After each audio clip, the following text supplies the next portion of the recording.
Yo, what's up? Man, made a small blunder. Charged to only 90%, but I simply didn't have time to check the car. I was too busy. Wait, do we have any data here? Gee. Oh, there's something there. Okay.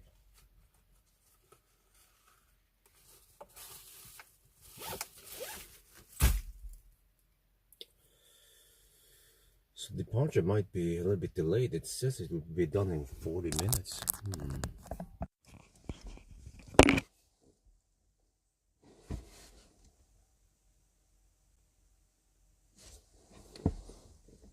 We can change this slightly so you see what's going on. No.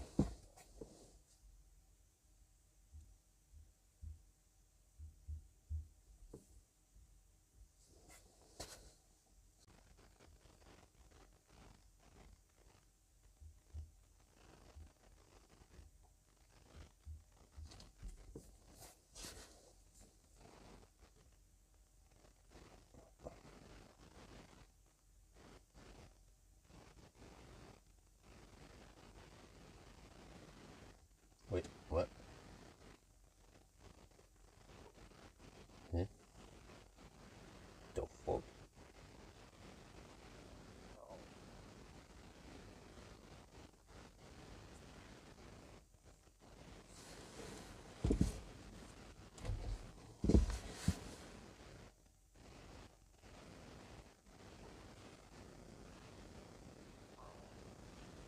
What the heck, man? I mean, it goes up kind of slow.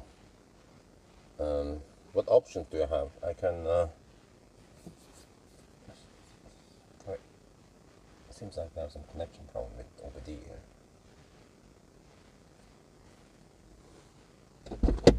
Also, I need to connect. What the heck, man? Disconnect RWD.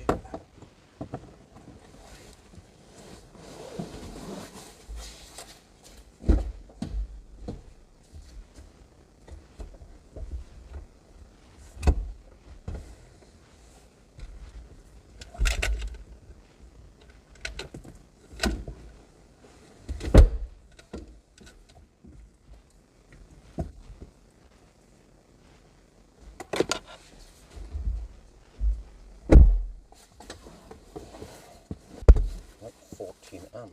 Let me check. Easy. Why does it sound a bit low?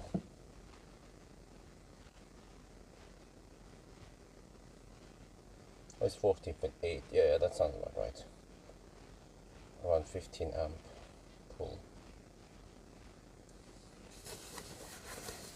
Yeah, good morning. As you can see, I made a small blunder. I plugged in the car actually a couple of days ago, and I've been too busy, man. I haven't had time to go and check the status. I should have checked. I should have done this as a routine the night before, or at least the morning before. I was just too busy. I had to walk Dolly, I had to eat, I had to prepare some video. But yeah, at least the routine should be to check the day before that it will charge 100%, and it was set to 90%. I was like, shit. So it's supposedly going to take 36 minutes. So I have some options. I could rush over to a fast charger. I could go to Cleavage.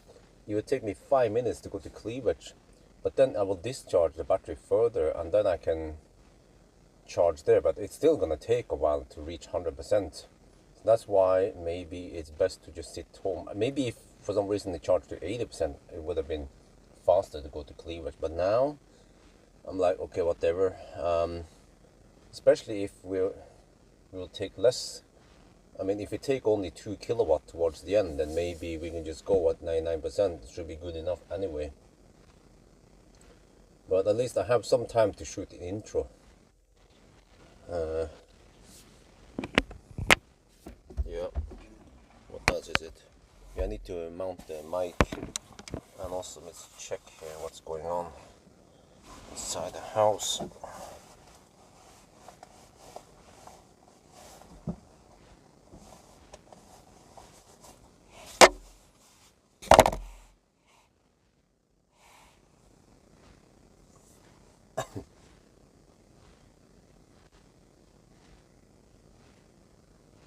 Yeah, okay, Isabel is still asleep, that's good. But this is weird because the old folks has not woken up yet.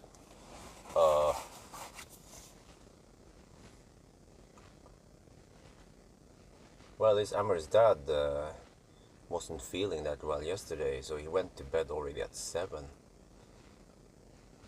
But Amar's mom also went to bed at the same time, and none of them woke up. Normally they would wake up around 4 or 5 in the morning. Okay, well, it goes up now. So we could start in maybe around 20 minutes, as long as we... I mean, as soon as I see that the power start dropping, we are taking 7 kilowatt. Yeah, you don't see how many kilowatt we are taking right now, but I can see on the car scanner that we are taking 9 point... We get 9.3 kilowatt into the battery.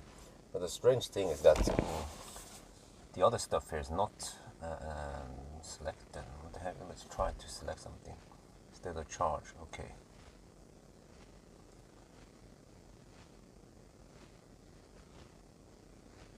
Strange. But current.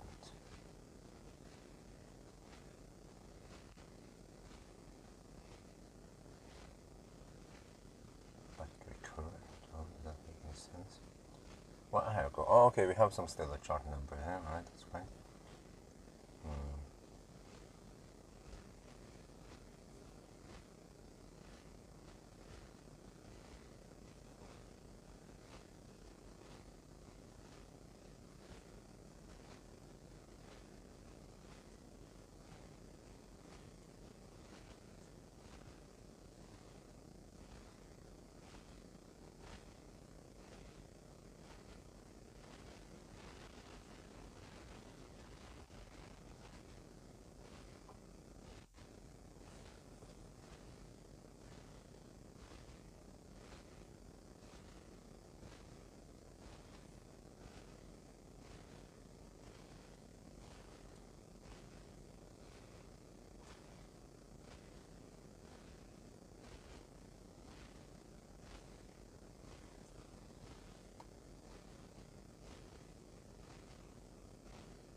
Oh, I think those are the variables. Okay. Wait, what the hell?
29 minutes. Alright.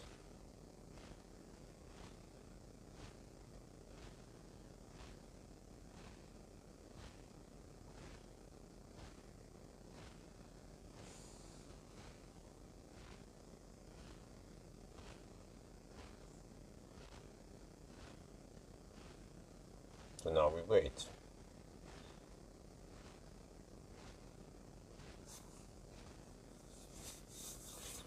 Yeah, man. I wonder if I just initially just rushed it over to cleavage, and then I can set up the rest. Maybe I could have saved 15 minutes, but whatever. I don't want to stress too hard. Plus, it might be very noisy at cleavage. So we just start here. And also, if I start at cleavage, then the whole route will be shifted weird, so I might not 99. Well, I have to drive past Yesheim, maybe, and then go home. So, okay, let's see, 94% now. Okay, it's still taking 9.5 kilowatt into the battery. I can show you guys car scanner, but car scanner will show a bit weird. It shows 91.69%, which is probably true state of charge. So, okay, well, I can finalize the remaining setup then. Let me see. Do we have any stuff here? Okay. Maybe I should just use this mic. Or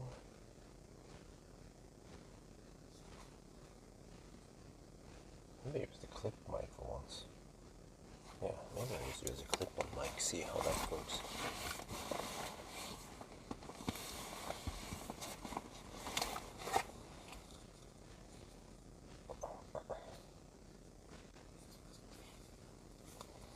So I need to clip it in before I shoot something. Well, I want this.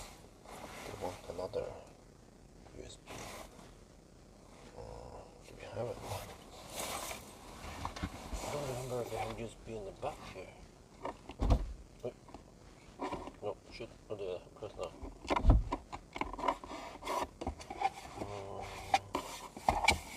Oh, well, only those are the only USB. Okay, well.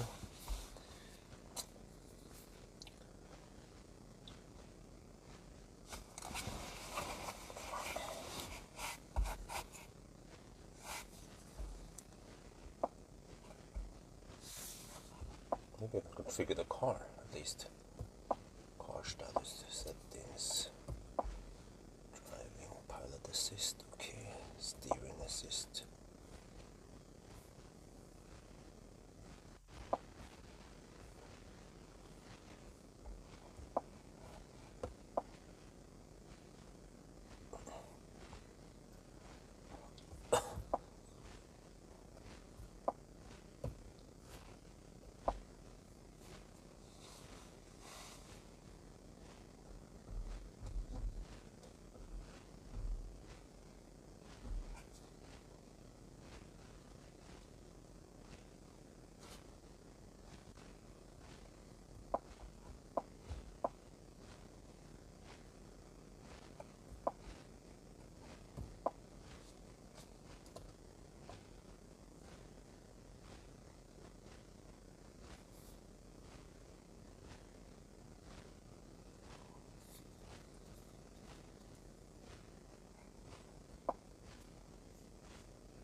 Oh, stupid touch sound. Okay, turn it off. I don't know why people have it on and why the heck is it default. You don't have a freaking touch sound on your phone, do you? Well, if you don't, then why you have it on the car?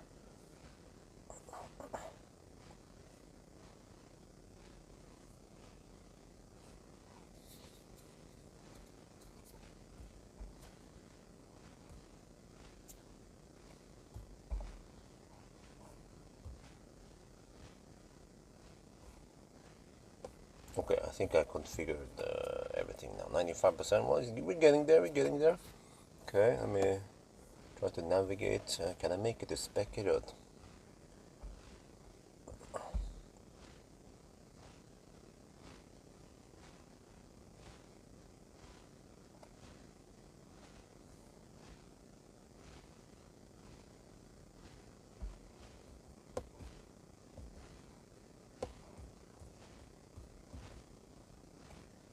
Unity speculated. Well, the car claims you can make it there. I'm not sure. 293 kilometers, really? Okay, let's go for it.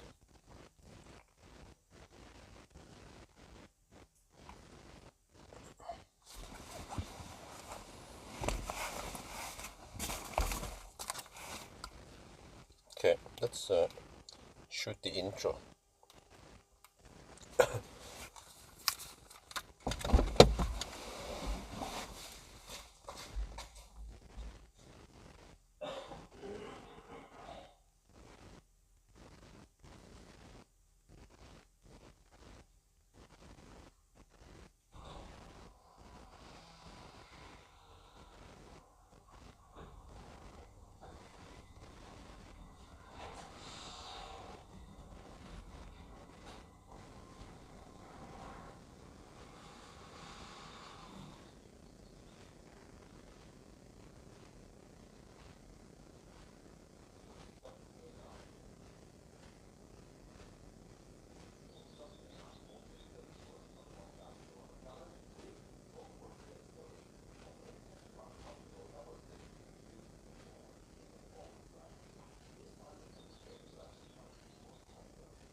Because I plugged it in a couple of days ago, and then I was just too busy to check, which is bad routine. And then this morning when I was about to go, I was like, oh shit, it was at 90%. It has set the charge limit at 90%. I was like, oh shit. So we're charging up now. You can see on car scanner that we're getting okay speed, 9.5 kilowatts after some losses. And then easy reports around 10, a little bit over 10 kilowatt. So all right, that's good. Battery is sitting at 18, 19 degrees Celsius. This is all the information we get in car scanner. So yeah, the car claims that we can make it to Speculated. That's 293 kilometers away with 17%. I have my doubts, but at least we should be able to stop somewhere before that. So yeah, we'll see also how far I charge. I might not wait for 100% if it takes very long. So we'll see in a little bit. Then I have to shoot this also in Thai.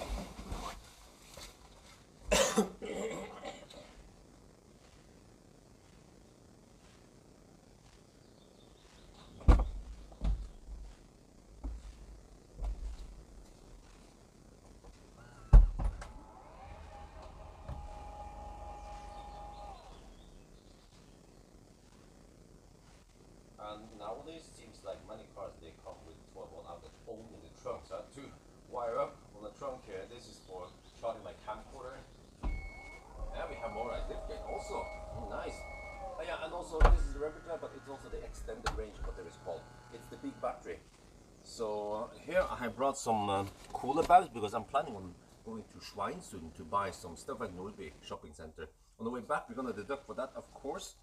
We have these Nordic style fabric seats. And then here in the front, yeah, I think this looks very much unlike the other car, except for the drivetrain. So yeah, you can see the interior. Wait, we set it to. Can we change it to the? Let me see. Here, what is it? Oh, oh yeah, I like the Northern Light theme. Okay.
แล้วก็ผมก็เอากระเป๋าอะไรมาด้วยนะอันนี้เป็นคูลแบกนะเพราะว่าขากลับเราจะแวะไปซื้อหมู3ชั้นนะครับที่ใกล้ๆชายแดนนะที่สวีเดนนะครับแล้วก็ในนี้ก็คิดว่าภายในนี่มันเหมือนอีกคันหนึ่งนะ Twin Performance นะครับเป็นผ้า Nordic Style นะครับเนี่ย Made in Sweden ish โอเคแล้วก็ในนี้นะ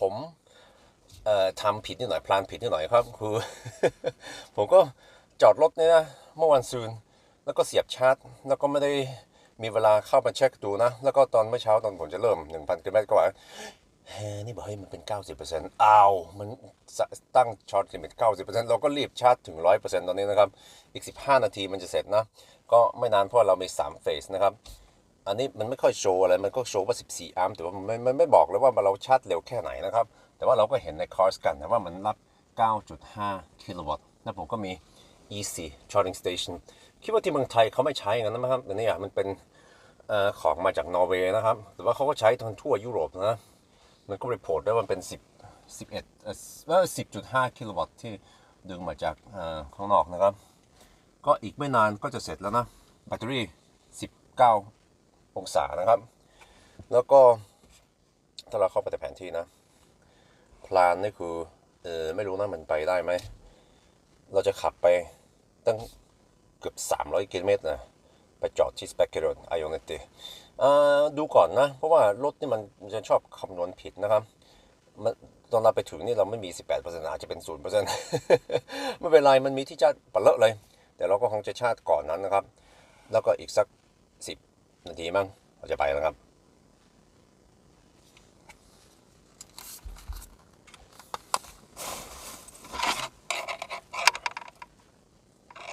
Okay, let me try this style again. Go back to using the microphone. I just had to wait. Huh? Why didn't it power down? Dude, what the hell?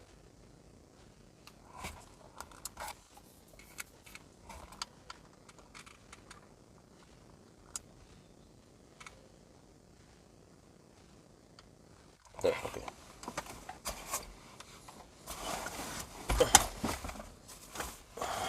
Alright, get this shit ready. It's gonna move around. Maybe I can put the cooler box there. Yeah, to help stabilize. Okay.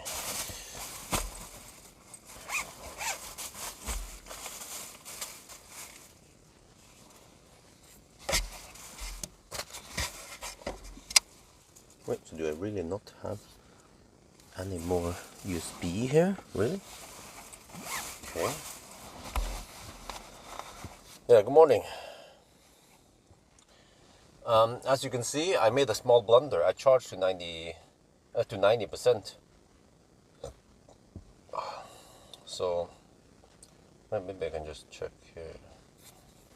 Easy. Yeah, I can record. I can do this.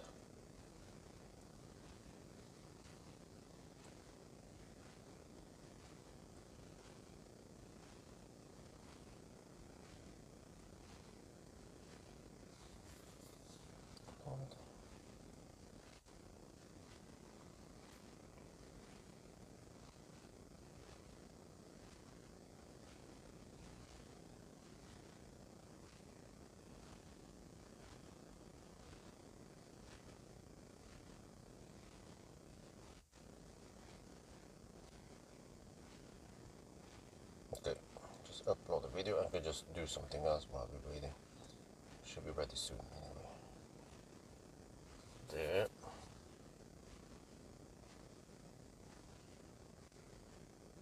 Yeah, there should be. What do you mean? It should be low traffic, right? Because it's well, I mean, in Sweden normally, yeah. But at least in Norway we should have low traffic, which means on the way back, once we enter the Norwegian border, we should have low traffic because most office rats, they are not at work. Well, I mean, many people, they skip. We have a long weekend, an extended long weekend, because Friday was public holiday. Well, yesterday, Friday was 17th of May, which is like, I don't know what they call it again, Constitution Day or Independence Day or whatever it's called.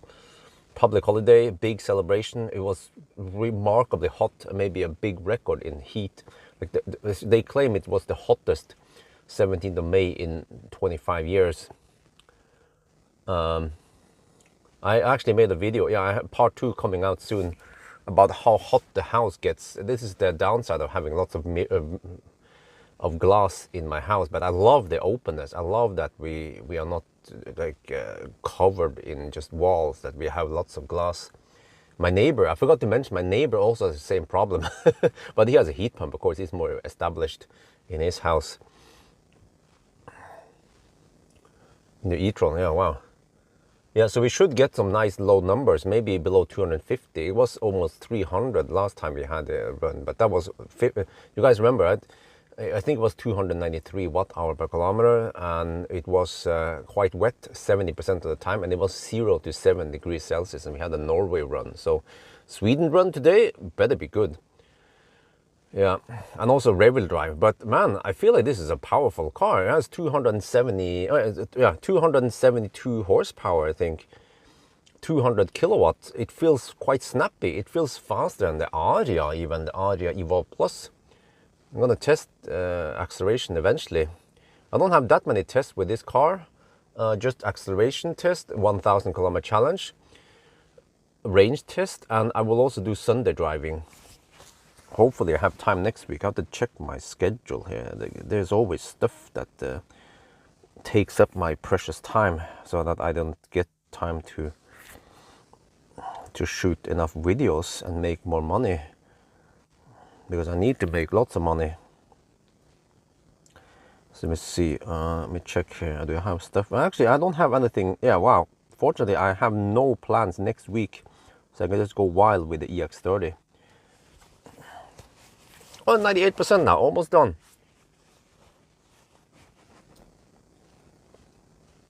Views, it was over 30K, so it was popular. Let's see, we start around 6 something.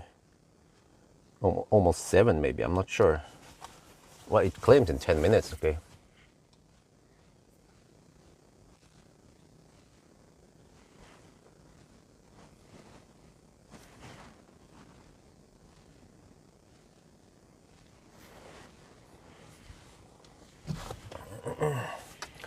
Okay, so I'll see if it finished charging relatively quick, then we just go for it. Oh man, I have pollen allergies. Oh, I have so much to talk about the house, man. I did a long video, like almost, yeah, around 45 minutes of a house tour, whatever, and at least I find it interesting when it comes to heat and the physics behind it, and actually how HVAC, or how the portable heat pumps work, why they are bad, about, you know, thermal energy and so on, and about pollen, and yeah, lots of stuff I find interesting. So, okay, in 9 minutes. Well, it's still taking 9.6 kilowatt, even at 98%. That's good. I was hoping for this, but of course, if it does some crazy throttling towards the end, then I don't want to sit and wait for it. But now it's actually worth waiting for it. Yeah, so we are just getting ready now. The whole house is asleep. A neighbor that has portable heat pump and just put those out the window. Huh? The hose. Yeah, I mean, what else can you do? Because those portable, you know, the problem with the portable heat pump is that it is like a design compromise. Yeah. And also, it's usually the single hose they sell. Double hose is slightly better. But still, it's just a big compromise versus a split system, or the one that is more common. Well, I mean, it still works with an open window, especially if you can cover some of the window. But the problem is that those air conditioners, they come with this thing like I'm not sure how you call it. It's like I'm not sure how to explain this. It's a panel with a hole in it, yeah. And then you put the point is that you put the hose in that hole in the panel. But those seems to be designed for American windows that slides up and down. But in Norway, almost, I think nobody uses those kind of windows. They use the windows that tilt outwards.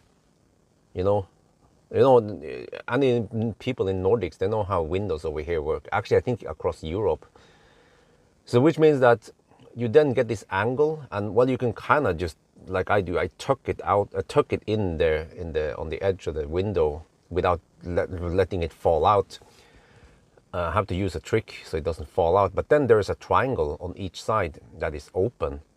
So, but then I actually just use some plastic bags I use for the moving process. Some used plastic bags I tuck in the triangles on each side to block it. You can actually see it in one of the videos. Not sure if it was the first part or the second part of the house tour. So it seems to work okay. Yeah, exactly. But the problem is that when you pump something out, something must go into the house. So if the house is not airtight like our house, then you are basically sucking in hot air somewhere else in the house.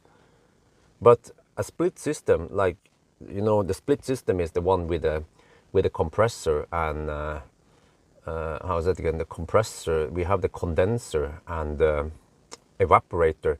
The condenser and the compressor is on the outside, where also the compressor might generate some heat, but that is down on the outside. The noise is also on the outside, you know, that's better. And then you have just a hose into the house. And that's way better, because then you are not moving air from in to out. You just contain the nice cold air inside. But this system here with single hose, you are actually pulling you're pulling cold air that you just cool down into the unit again, and then push it out of the house. Yeah, there's a video about this nerdy guy who explains the problem with these. Yeah, something. The title says something about they really suck. Yeah, why they suck. And the dual hose system is not sold. At least I haven't seen it in Norway. So, yeah, dual hose would be slightly better, because it would then pull hot air from the outside, try to cool it down, and then push it out again. And then you contain the cool air inside the house. So, but okay, whatever, it still works. I have, for that reason, I changed air conditioning monoblock to air-to-air heat pump with cooling. But oh, okay, that's probably the split system. Yeah, the more common, the split system, but they cost a lot more. In Norway, the thing is that those portable, they actually do okay work. They are not the most efficient.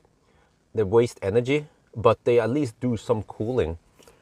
But the split system, I have ordered it from Elkjøp. I went for a Samsung heat pump, 15k NOK. It has pretty good, okay cooling capacity. I don't need the most powerful, the beefiest ones that goes to -30, because I already have a freaking awesome waterborne system. So this would just be an additional heater, because the waterborne system is dog slow to react. It is super sluggish, but that's just the nature of the big system. It can take maybe 10 to 20 hours before you change the temperature until it reacts. It's like a cruise ship, you know. But the air HVAC is way faster, and also works for cooling. But eventually, I'm gonna get SIP screen. I'm just hooked up on SIP screen, man. I have now I contacted a guy who knows Marcus, and also this guy, he also knows my channel. So unfortunately, I cannot get it for completely free, even though I think if they are a big business, they should definitely give it to me for free, because of the free publicity, free advertisement. But okay, at least I'll be able to get it at, they call it kostpris, just whatever material cost or something, right? Without any profits or whatever. So hopefully I can get a few windows at least to start with for free. And this guy, he's really nerdy. He has tried the solar panel system with a battery in his own house over the winter, and he purposely rolled it up and down twice per day just to see if it was complete darkness without any sunlight, and that thing actually survived through the winter. The battery could keep the system up and running over a long time without sun. I'm not going to do that, of course. In winter, I'll probably just keep it up all the time, because we have so weak sun anyway. And any sun I get, I want to actually harvest it for extra heat in the house. Or at least I can let it go in to the house, and then I contain the heat in the curtains instead, on the inside, rather than blocking it on the outside. So all this stuff, I find it very interesting, the physics behind it. Wifey doesn't give a shit. She doesn't care. Every time I want to explain physics to her, it goes in one ear, out the other ear. Wifey is like, well, if it's hot, we just get curtains. I'm like, honey, that's not how it works. Curtains, they block light, but they are on the inside, not on the outside. You want to contain the heat on the outside. But it depends what you want to do. In winter, it is actually an advantage to contain the heat on the inside instead. So, yeah. But okay, well, SIP screens, the problem is that if you want to cover SIP screen around the house, at least not, well, it depends which side. Some sides doesn't need SIP screen, but it's going to cost me almost 10,000 euros just for SIP screen, maybe even more, or maybe I underestimated how much they cost. But I'm actually quite pumped about those solar systems, because if you have a window that needs SIP screen, there must be some sunlight, or at least some daylight on it. And even if it's not sunlight, if it's just daylight, it will already generate some electricity so that the system will charge up. And also there's an app for this. Oh, that's something. Yeah, I will get. I need to SMS them. I almost forgot. Let's see. The guy here. Hey, yay, hi, lady.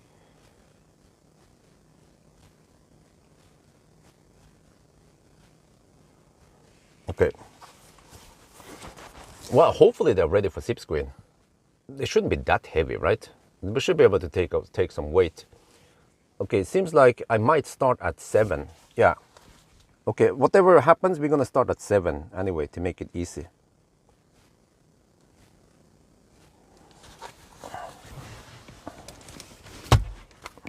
Okay, and I can also shoot a video. Wait, are we not? Oh, okay. And I also heard that the SIP screens might insulate during winter. Yeah, if there's quite a semi-dense fabric that is transparent, or you can see through it, but it should be able to. I think it can even block some. It can reduce or block some of the pollen, but also help insulate during winter. Now, I'm not sure if I want that or not, because in winter it's generally quite dark in Norway. Unless there's, I mean, unless it's like a March day when it's really cold, you know. Let's say it's minus 20 degrees in March. Then maybe any layer of fabric or anything that can contain the heat would help. So I'm quite pumped for this. And yeah, there's an app. You can see, you can take it up, and you can control the zip screen via the app, and you can also see the battery status in the app. I'm like, oh man, that is porn for me. I want that shit. Okay, anyway.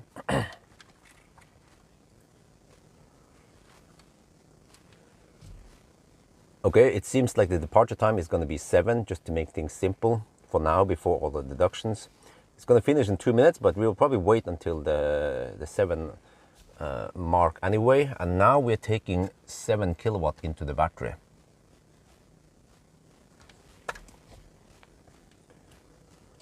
Okay, เราควรจะเริ่ม 7 โมงเช้านะครับ ตอนนี้เราเหลืออีก 2 นาทีนะ แล้วก็มันจะเสร็จอีก 2 นาที แต่ว่า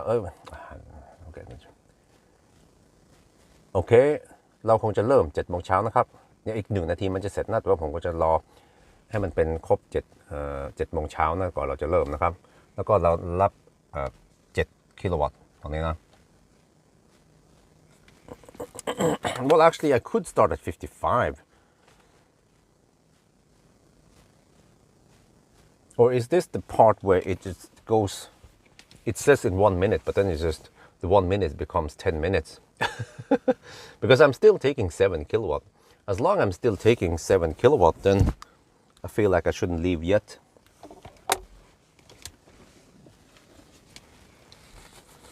Oh. Well, okay, so at least, yeah, this company, it's actually called Scandic. It's a Norwegian company. Charging ended, really? I'm still taking 7 kilowatt. Stop lying! Shit, man. Wait. Or maybe the car scanner is lagged.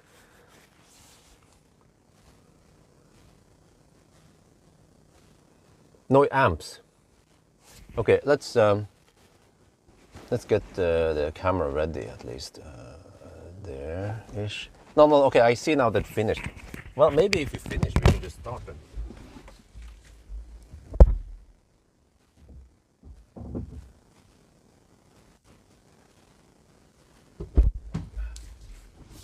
Can we start at 6:55? Yeah, maybe we should start at 6:55. Let me just reset some stuff. Car status, trip info, reset. Okay. Well, it's 6:55 now. Let's go. Let's count from 6:55 then. Don't want to wait too long. We already delayed it by quite a lot. All right, let me see. Let me update some stats. It's gonna be a hot day. I didn't bring Schwartz actually. Let me see. Do we need? What is that shit?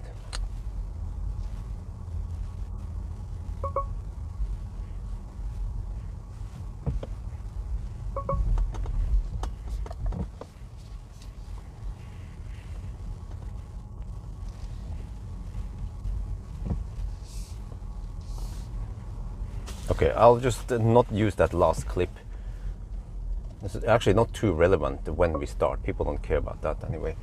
They just want to know what the time was, and I keep track of everything. So 6:55 is going to be the starting time then. And then we have some stuff rattling over there.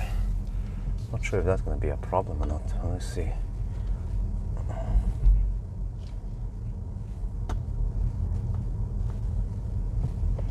Okay, so there shouldn't be much traffic now, at least on the Norway side, since, I mean, today is a public holiday, but many people, they don't work today because it's a long weekend.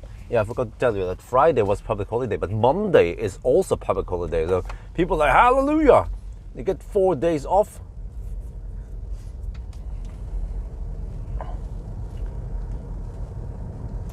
So we should get nice weather. Temperature now is 14 degrees Celsius. Oh, there's almost no region now.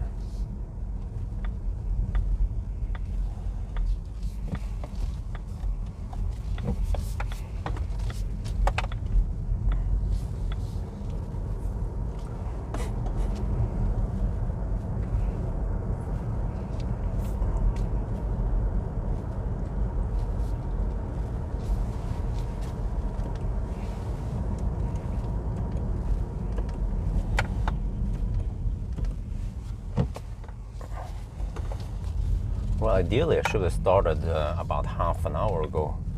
I usually need some time to prepare, but okay, slight delay. Hopefully I won't be home too late. But I'm expecting this to be around 10 and a half, maybe 10:45, 10:40-ish. I'm hoping for. But we also need to deal with the Stenungsund detours. And I don't know what else we have.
Yeah, to answer your question again, EVKX, the 11 amp means 11 amp 3-phase, but the car doesn't tell you whether it's charging on 3-phase or 1-phase. So, and also doesn't show you how many kilowatt it is, so it's quite sparse on the information there. That's a bummer. Yeah, so the battery is at 20 degrees Celsius, should be nice and warm for fast charging.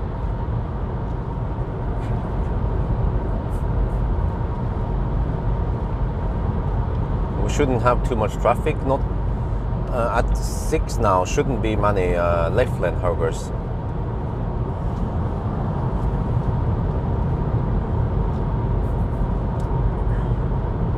And then when I was at Battle of Sten the other day, when I returned the EV9, I saw a Fiat 600e. I was like, whoa, what is that? So I want that shit.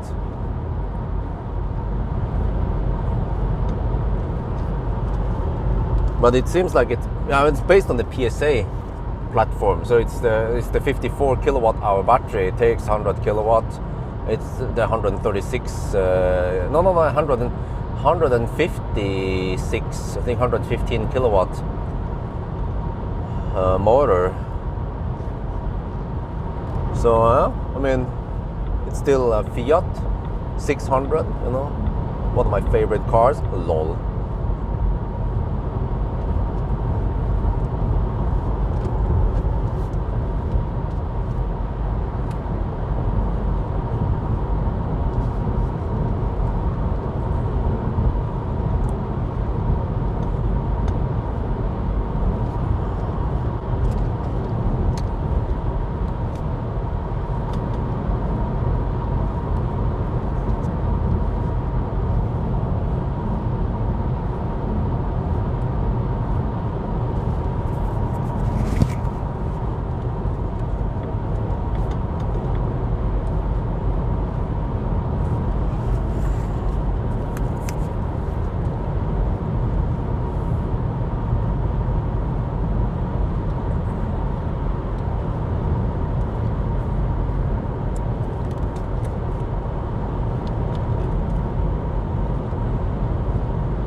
Right, we're off. We left at 6:55. Over here is nice. We just passed Cleavage. It's 11 degrees Celsius, but it's gonna be hotter today. Yeah, hopefully over 20 at least, maybe almost 25. Yeah, okay. So we'll see now. The car claims 18% at Spekkerud.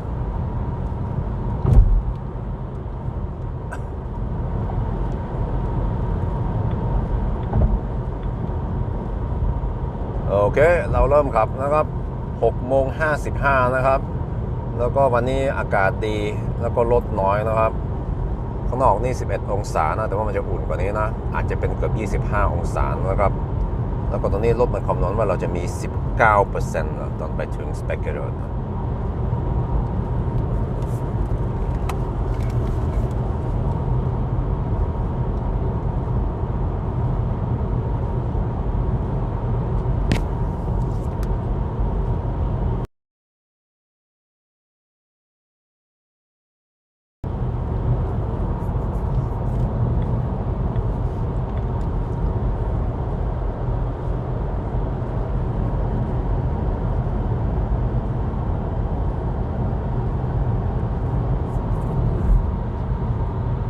Well, let's enjoy the ride then.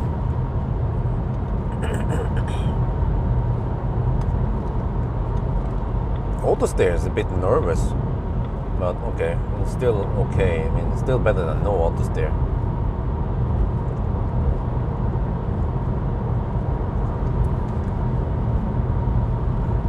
So what do you guys think? This car, the autosteer only goes up to 130 kilometers per hour, which is 127 GPS speed. What do we do at Varberg? Because in the 120 zone, I normally go faster than 127 with the other cars. So, but if you disable autosteer, you can go faster. I think then it's 140 or maybe 150 or something. I don't remember on the speedo. But I like autosteer. Maybe we should cruise at 127 then in the 120 zone. Because I want to make this test realistic.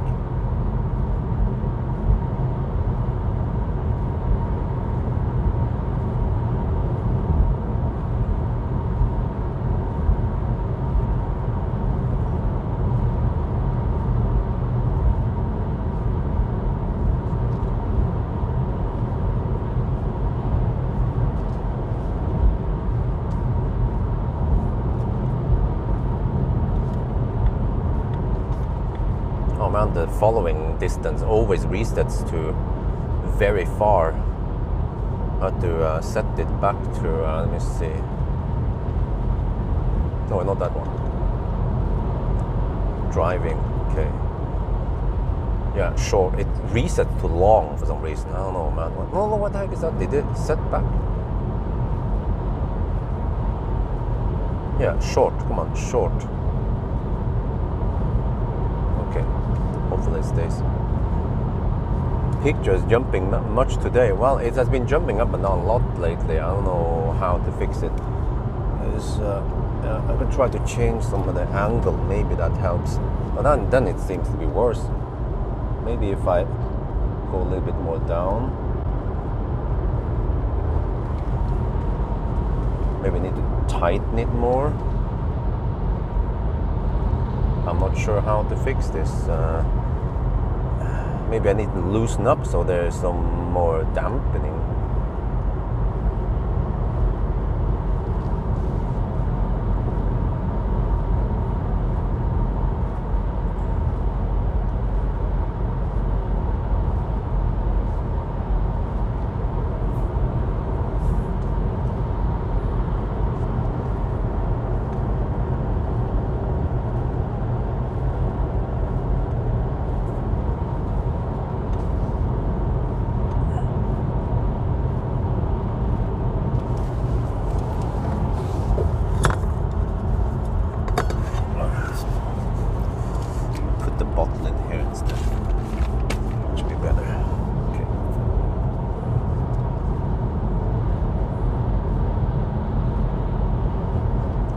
Sure how to fix this.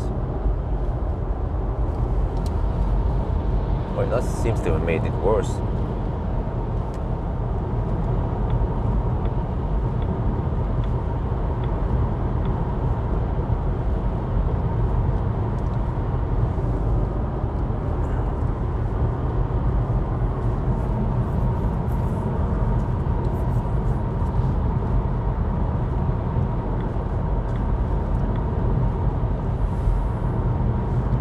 But yeah, so back to the whole zip screen thing.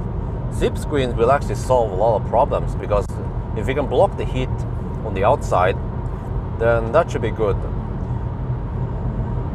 If I can get some zip screens at least on the bedrooms and on the second floor, that would be great. Because since we are already getting heat pump, we ordered it in the lower floor, then we can live without zip screen, no problem there. Even though it's not optimal, but whatever. So maybe I'll just go for zip screen on the smaller windows on the bedroom instead. They are around 1.1 meters, quite common size. But they actually make, the company, the factory makes it custom, and it's made in Gjøvik, made in Norway. Quite sustainable. They use the aluminium from what's it again? Previously they used it from other place in Europe, Netherlands or something, but they now get the aluminium from Norway instead. Yeah, shit, the jumping is quite bad at sometimes. I just don't know how to fix it, because it's mounted, it's fixed on the windscreen, but then there's some vibrations. Okay, wait. Okay, since you have the length of the arm and stuff, it seems like if I go further up on the arm, it should be better. There should be less movement, and then I just need to move this a little bit further out, like this, maybe. I mean, based on physics, this should reduce. Yeah, it seems like it reduced a little bit. Because we need to just get further up, and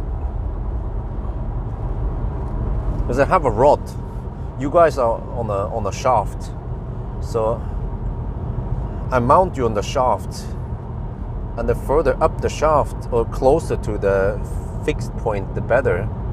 You guys were mounted further down earlier, which then means that whatever vibration is then amplified. Wait, now it's worse. Okay, I have an idea. How about now? So if I have a fixing point towards the windscreen, that should cause less vibration.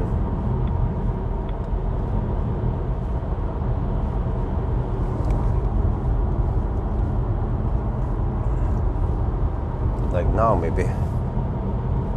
Oh shit, man.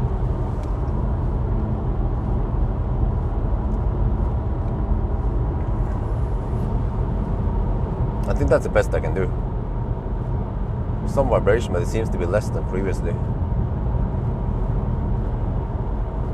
And there could also be some resonance frequencies here. Once you start vibrating a little bit, then it gets worse.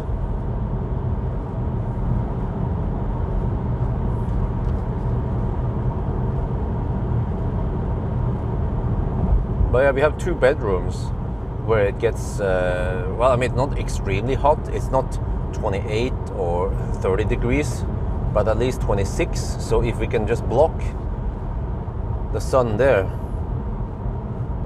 then it should be nice and comfy. Maybe just, well, 22, 24 maybe. So we can start there, and then I can upgrade later, add more later.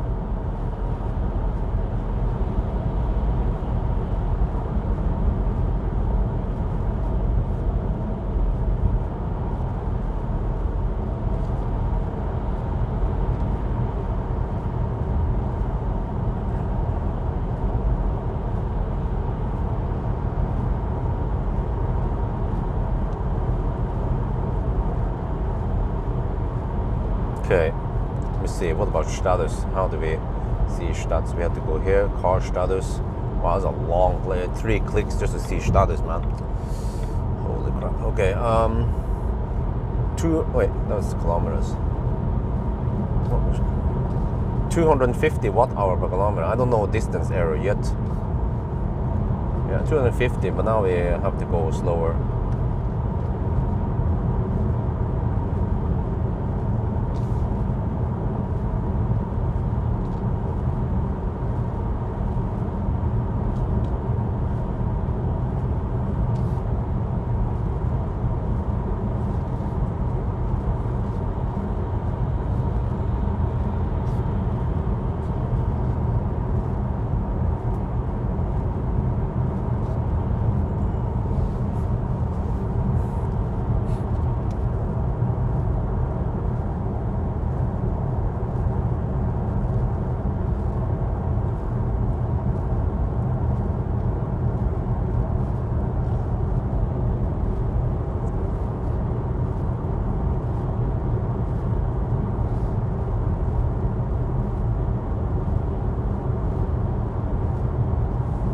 The fuck, man? That's the fastest Toyota driver I've seen, and also it's a taxi.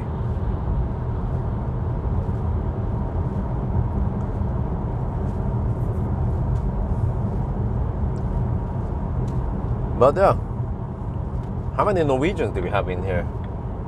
Well, I know the EVKX guy is Norwegian. What did you guys do yesterday on 17th of May? It must have been boiling at Karl Johan yesterday.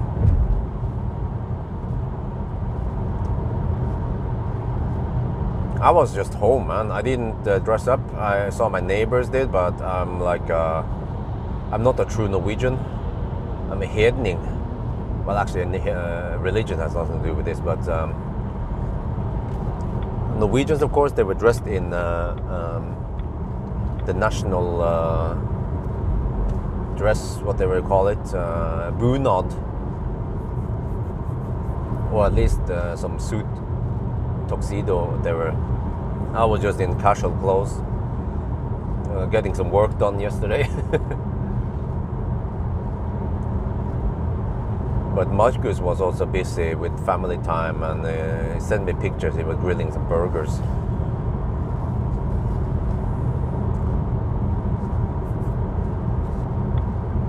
So I'm going to buy some meat. Oh shit, I forgot. Oh shit.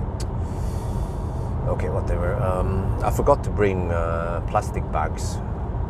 I have the IKEA bags, the big and... okay, well, I think I can live without it. If I just... I can roll the stroller all the way to the car, and I just put it inside the car. We don't need black bags. I want to avoid buying or getting more plastic bags. I use the IKEA bags. They are super strong, big. The standard procedure for shopping is that I bring Stormbag backpack, and in there I have 2 IKEA bags. You know, the blue bags. Wait, how do you disengage? No.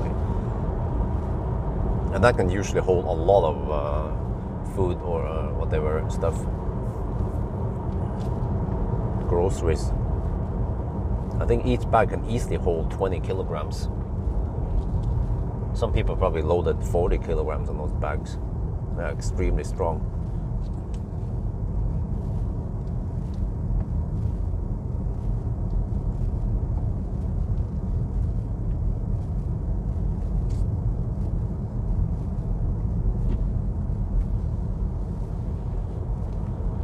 See, we have a little bit of schmutz here on the windscreen.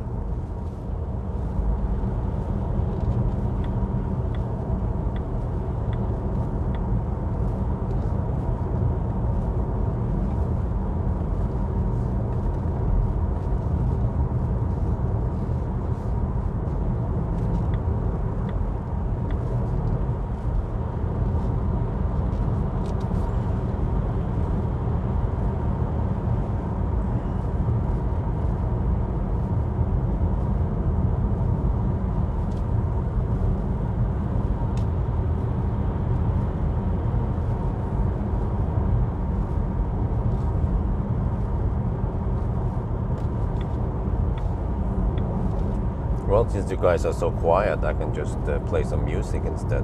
Hey, where the heck is... What? I thought we had Spotify. The heck happened to Spotify? Wait, maybe this car doesn't have Spotify because it's a poor man's Volvo.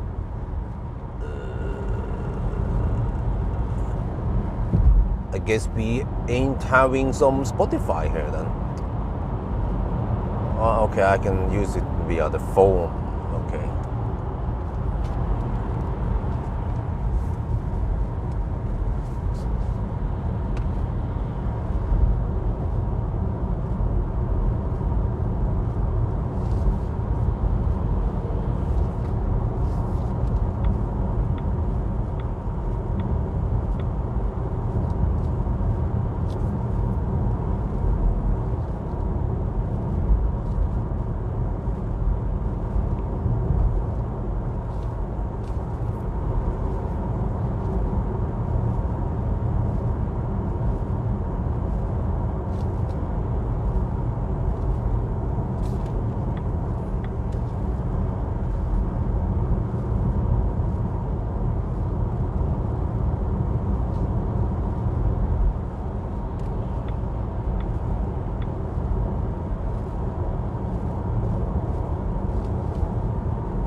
Media.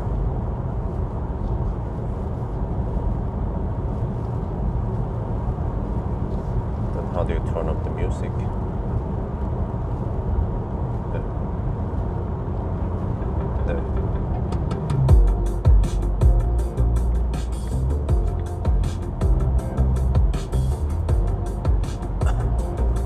The filter, yeah, I hope so.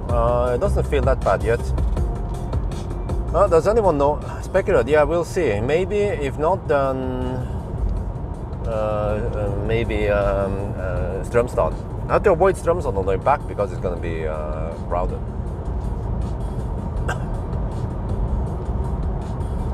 But you guys know, I heard that... Let me pause a bit. I heard that the spreading of pollen is the greatest in the daytime and on sunny days, and if... Yeah... And if it's sunny for a long time, then the spreading is longer. So in my head, it sounds like sun triggers the spreading of pollen. So if sun is shining on the bark, it was like release the pollen. Wow, I have to sneeze.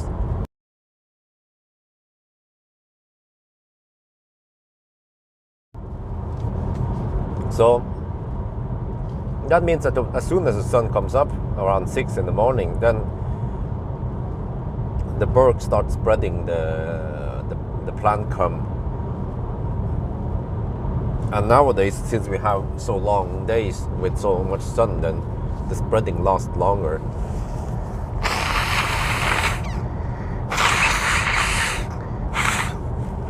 Oh shit. But hopefully the season is over soon. I think it started a bit late because we had a late spring.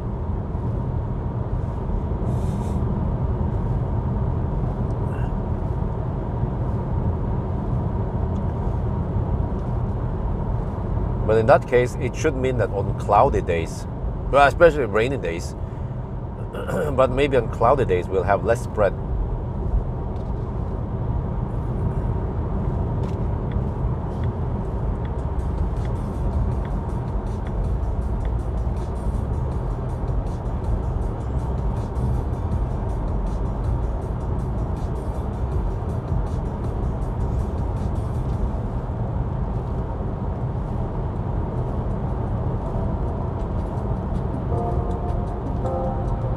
Oh, is that a fox? Okay, just have to be aware in case he wants to go back.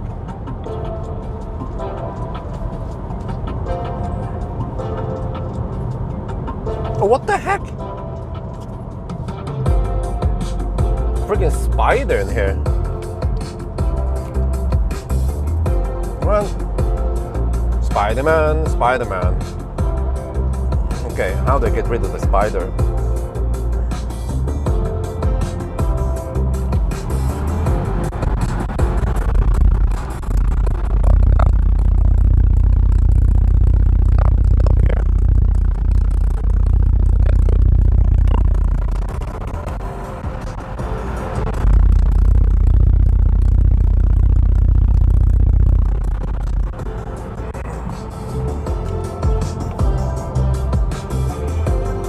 Okay, I think I got rid of the spider. It was...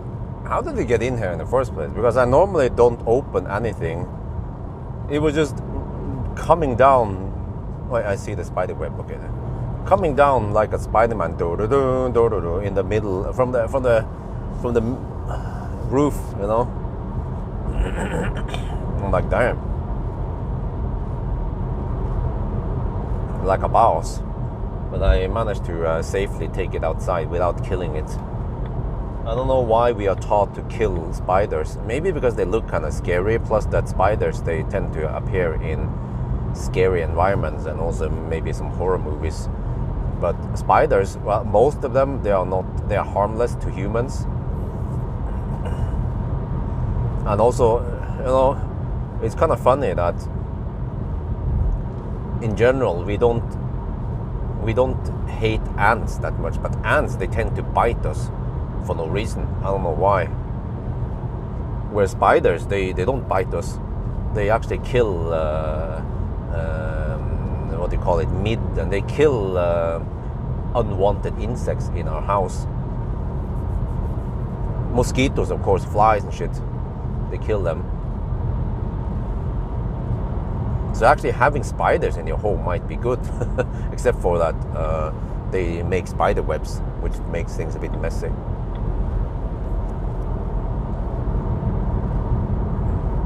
Oh, I don't think we have the smelly bugs. They I think they exist in Thailand.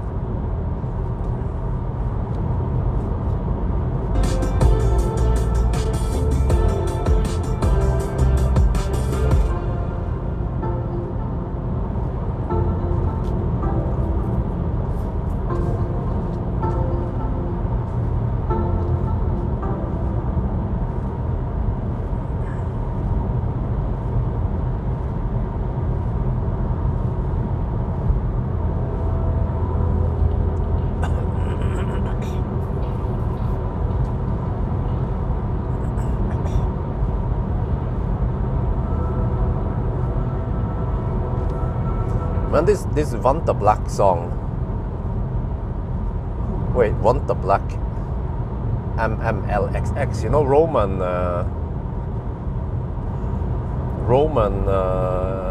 numbering system. M is 1000, X is 10, L is 50, right? But then the whole system is that, well, you know how it goes. First you have the I and the double I, triple I, but then it becomes IV, which is V is 5, right? So 5 minus 1 is 4. IV and then V and then VI, VII. But then, how is this again? You normally don't get, no, you get triple, VII, and then IX, yeah. But you don't usually have 4 letters in a row, so you have only 3, and then you have the next level minus 1. So it's quite complicated, man. So LXX should mean, let me see, wait, how is this? MMLXX. Well, if it's MM, that means 2000, right? And then LXX should mean 2026? No, 2027? Is that it?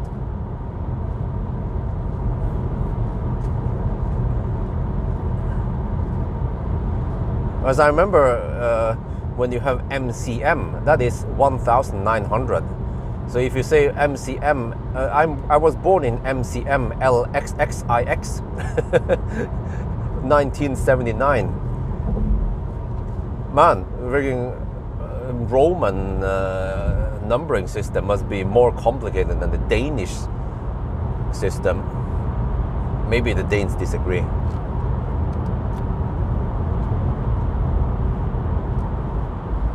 Okay, what is the status now?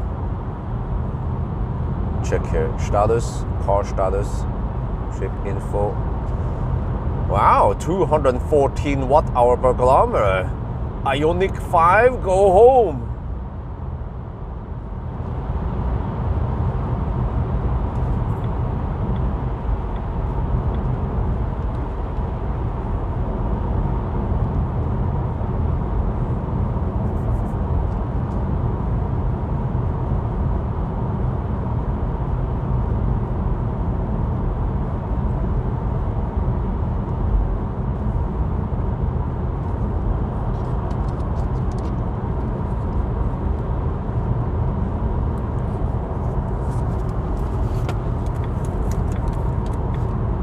I bumped, dude, the fuck, man? What stupid placement of the hazard lights. I bumped into the hazard light on accident. Looked like a freaking noob now.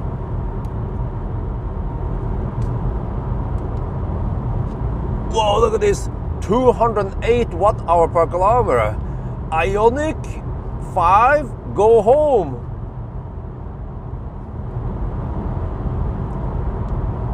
Oh, 208 watt-hour ต่อกิโลเมตรนะครับ Ioniq 5 go home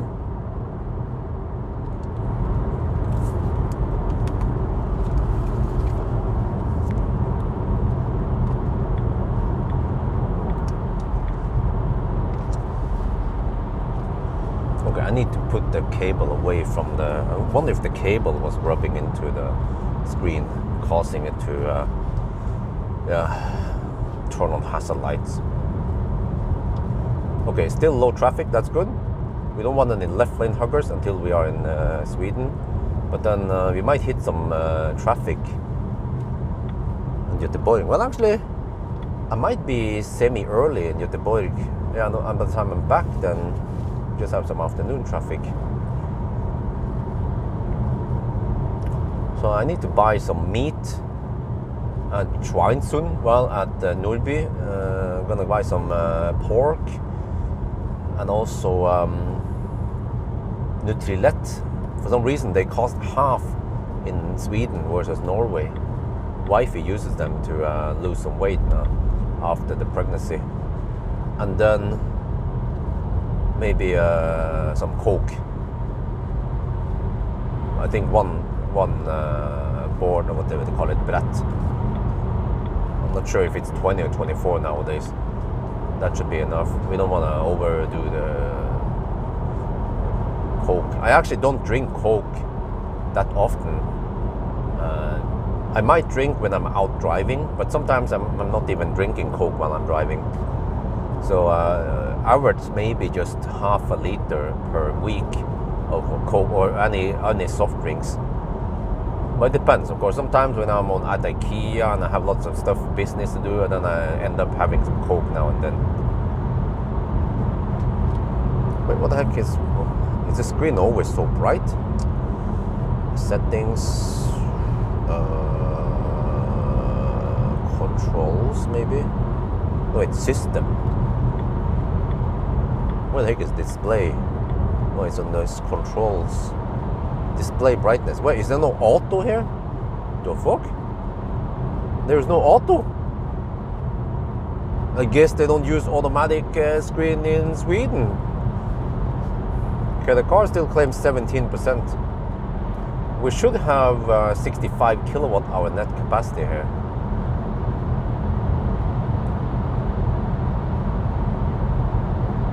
Huh? What does that mean? Can you translate, please, Pierre Simpson? I don't understand that Viking language. No, what the heck is the car braking here?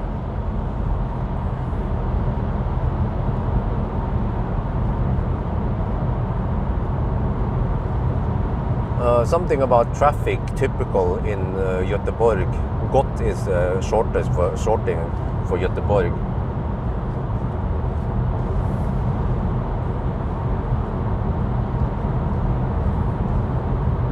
Ny trafik.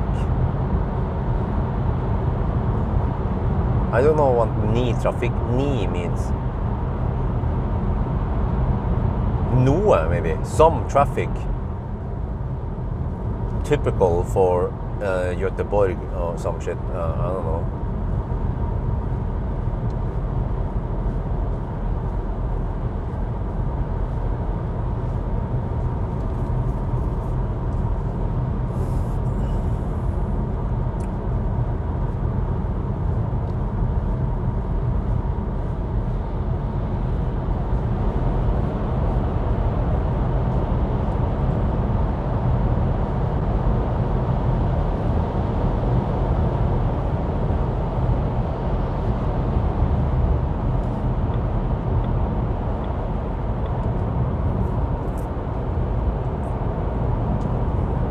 Man, but I'm up for some trip to Åndalsnes. We should at least stay there for 3 nights, but I need to time it. I'm not sure when. I have this car now, and I actually don't need to test it too long. But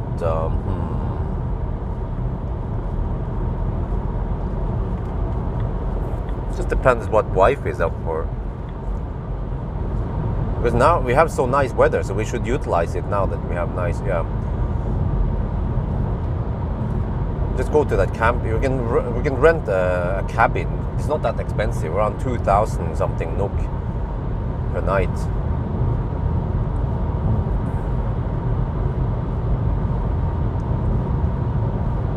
And it's around 5-hour drive from Gjesholm to Åndalsnes.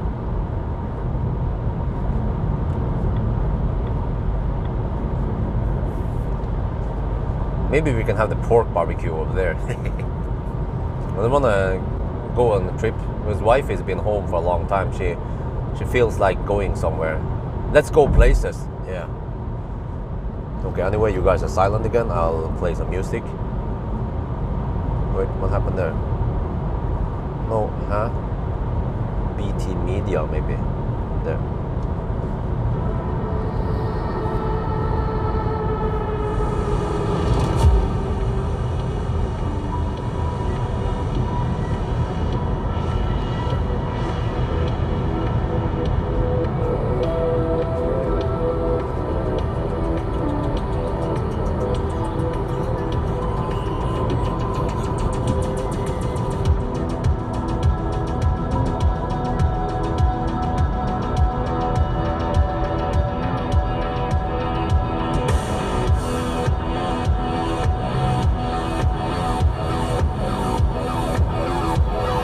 Well, it's kind of funny that every time, I talk for 5 minutes to myself, nobody says anything, and as soon as I put on music, then someone types. The last time it was 11 hours, so this time I'm hoping for maybe 10:45, 10:40, 10:45 is my prediction.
enjoying the Harman Kardon system. Let's try again. Oh yeah, enjoying the Harman Kardon system.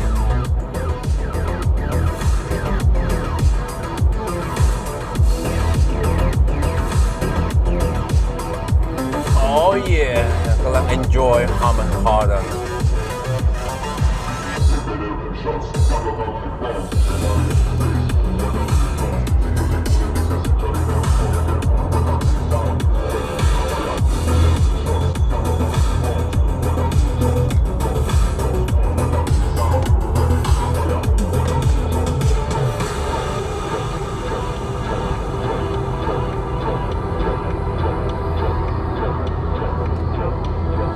Oh, the XC40, I don't remember the time on the XC40. I mean, it's more comfy, huh? Range. What, huh? Wait, which UI is better? This car or the XC40? There's no traffic in Göteborg this weekend because of Pinse. Oh, yeah, they still have Pinse. They don't have 7 Mai, of course. Yeah, that makes sense. So they have a long weekend. Many people, they take the whole long-ass weekend. Okay, that's good. I'll see if there will be less traffic today than previous weekend. But Nordby is always open, yes. You know, they want your money. EX30. Oh, yeah, user interface is better. But except for that, it's a bit buggy. But still better.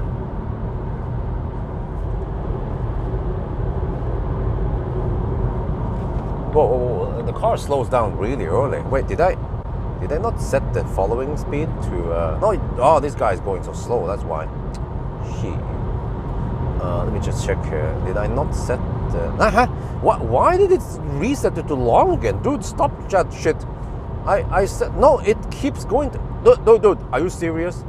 Dude, no, I want... No, 9! Okay, I need to film this. This is freaking Comedy Central.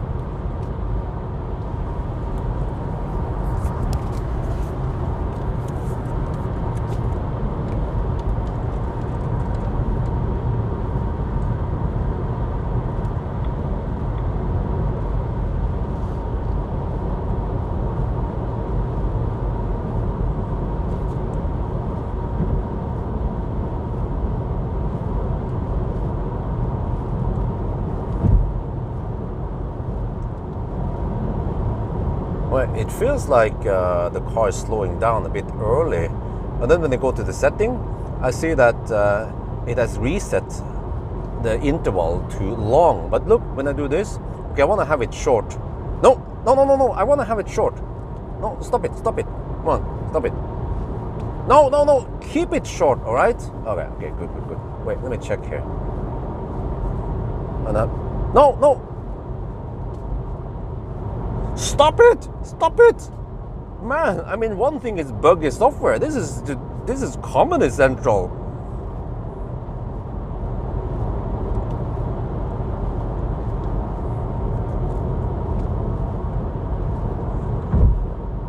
แล้วผมก็รู้สึกว่ามันเบามันเบรกเร็วหน่อยนะครับ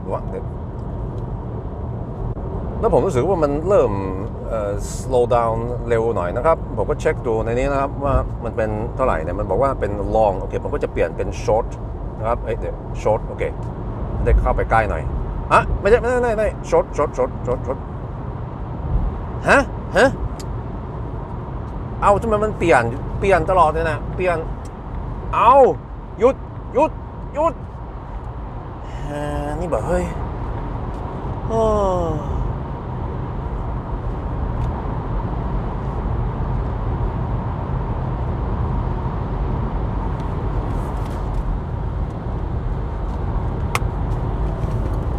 Okay.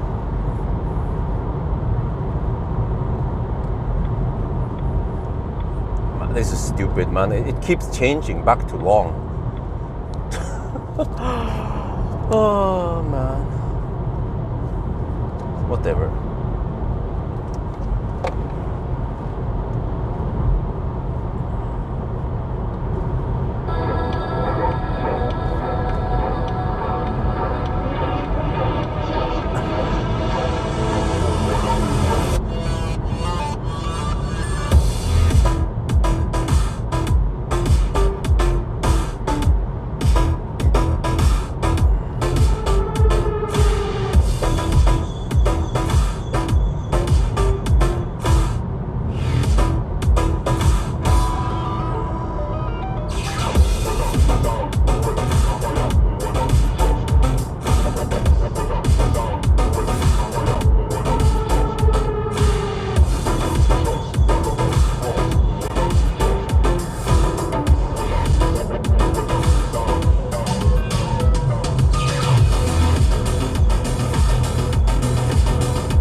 Can you please tell me why that Tesla was steering manually?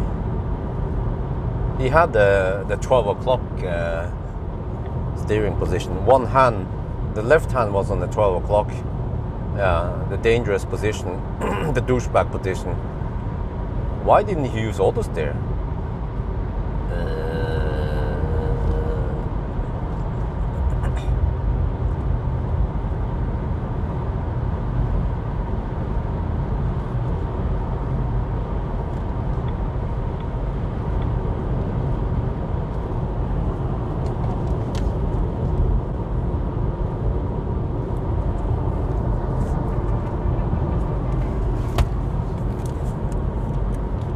Dude, the fuck is going on with the Russebus?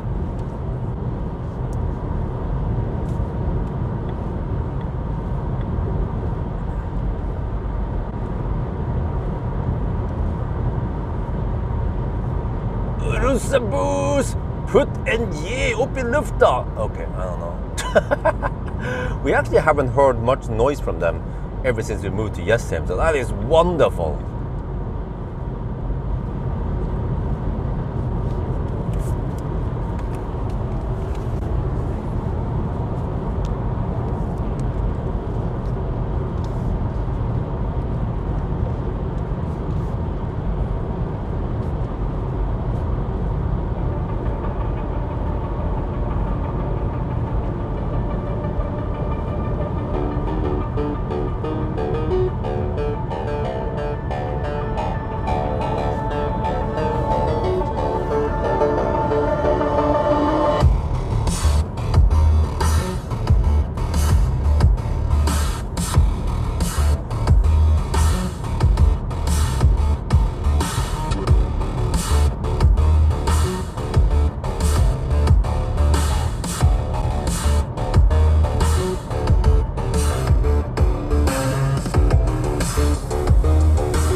Man, I need to get a haircut on Monday.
Yeah, correct.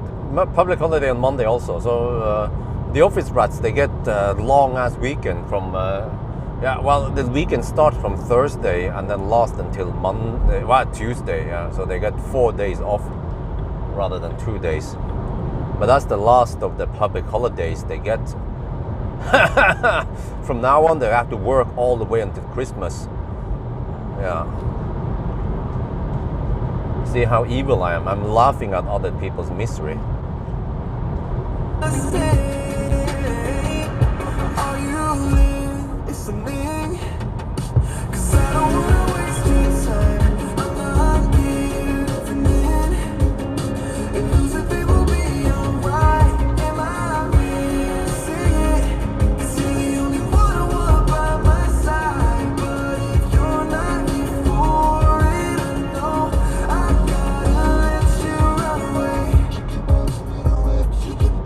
Well, I get hammered by a freaking Toyota. The fuck? Toyota Auris. The heck, man? My life is over.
safe to play or not.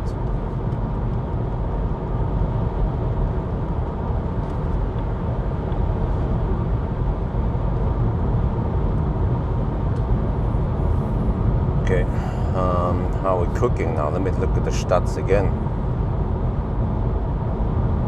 Car status. 224 watt-hour per kilometer, not too bad.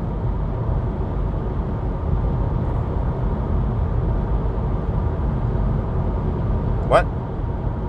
No, wait, that can't be right. Did the battery heat up to 29 degrees Celsius already? Eh?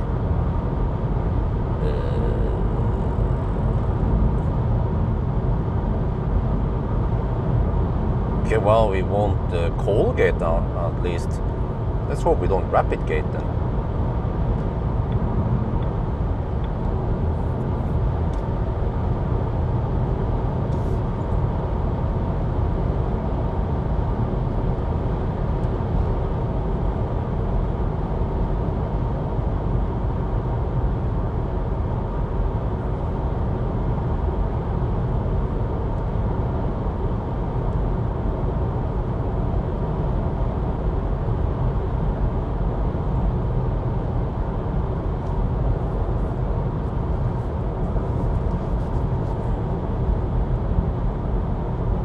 Man, this week, I spent so much time researching, trying to find out what kind of heat pump I need, because I don't need that powerful heat pump. I don't need a super efficient heat pump because it's just an additional helper in winter and also in summer for cooling. So I was gonna go for this 10k NOK heat pump from Elkjøp. I look at other shops, but there weren't that many interesting heat pumps. The one I wanted was a Samsung Nordic Home 25. The only problem was that there is only one in stock in Bergen, Gullgruven Bergen, at Åsane, and they cannot ship it. Why? Okay, why not? Or I can go for a 15k NOK that is available at Ullevål. So I was like, which one do we go for? But we don't need that much cooling or something, right? So I was considering to take the trip to Bergen to pick it up, just to pick it up, and just use the Model 3, for example. Or maybe I could use the new ES8 with battery swap, just to save some money. I don't want to pay too much for charging. Yeah, there's battery swap station, I think all the way to Bergen. Wait, where are they anyway? I wonder if there's one in Ørland. Wait, well, I'm not sure. But anyway, I talked to my neighbor as a coincidence. We talk about many things about the hedges and stuff. But then he also mentioned the heat pump, that he has lots of glass in his house and it gets hot and he feels like his heat pump is not strong enough to cool down. I said, how, really? Well, apparently yes. Dude, what the heck, man? Like this Toyota, he hammered me earlier. I hammered him, and now he's like, doesn't he use Tempomat? Kind of annoying that I need to keep overtaking the same dude over and over again. But yeah, so that's why I figured, okay, let's just go for the more powerful heat pump and cost more. But yeah, instead of Nordic Home 25, we go for Nordic 35, something premium it's called. But also by law in Norway, if you want to buy a heat pump, you must also buy installation, and you cannot do it yourself. And even if you have a friend who can install this for you, you need to show this documentation, whatever, to the shop you're buying it from, that you have an installer. And then I also look at what kind of installation packages do they have. They have 3 packages. basic, normal, and premium. The basic involves the 4 meter of pipe and whatever, and drilling in the wall and whatever, and then the extra, you get what was that again? The extra, yeah, you get PVC pipe. If you had to wood, if you had to wood, okay, whatever. Let me just try to error correct here. Okay, BZ4X or Aria. Well, they are good and bad in both the ways.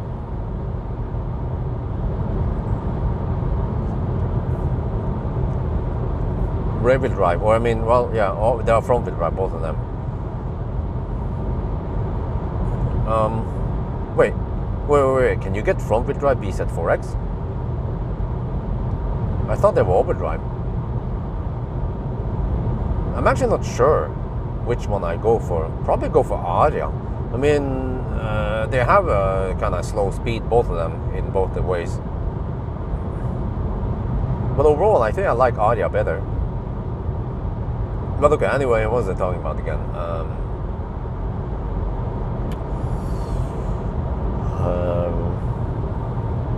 Yeah. So the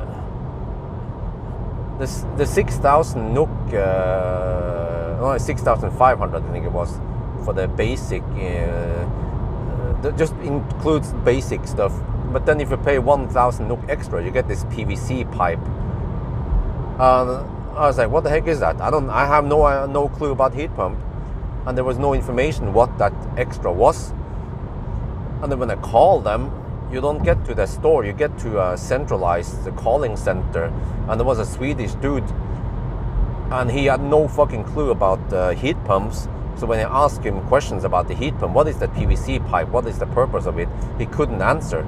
I was like, what is the point of being in a call center if you can't answer those basic questions? So I went to Elkjøp in Jessheim, and I talked to an expert over there, and he could tell me right away that the standard pipe that comes with a heat pump cannot withstand more than around minus 20 degrees. But if you get the PVC pipe, it can withstand over 30 degrees Celsius. I'm like, oh, exactly. And he said that pretty much everyone in Norway, they at least go for the extra PVC pipe. Yeah, I've also seen them across Norway. So I'm like, okay, convinced, pay 1,000 NOK extra, all right? That thing is going to last for 10 years at least. But then what if you get the premium package? Then you get a roof over the heat pump. Okay, why do we need a roof on those IP65X whatever anyway rated?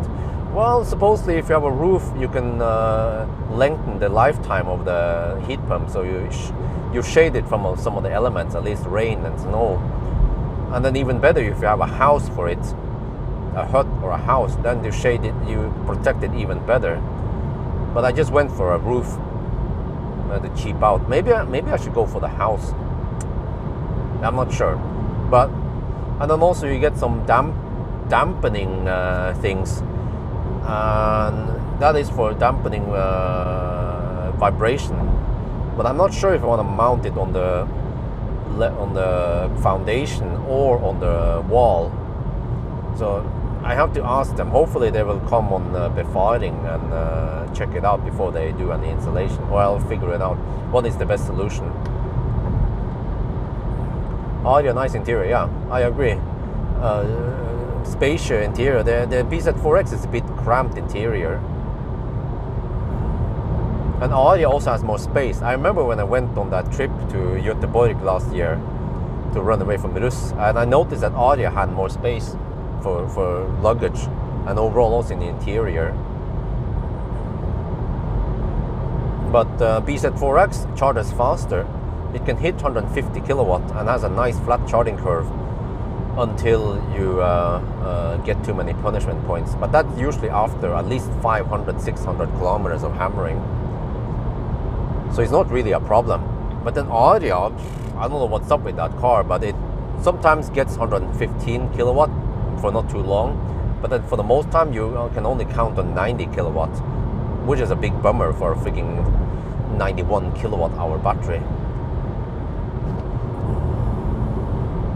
So, yeah. But, I mean, why do you have to choose between those cars? Why don't you go for a Model Y instead? Go for the best. Get the Model Y rear-wheel drive.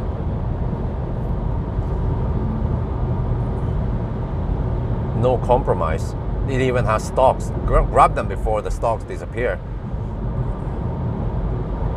Because Model Y has even more space, it's even more efficient, it even charges faster, it has better infotainment, better space, better, everything is better. And with Model Y, it's a no-brainer to buy anything else. It's madness to buy anything else than Model Y.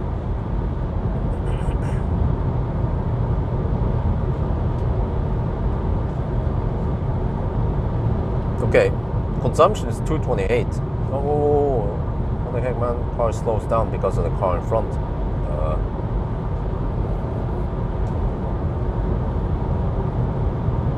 There's a lot of issues with them. Which cars are you talking about? Model Y? Not that many. Actually, Model Y has really low issues compared to how many cars they sell. You know, think about this. They've been the best-selling EV, best-selling car in many countries, and you haven't heard a shitstorm of issues. So reliability in Model Y is incredibly high compared to earlier Teslas. So, yeah, what kind of issues are you talking about? I haven't heard of any crazy. I mean, there are issues with any cars out there. So, no car is issue free. Oh yes, less expensive. Yeah, that's true. But if you have a very tight budget, yeah, then of course go for Aria. Then it's still a pretty good car.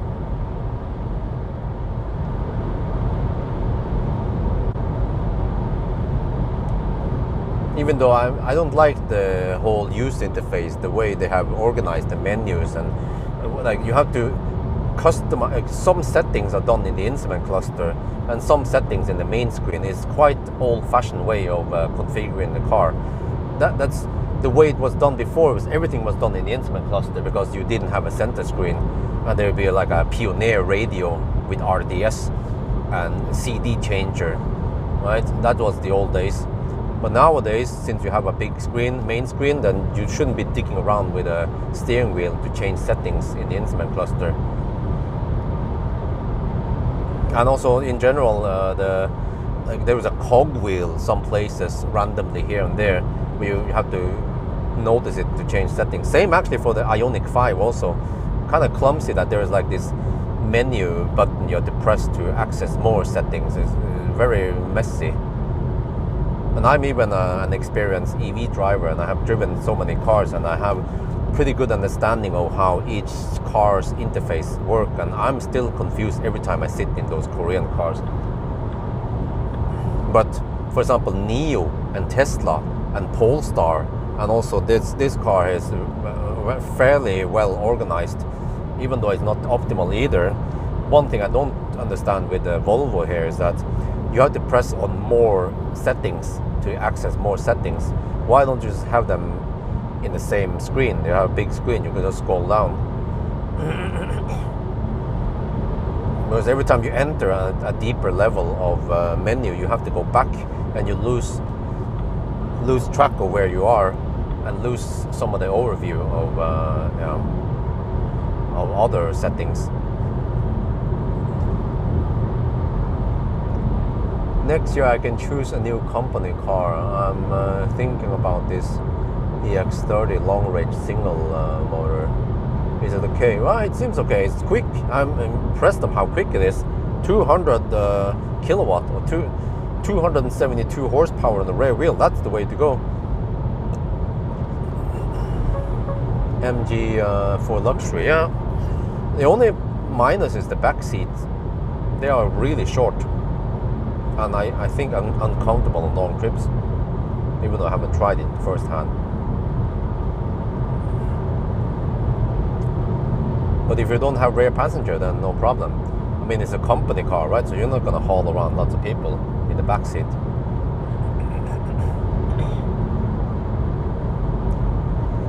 Model Y with the Norwegian winter, no problem.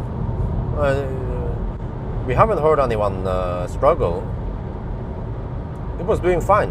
It was selling at hotcakes. You can ask yourself, with tens of thousands of Model Ys on the Norwegian roads, if they had massive issues, there would be a shitstorm on Facebook and social media, and the Sun and TV2 would pick up this news and make big headlines about highly unreliable cars. You haven't heard nothing. No problem, really. I mean, there are of course some issues, yeah, but there's issues with other car, like Volkswagen with broken AC unit on a press car with 2,000 kilometers. Cooper Born with broken battery, a brand spanking new car, you know. Just saying. Okay, let me check something. Status 143.6 kilometers. Okay, seems like this car underreports.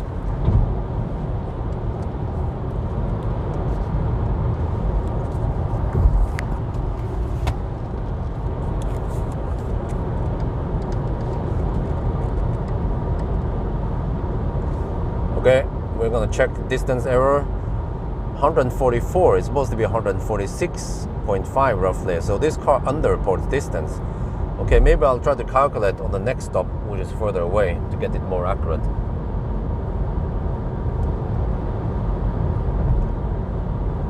Okay, เมื่อกี้นี้เราผ่านเช็คพอยต์แล้วมันน่าจะเป็นประมาณ147กิโลเมตรนะครับตอนนี้เป็น145แปลว่ารถคันนี้มันนับน้อยไปนิดหน่อยนะเดี๋ยวเราอาจจะเช็คตอนเราไปถึงที่ fast charge แล้วมันเป็นเยอะแค่ไหนนะครับ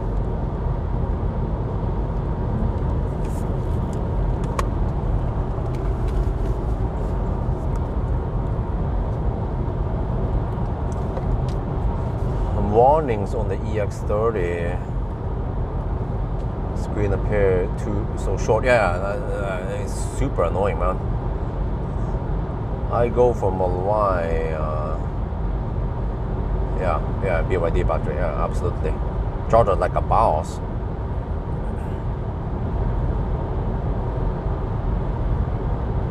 Okay, we'll get a little dropout here, and then we'll be back.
Oh, we're back already?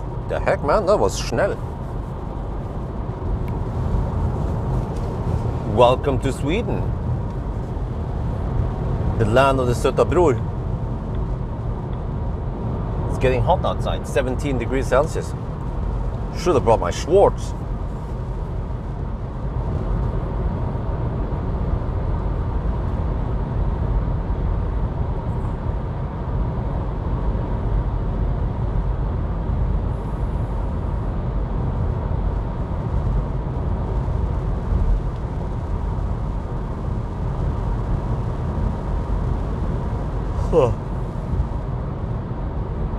But yeah, I think you can still get the Chinese Model Y. It's more random which one you get.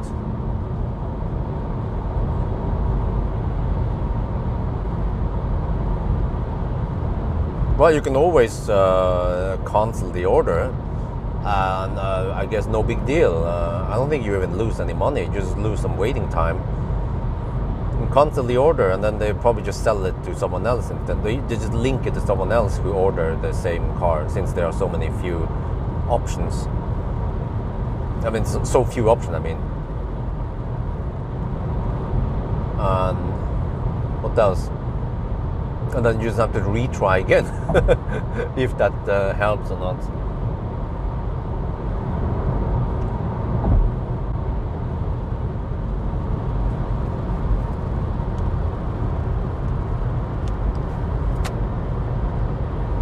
Oh man, AutoSteer just randomly stops working.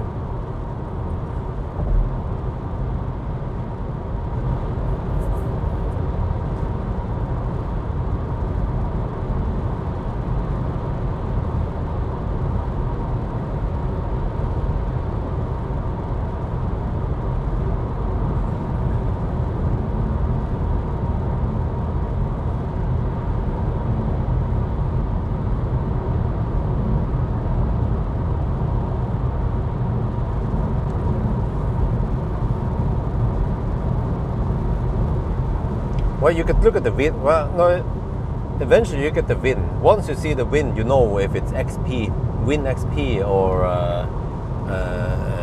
KRW, whatever it's called. I don't remember from the But VIN XP is the Berlin car. But wait, I also wonder if can you also get the Model Y from Berlin without the blade battery? You get the CATL battery. I'm not sure how that works. But Pawel was lucky to get a blade battery. And it's wonderful the way it charges. 170 kilowatt flat until around 70%.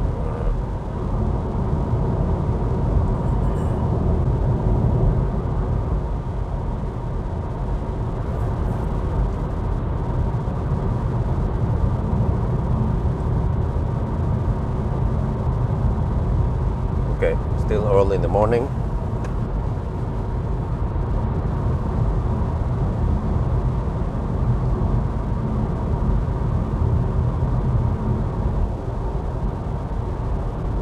Oh, okay. Isabel is awake, wife is still asleep.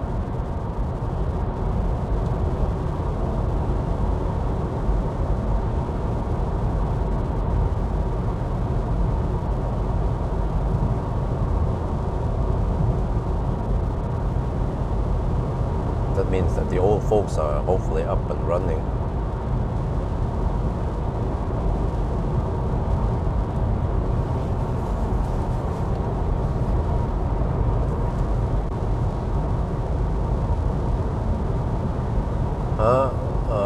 Why the chargers at 14 amp? Huh? Where? Huh? What? What do you mean? Based on what you saw in my home, or have you seen it in general that it doesn't go to 16 amp?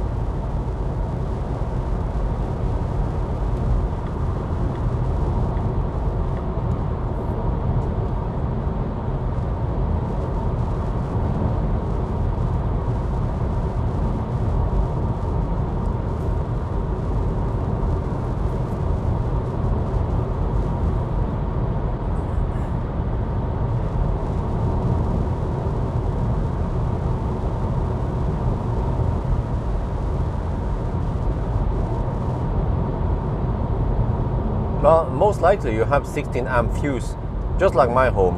But then the station is set to only 15 amp. So I see on Easy that it pulls 14.8 amps. So that's quite common that you have 1 amp less than the fuse or something. I don't know, just ask the electrician why it's like that. So I have around 10.5 kilowatts, or 10.3, 10.5, not 11. But I mean, it's good enough. Still heaven compared to the old home. Oh, okay, interesting. Oh, okay, then I don't know. Tesla charger at 16 amp. Okay, then I don't know, because at least in my home it's limited to 15 for some reason. I mean the whole station. So whatever car I plug in doesn't get more than that. I've seen in my cars. I mean, on whatever car I plug in, that it usually gets around 14.8. I never seen it above 15 amp even.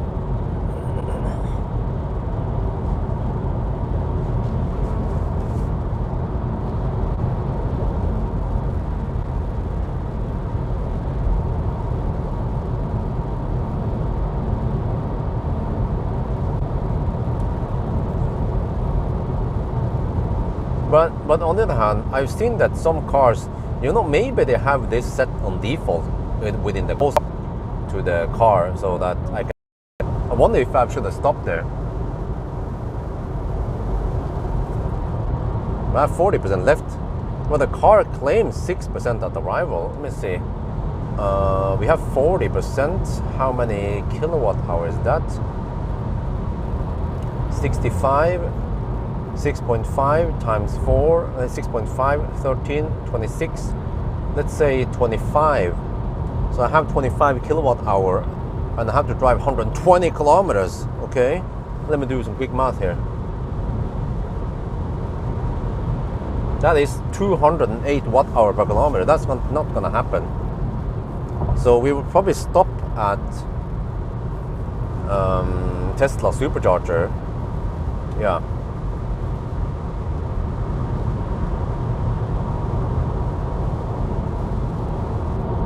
Hogstorp. Oh yeah, the good thing now is that Hogstorp is actually open.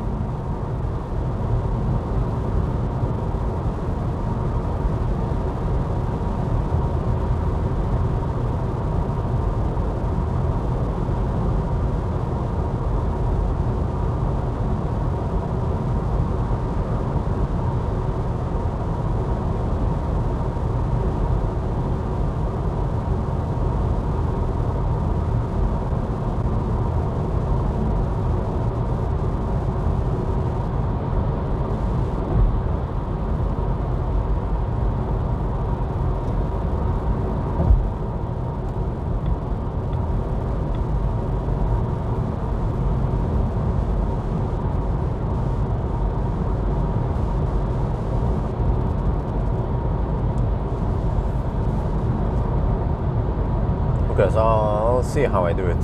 I go to Hogstorp, and then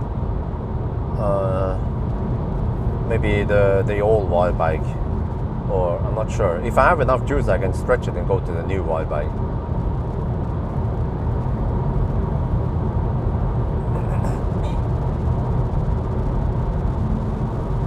Oh, there's almost no wind. That's great.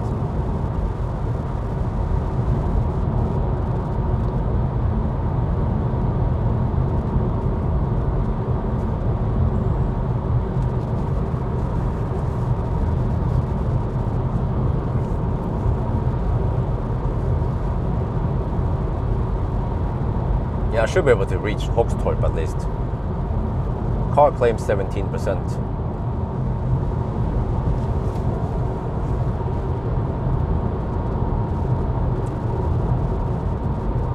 Do some quick math here.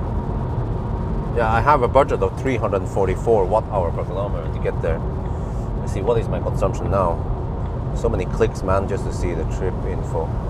238 right now. We're on the highlands. So okay, we'll get there, top up. but it has a somewhat aggressive curve to around 50%, and then it goes slow. But hopefully I can go from Hogstorp to Varberg. Well, unless I stop at Spekkerud also. Or maybe I could do that, and then I go to the new Varberg. But wait, so I get a little bit over 150 kilowatt, right? So I should still go for supercharger V3 and Ionity. Maybe some of the Circle K chargers, yeah, that's right. As long as I get around 400 amps-ish. Yeah, still the charge is not fully near. I know but it's not as bad as the Chinese car. I mean, not as bad as the Korean cars. So that's why I always count less. So when I see, for example, 38%, I count it as 35%. For example, just have a little offset there, like a ninja. Bluetooth, huh? Oh, well, I was playing music from Bluetooth earlier. I'm actually not that hungry yet because I had a nice breakfast. I was expecting that I had to drive a while. I was actually sitting in the garage for almost an hour before I left.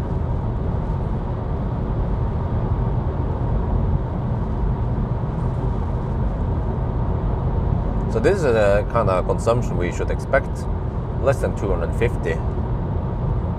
I actually don't think there's that much difference between the performance, twin performance, and the rear-wheel drive in efficiency. Maybe slightly better, but it's not night and day. But I think the reason why the twin performance was thirsty was because of the weather, temperature and weather.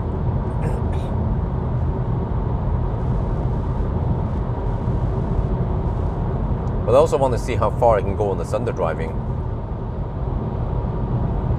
So yeah, I still need to get some work done. How to do it? I think based on the range test, I will probably do a range test tomorrow, since it's not a regular Sunday. Usually a regular Sunday there will be people traveling home, but since we have public holiday on Monday, then the traffic starts on Monday instead. So I can actually do some range test on Sunday.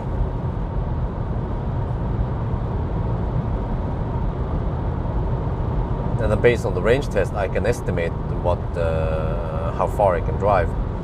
Then I have to do a Sunday driving maybe on Tuesday.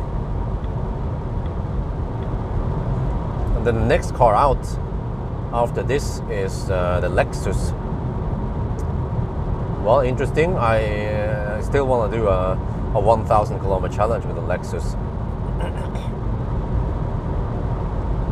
That would be interesting. With the punishment point, that is a real challenge.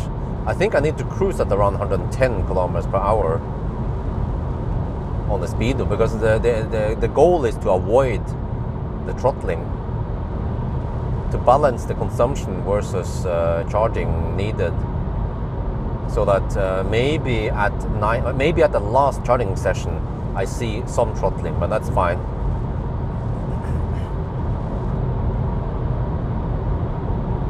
I also wonder how the Lexus feels to drive and how practical it is and so on versus the Toyota BZ. But I think the Lexus is like a more expensive version of the BZ. But it should be better, right? It's the luxury version of Toyota. Toyota is the poor man's Lexus.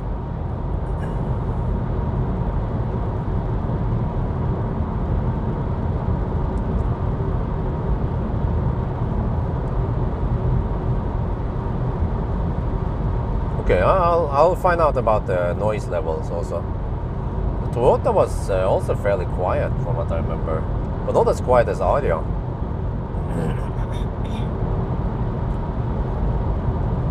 And of course we had to test the auto parking in Lexus.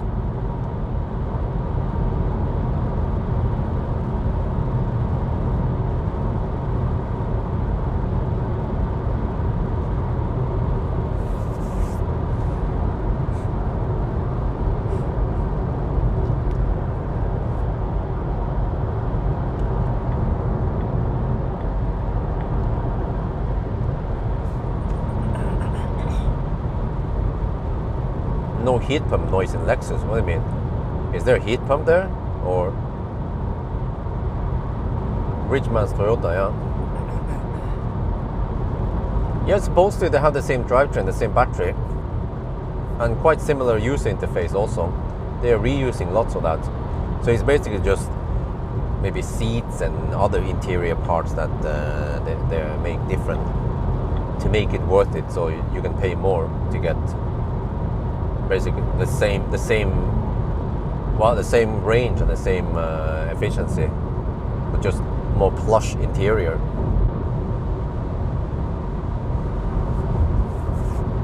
But unfortunately, it doesn't get the yoke wheel with the steer-by-wire. That will come later.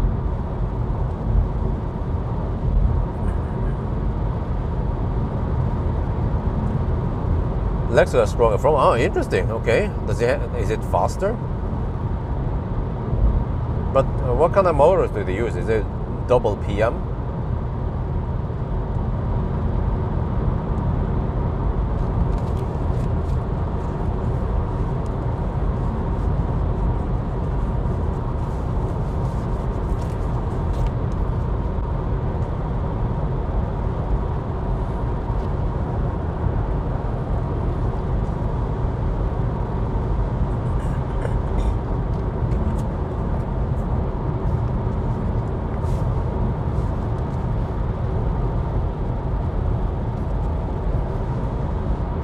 Okay, let me see. 50 kilometers away from Hogstorp now. I will run with 15%. Battery, wow, really? Battery is at 28 degrees. I'm not sure if that's, yeah, the battery temperature or not. Yeah, I think it is. Inlet is 24.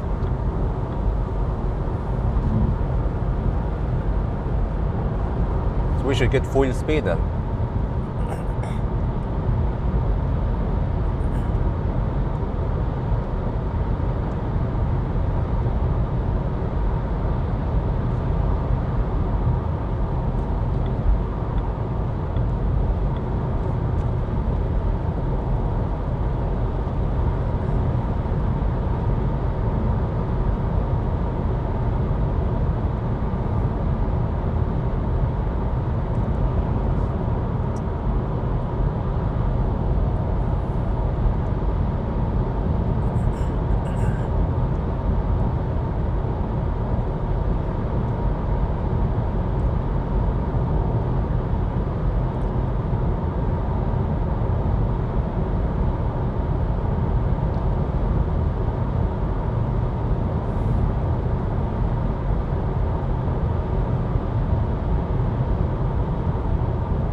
Man, I wonder how hot it's going to be in the house today.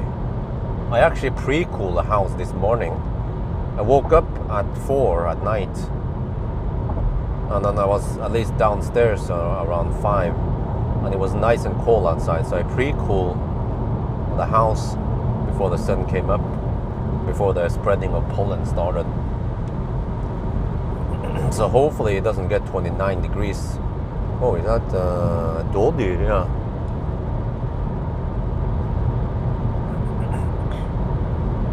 We'll see once I get home.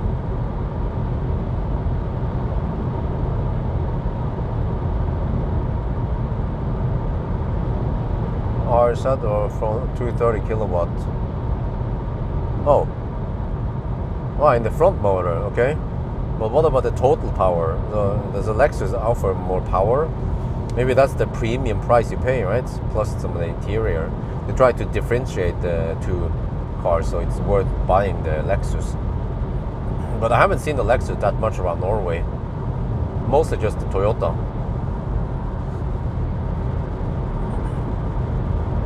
Oh, that's total power. Oh, really? Wait, are you saying that the BZ4X has less power than this rear-wheel drive Volvo? No, house temperature is not online. I don't have any sensors picking up the thing. I actually don't have any home smart home hub yet. Maybe I should get one. They are not that expensive, but I don't know which one to go for yet.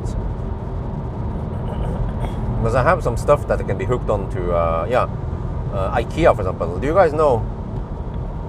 But also the Heimguard system. Maybe I need to ask Morgan about this. He's the one who recommended me to get the Heimguard. What's it called again? A dimmer, yeah, the light switch. But I'm not happy with the fit and finish on the Heimguard. It's quite shitty. It doesn't feel round, the buttons, when the dial, I mean, you know.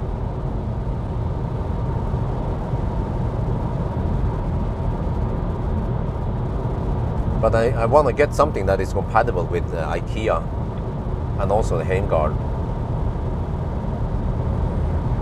Lexus, okay. Well, but this Volvo does 0 to 100 in 5.3 seconds, lol, and it's just rear-wheel drive. Okay, so we need to test the acceleration also on the Lexus.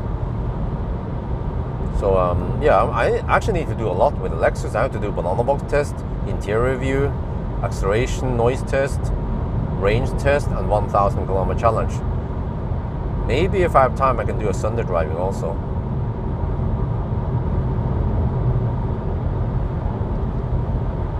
Well, actually, I forgot. I have a house temperature online. Actually, in several rooms, because I get the reading from the Philips camera, the baby calls. We just happen to have 4 of those.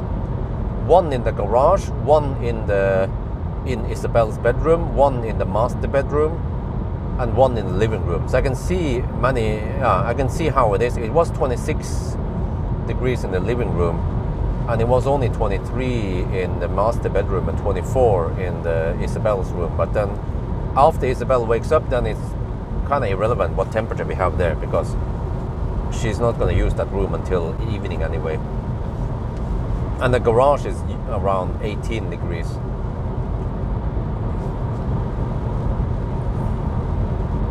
Okay, we're getting closer to Hogstorp, 37 kilometers away. We are down to 24%. Now the car says 13% at arrival. That's perfect. It's going to be around 15-minute stop there. Maybe I'll go pee and grab some snack. The gas station should be open. I think they open at 6 or 7. Circle K.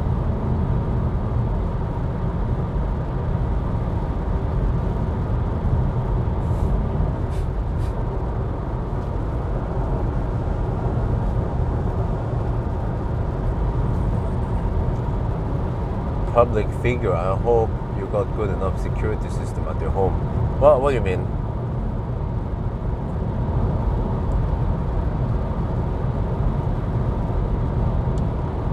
What kind of security? I mean, I have door locks, you know, normal security like any person has. But I don't have a lifeguard. I don't have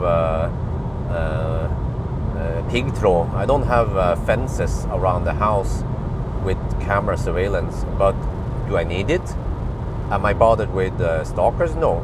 Some people know where I live, and they just poke around the house. I mean, not around, but they are on the public road. They just drive past the house to see, but they don't go on my property.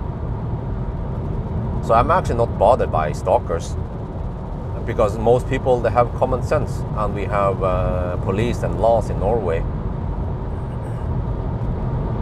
Have lots of debt. Yeah, maybe they can steal some gjeldsbrev.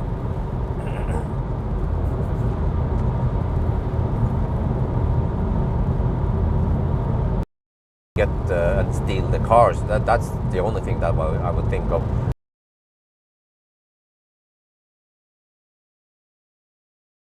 Like, there's stuff that, I mean, the house is worth a lot, like the kitchen and stuff, but that's items fixed to the house. But also not only that, but the house is occupied. You know, we have people there all the time. So it's not like they can break in and steal anything. I mean, they probably don't want to dare to break in at night anyway. They hate to break in when people are not around, when they're on vacation. But we don't really go anywhere because of baby, you know, the baby situation. And if we go somewhere, it's just for a couple of days.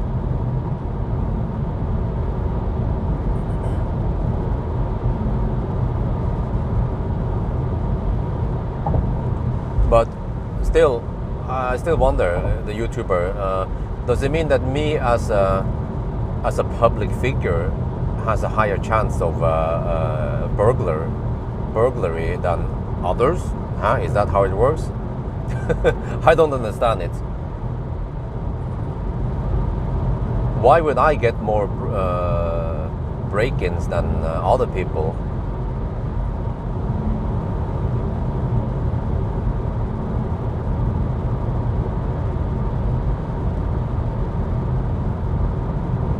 We have to pay attention there. 29 kilometers left. Okay, 12% on arrival. All right, we're fine.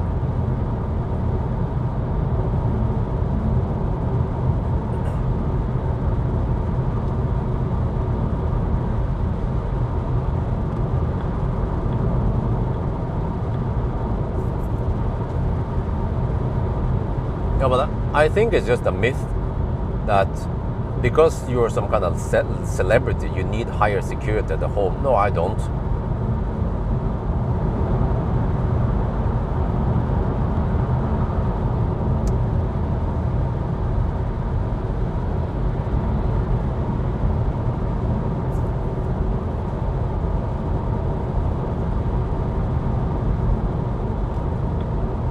I will not dare to share so much of my private life. Yeah, okay. Yeah, but you have to ask yourself, what is the problem really? Because do I show anything? No. I even show what's inside the house. There is no value inside the house. There are some toys and shit. Well, they can steal the what do you call it again? The toaster. And whatever, you know, there is not much value they can steal there. Auto parking, right? Didn't I do it already? Don't remember. Okay, well, if not, then I need to do an auto parking test. Don't remember if I did it already. But I mean, I understand you, the YouTuber. You wouldn't share the private life, but that's the one choice I wanted to do. There's no, I don't share like intimate, what do you call it, too much privacy. It's just more common stuff like, oh, there's a chair, that's a kitchen, you know, that's outside, you know. There's nothing like intimate we share anyway. That's a couch, that's a TV, you know. Who gives a shit? I think people are too hysteric about things, you know. Oh, we don't want to share this, we don't want to share that. No, it's super secret. Like, what is the problem? We don't share any too private stuff, and it's also impossible to hide my home's location anyway. But even if they know it, I haven't been hammered down by stalkers. Yeah, it's just, people are just paranoid. I think the problem is that people who are not celebrities, they think they want to be super paranoid. That's why they are not celebrities, because they don't want to be on camera. They don't want to expose any of their private life, and I don't expose my private life. There's plenty of stuff I don't show you guys. You just see the tip of the iceberg. You know, no. Norway doesn't have a stalker problem. Maybe that would be different in other countries, but Norway, no problem. And in Europe in general, because we are quite civilized over here. Yeah, I did EX30 auto parking. I thought I already did it. You just have to go watch it. But I think it boils down to the same problem as people who own fossil cars, people who don't own EVs. They think that charging time is a problem. Charging is a hassle because they don't own it themselves. And just like me, like a celebrity, I'm like a B celebrity. I'm not a class A celebrity, but people who don't know how to be a celebrity, they think that it's like a hassle. They want to hide everything, but it's not really a problem. I can have a perfectly normal life. I don't get stalked down. I'm not Ronaldo. No problem. Most times I don't even people don't recognize me, which is fine. And then sometimes when people recognize me, it's cool. I can talk a little bit if I'm not in a rush, of course. Take a selfie. I don't mind. Yeah, but you exactly. You prefer to be paranoid and anonym, but that's you. That's quite common. Like some people don't want to be photographed or whatever. You know, that's common. But that doesn't mean that me as a celebrity, I need to be careful about things. You want to be open about things, you know, no problem. And I met other celebrities outside. They just have a normal life. They don't have a lifeguard. They don't clear the area. They don't clear the bus they're gonna ride or something. You know, they have a normal life. I also want to have a normal life, just like everyone else. And yeah, in the beginning, I wanted to have fences around the house and a gate and so on. But now I'm like, wifey was like in the beginning, like, we need to have a gate. I'm like, but none of the neighbors has gates, you know. And it's kind of sometimes a bit impractical. They have to open and close the gate all the time, and you have to have a camera and a monitor there. And we get deliveries all the time, so then they have to. I don't want to stand out and become this weirdo that blocks out everything. And they can always just climb the gate or jump over the hedge anyway. So it's unless you have 2 meter tall fence with broken glass around it, you know. But I don't want to have it like that. We can have video surveillance eventually, only on my property, of course, not on the public road, because that's not allowed unless you get permission for it. And yeah, I mean, it's good enough. If it becomes a problem, I will just report it to the police. But we live in Norway. We don't live in Guatemala. Okay, I have to pay attention now. 16 kilometers left.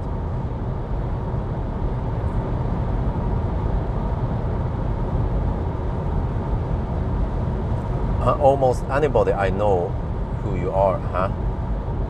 Okay, I'm a D. Yeah, okay, I want to be the D.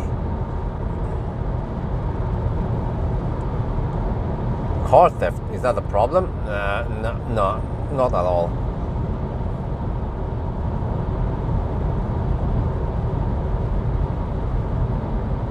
So I have the keys in a box that blocks signals, so that you cannot use the relay attack on it.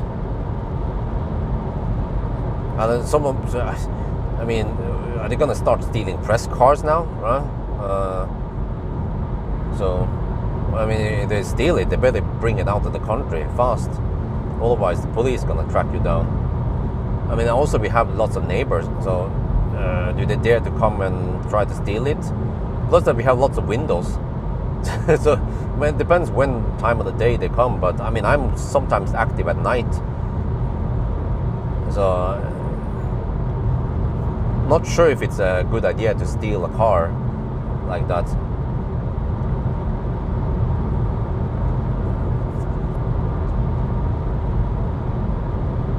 And some of the cars I sometimes have, they are old anyway, like the Soul and stuff. You know, go ahead and try to steal it.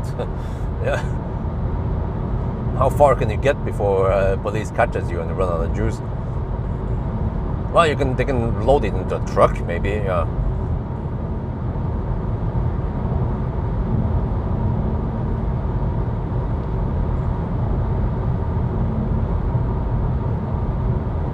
Okay, we are actually going kind of deep.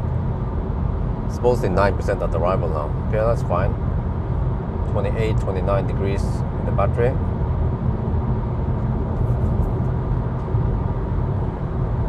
First charging stop.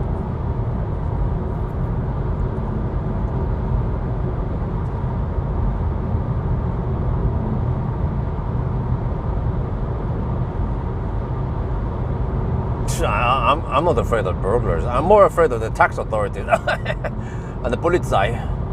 I'm just kidding. No, but also I live in a really safe neighborhood. There's no like Alnabru was shabbier than here than Home.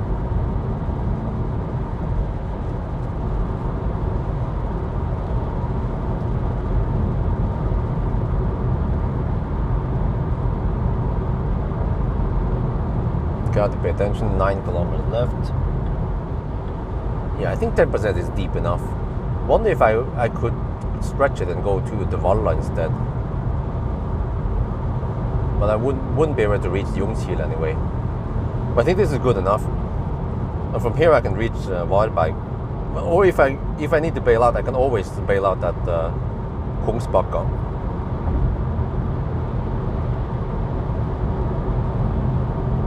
Barbed wire. Oh, that's what it's called. Yeah, barbed wire. Yeah. In Norwegian we call it pigtråd. Yeah, that would be really safe when the kid starts playing and climbing. Oh yeah, of course.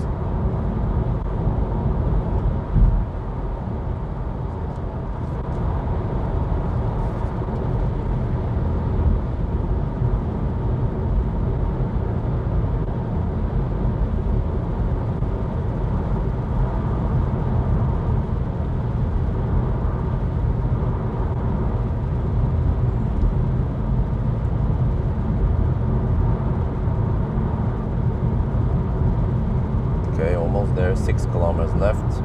I'm actually following Volvo, doing barely legal speeds. They drive that fast over here, unlike Norwegians maybe.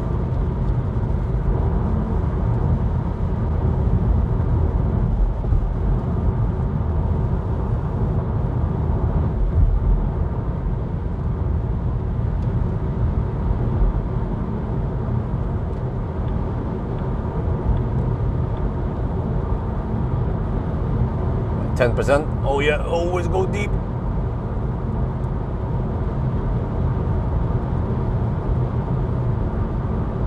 I don't remember if I need to, if I can run HVAC or not. I think I can while charging.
Almost there, 2.5 kilometers left.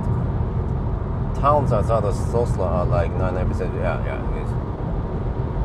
But and you never see any broken glass or anything there. There's no place to park your car out on the streets either. You have to park on your property. Unlike Alnabru, or where there's actually street parking and there's people walking like closer to the bus, closer to the shopping mall and stuff over there.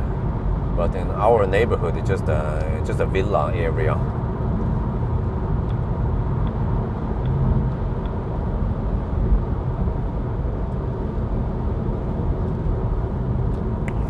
Okay, anyway, let me get ready. Get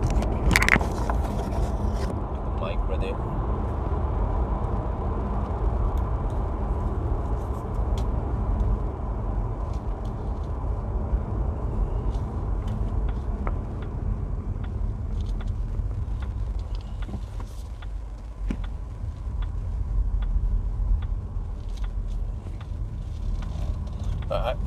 I don't think there is even a slum in Norway. Some countries they have slums. I don't know. Well, actually, do we have it in Europe anywhere? but in Asia, Philippines, there are slums there. Of course, parts of America also. Mexico, are you Mexican or not? But I haven't heard of any slums in Norway. Well, unless you're counting Arnabu slum. Well, it's not really a slum compared to the real slum. Holy crap, this woman is slow. I need to deduct 1 minute because it's slow one.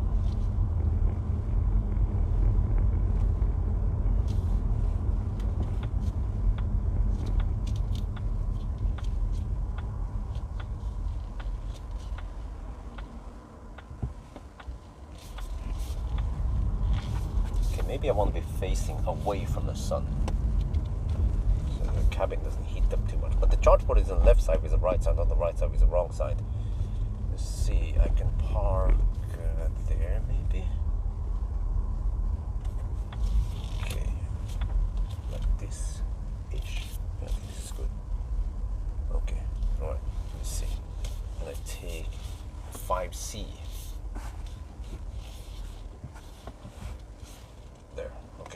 Park, check the stats first. 3 clicks just to get to the stats. Okay, here we have Hogstorp. Stats is 240 kilometers and then 244 watt-hour per kilometer.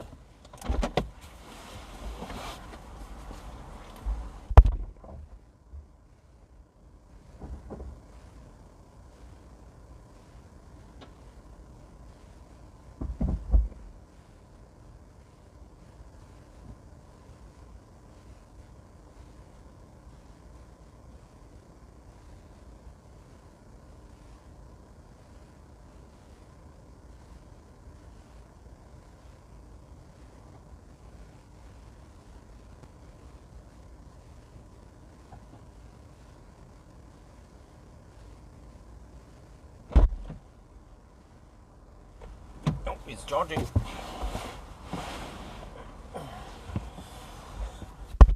Okay, bring up the shaft. Wait, how is this again? The thing is, it's dead when I'm not in the car. Is that how it is? Hogstorp. Someone can type location to Tom, maybe. Okay, I'm gonna go. Let me see. Oh yeah, it always starts a bit slow, right? That's how it is.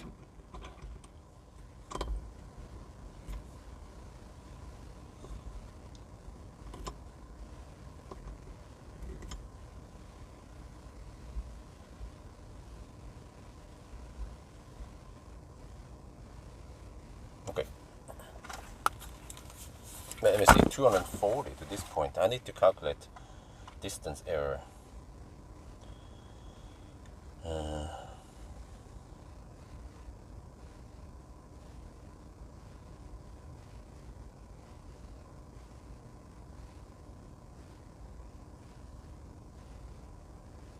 It's supposed to be 243, okay.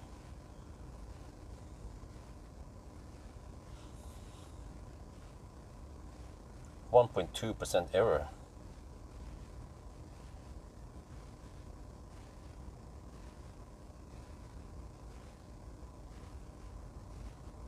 That means 988 kilometers then.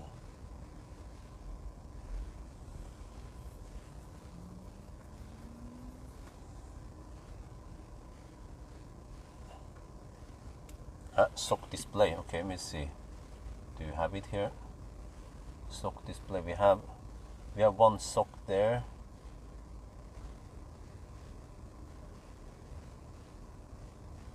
Wait, sock percent battery 16%. 16%, and the other one is 15%. Okay. Well, but it's 13 right now, so none of them are correct anyway.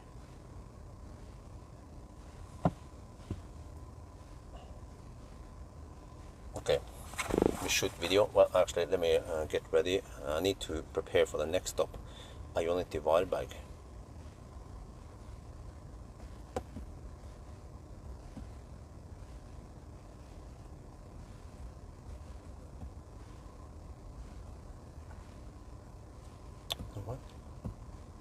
mistyped.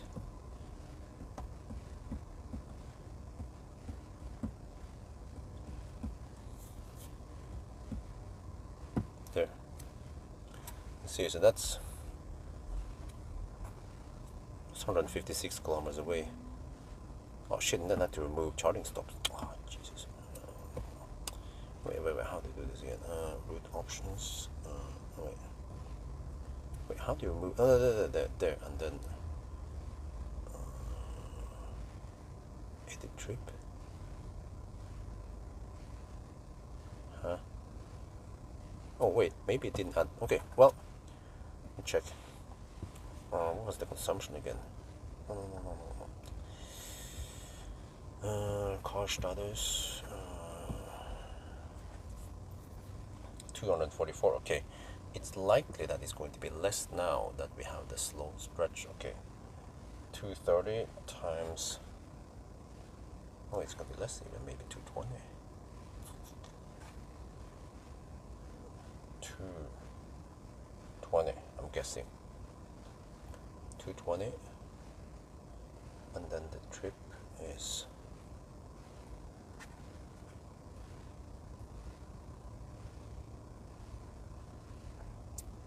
what? Why don't the heck happened here?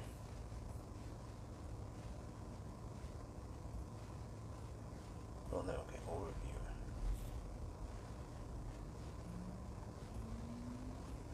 I don't know what the heck happened here. Map is being silly. There. No. Shit.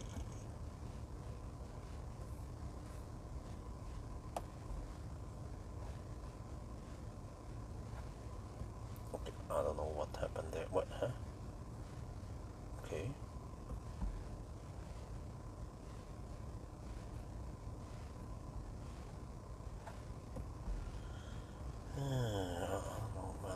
Let's see, can I at least see the distance and stuff?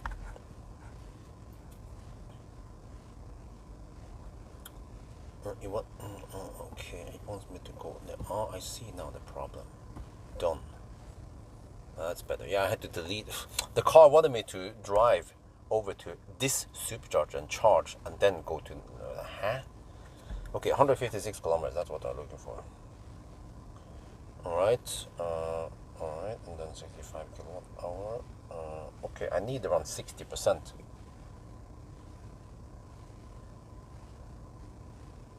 That's much the same.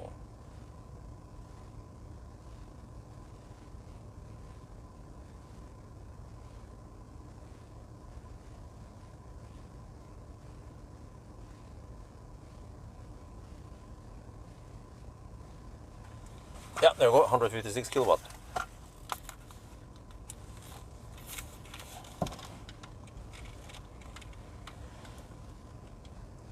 We are now at the Hogstorp, charging at the V3 supercharger. And how fast are we charging? Ich weiß nicht. Okay, we have to look here in the car scanner. So we're taking 156 kilowatt. Whoa! Yeah, wait, I have to hurry. Okay, but yeah, next stop is going to be Weilberg. That's 156 kilometers away, but we have to drive on some slow stretch in between there, so the consumption shouldn't be that high. So yeah, what is it? 21 degrees, really? It's nice weather today. Look at this.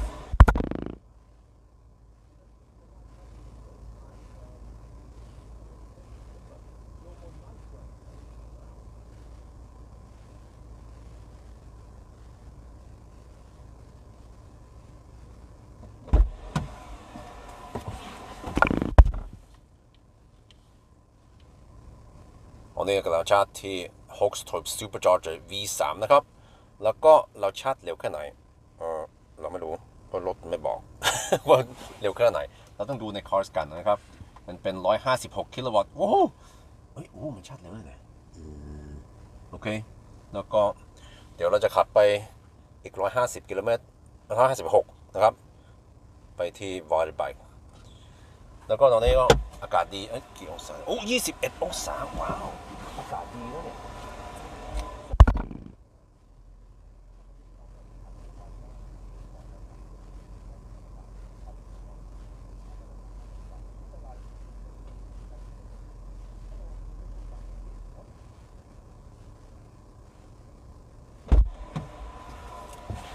Okay, well, now it started throttling already. Alright, that's the first throttle point.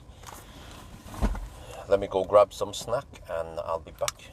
And I think this thing will freeze once I'm locked down.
man, that took a while.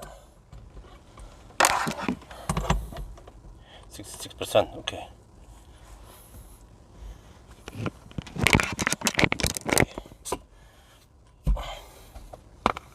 Can I stop charging from here? How does that work? No? Okay, whatever.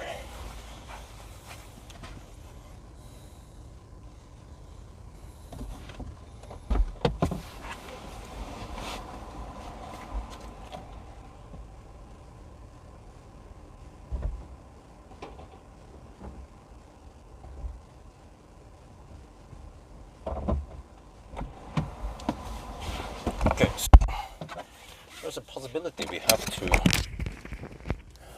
go further, or let's go. We seem to have charged a little bit too much because there was a freaking toilet stall. There's only one toilet here. That's a minus. Well, next time I might just pee in the bush then.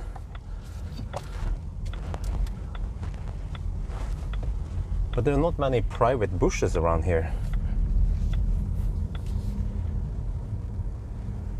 And yeah, so there was one toilet. I got stuck behind a whole family. There were at least 4 people in front of me, and one of them at least took some time.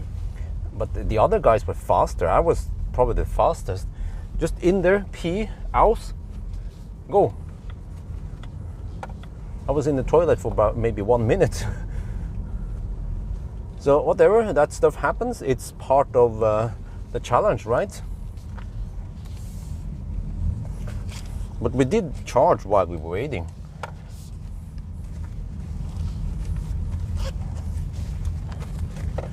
But then if I have too much juice, not sure how far I can drive. At least I'm guessing I can reach the south Varberg. Not sure if I want to go for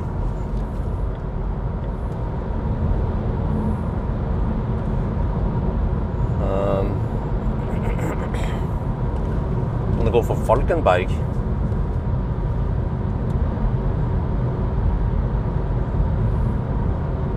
Yeah, I was stuck at least 5 minutes in a toilet stall, which is not optimal.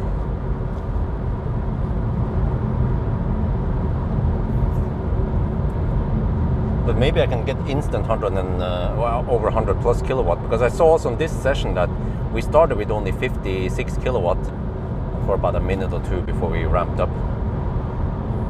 So if we arrive with 10-15%, then maybe we get 150 right away. Well, I'm not sure. Maybe it always slows, has a slow ramp up. Okay, well right now the car claims 24% at arrival.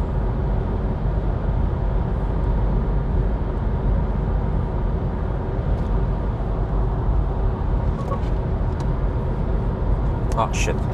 Disable that shit again. Let me see.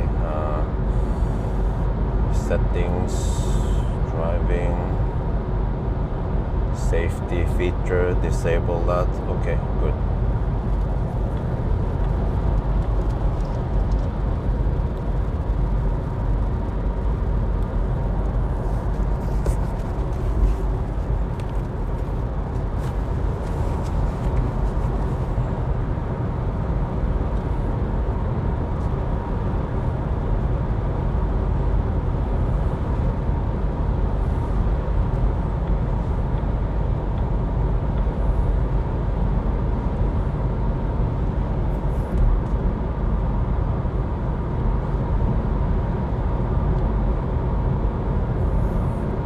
I cannot clean the window right now. So that was 38 kilowatt hour, 21 minutes. Oh, 108 kilowatt average, 109. Let's only 108, yeah, okay.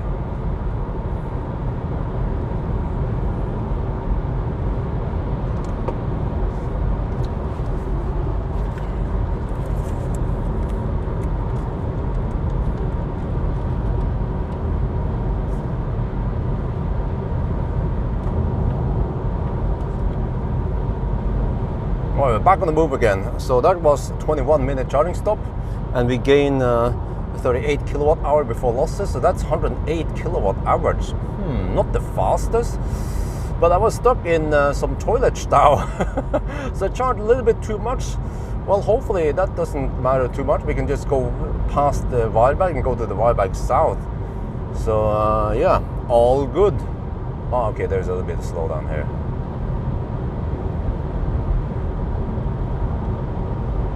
โอเคเรากลับไปที่ถนนนะครับแล้วก็คราวนี้เราชาร์จ21นาทีได้38 kilowatt hour ก่อน losses นะครับก็เป็น108 kilowatt เฉลี่ยนะอาจจะไม่ได้เร็วมากแต่ว่าก็โอเคนะแบตเตอรี่ก็ไม่ได้ใหญ่นะครับแต่ว่าผมชาร์จเยอะไปนิดหน่อยนะเพราะว่าเมื่อกี้นี่ต้องรอเข้าห้องน้ำนะ รอนานหน่อยนะก็ชาร์จเยอะไปนิดหน่อยแต่ก็ไม่เป็นไรก็แปลว่าเราจะต้องขับไกลกว่านี้ก่อนเราชาร์จควรจะไปวอยล์ไบค์ใต้แทนนะครับ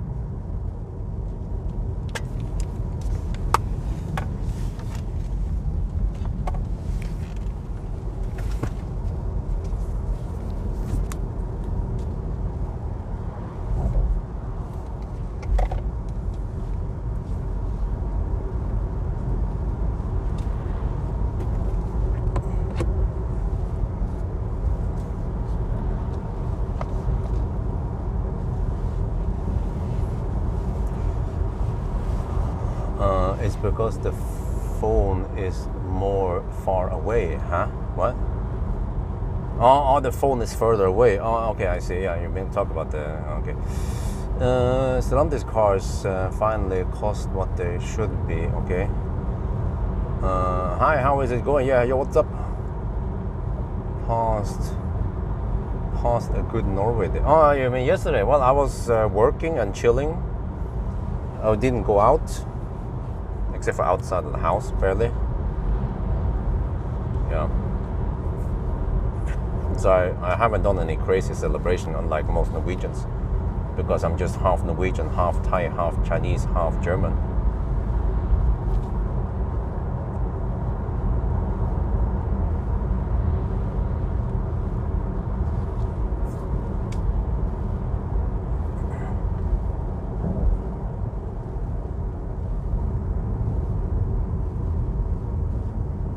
Oh boy, who's gonna block the left lane now? Okay, good.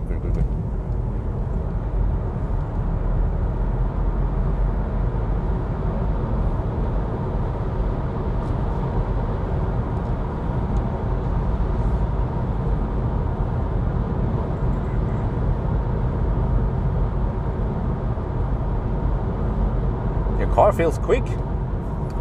I mean, if I had time, I should do a launch from 90 to 10%. Because I wonder if the battery is a problem. Or what, 5.1 seconds? Wait, what was it? 5.3 seconds? Well, I mean, it's still going to be slower than the performance all the way.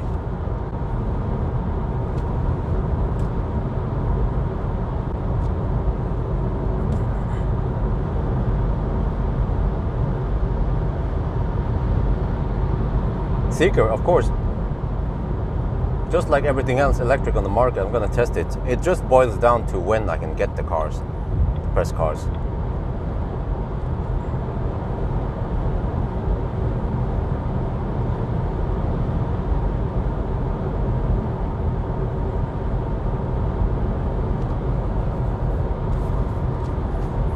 Okay, so the car claims 24% at arrival. Yeah, so I can go Wildberg South. It's just 10 kilometers extra. I can burn a few kilowatt hour. But if I go Falkenberg, then I will get only around 140 kilowatts. Wait, I don't remember last time. Maybe I didn't even get 140. Around 135. So that's a lot slower than 155 I would get. So I'll probably just go for the Wildberg South, yeah, and hopefully get instant max speed.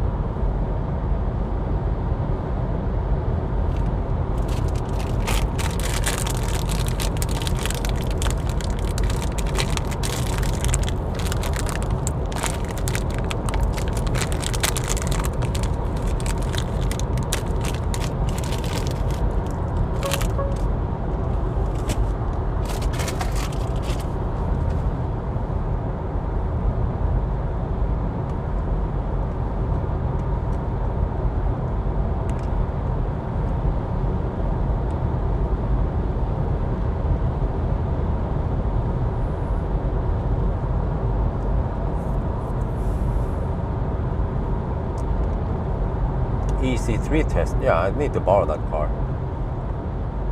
Well, okay. Suddenly this Volvo decided to hammer it. Well, here we go. XC40 fossil. I think in Norway almost nobody buys the XC40 fossil.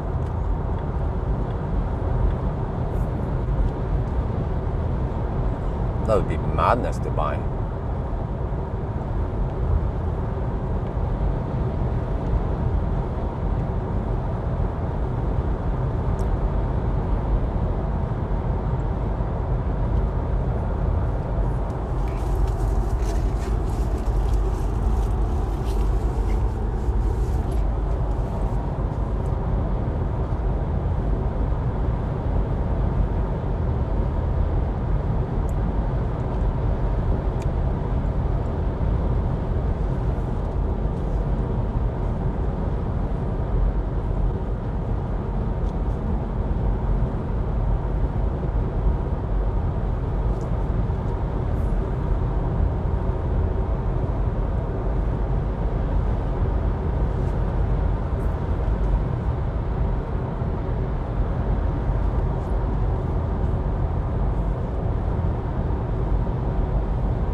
Yeah, I think we have some headwind now.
Okay, we're back.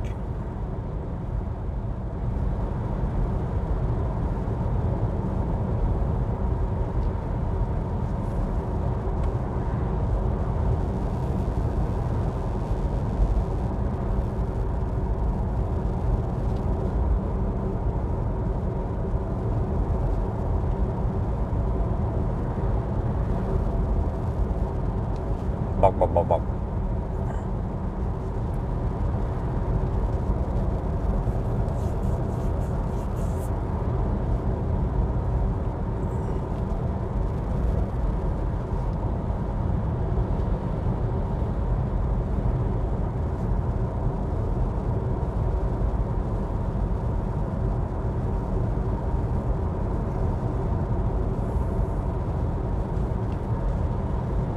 Well, it would be nice when the Stenungsund motorway is up and running. Is Per Simpson here? Maybe he knows some news about the motorway reconstruction.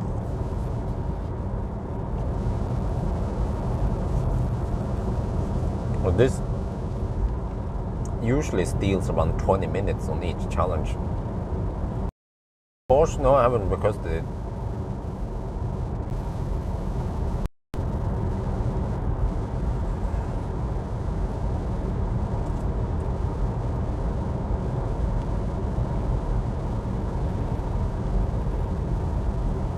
Yeah, nice landscape.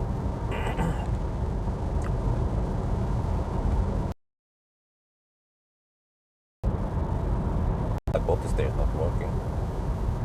But it's kind of working.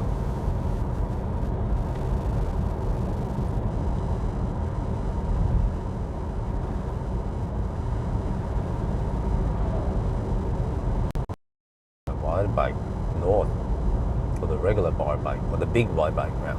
I think big wide bike and south wide bike. Well, I can say old wide bike, but yeah.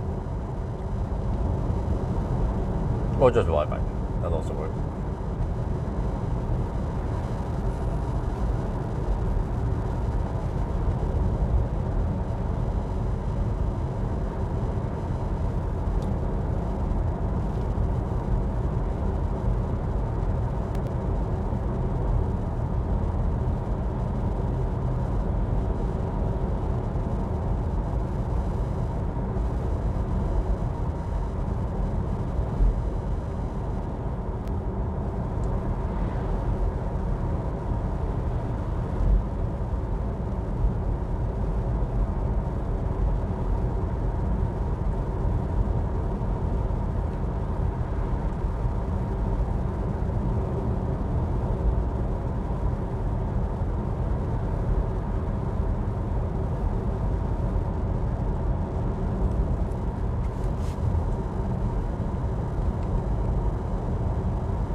Oh, one side for. Okay, well, at least if we can cruise at 80 kilometers per hour there, that'd be great. Yeah, well, plus VAT.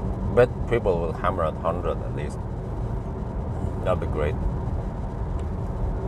Model Y rear-wheel drive, long range. Yeah.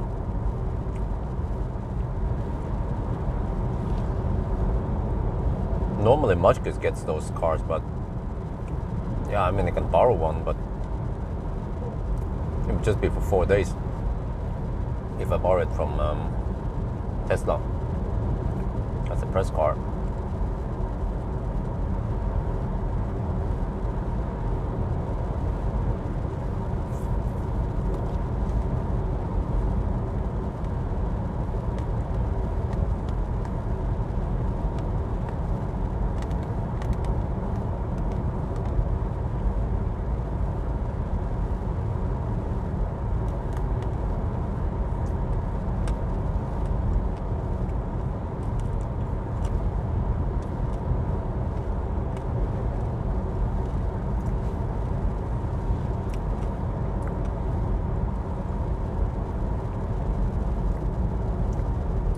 Caught up with some slower traffic now.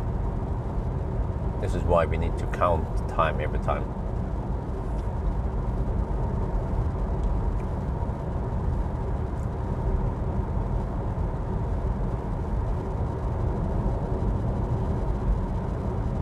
But it means that I have roughly 20-minute charging stops only. Maybe sometimes even 15, but yeah, it depends. 15 to 20-minute charging stops. There shouldn't be much longer than 20. Oh, but man, this detour feels very long. Now in the daytime. At night, it goes faster.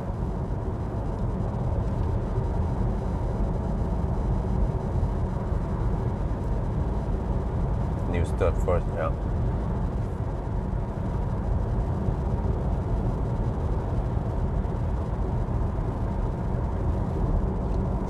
I heard that Chris Reefer got the Ioniq 5N now for testing. So I don't know. I haven't been able to book it yet. So I'm like, what?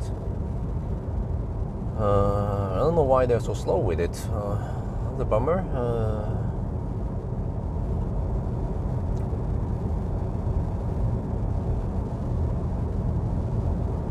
requirements for getting a press car? Well, I guess you need to have some kind of news place, either a YouTube channel or yeah, something. But it also needs to have some size. So, but Rifa is big enough to get press cars. He has only around 30k subscribers.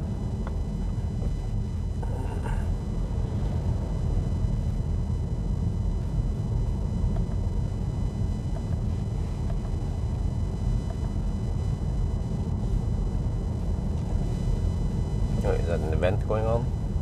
Seems to be some kind of tractor event. Or, I don't know, maybe not. Or some farmer event.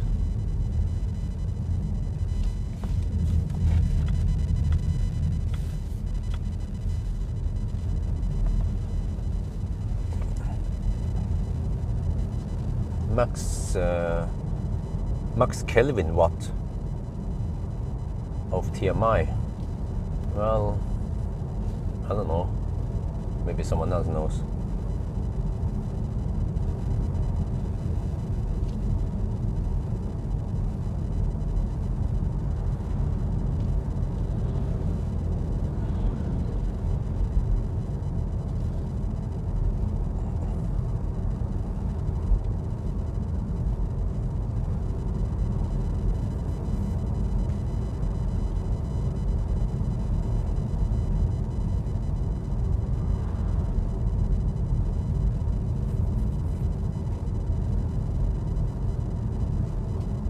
Or did you mean kilowatt hour, you know, the energy, or did you mean power, what the power output is? This is where it gets confusing when you mix kilowatt and kilowatt hour.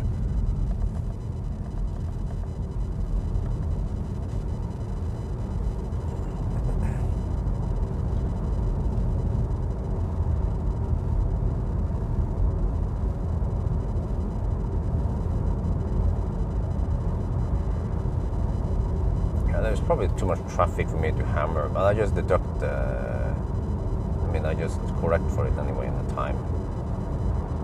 Power, you actually meant power, interesting. See, this is why it is impossible to guess what people, well, I mean, sometimes you can guess what they mean, but in this case, it was impossible to guess that was kilowatt. I was actually guessing kilowatt hour. Oh, of charging, I was thinking maybe discharging. I was like, I don't know how much, but it's 250 kilowatt. Summer, winter, no problem, because Tesla has alien technology.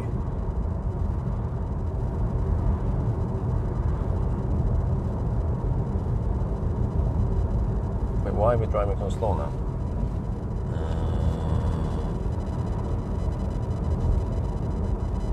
Okay, let's start hammering. Oh, okay, whatever. Maybe I'll just camp behind these guys. I think there will be an overtaking stretch soon anyway. I'm going to try to hammer them there. Don't want to stress too hard. There's too much traffic anyway.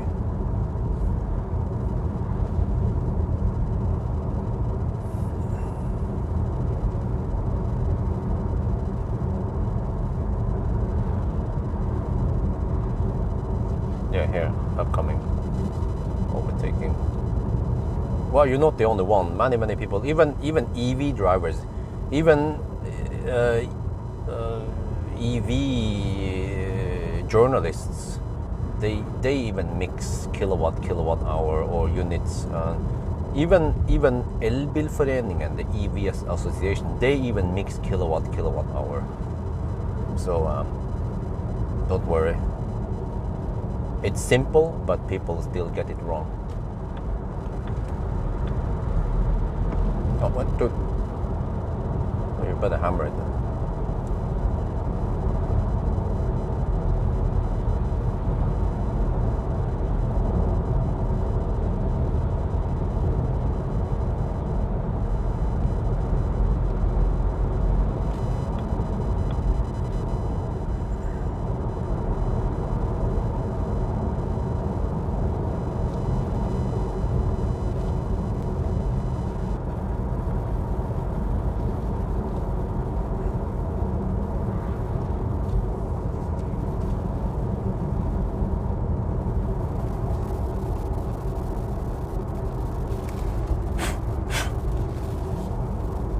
on the screen is a bit dusty.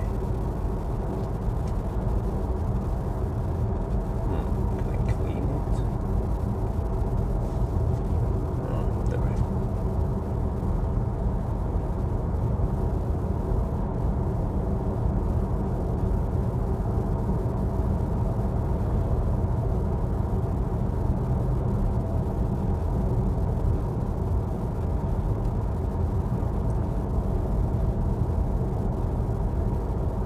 I think I need a lunch on the next stop, or at least something I can grab and eat while I'm driving.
We are now on the detour stretch, and over here it's 80 zone and we're doing 70.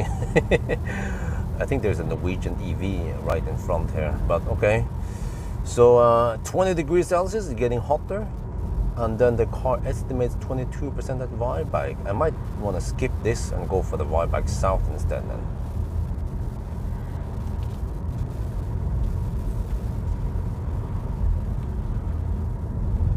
Okay, อันนี้เราขับทางอ้อมนะครับเพราะว่าถนนใหญ่มันลุกตั้งเมืองแล้วนะแล้วก็ตอนนี้มันก็เป็น70ลิมิตโอเคต้องขับช้าหน่อยนะครับแล้วก็ข้างนอกก็20องศาเริ่มอุ่นขึ้นแล้วนะแต่ผมไม่ได้เอากางเกงขาสั้นมานะผมไม่ต้องการนั้นแล้วก็รถก็คำนวณว่าเราจะมี 22% ตอนเราไปถึงชาร์จนะผมอาจจะสกิปอันนี้แล้วก็ไปทางใต้อีกนิดหน่อยนะครับมันมีซูเปอร์จอร์จ B3 ที่หนึ่งนะ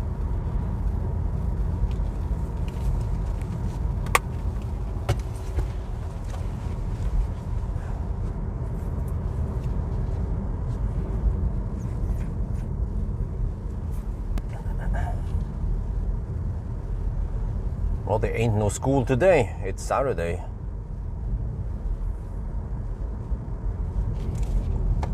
Okay, so over here at 50, well, let's see, oh, 55.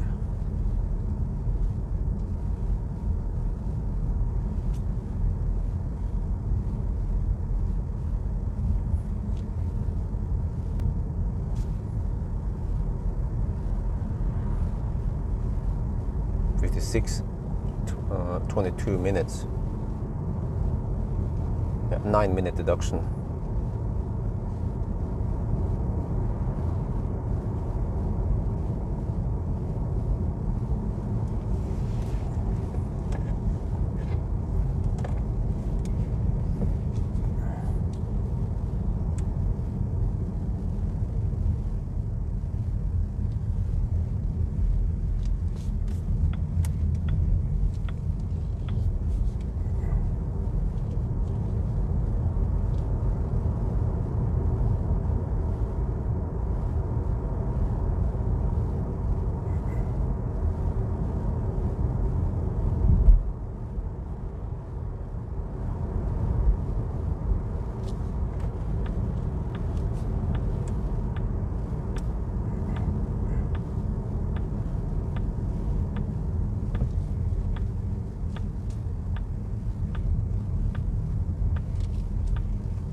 like this car? Yeah, the car itself is good. The software not so good.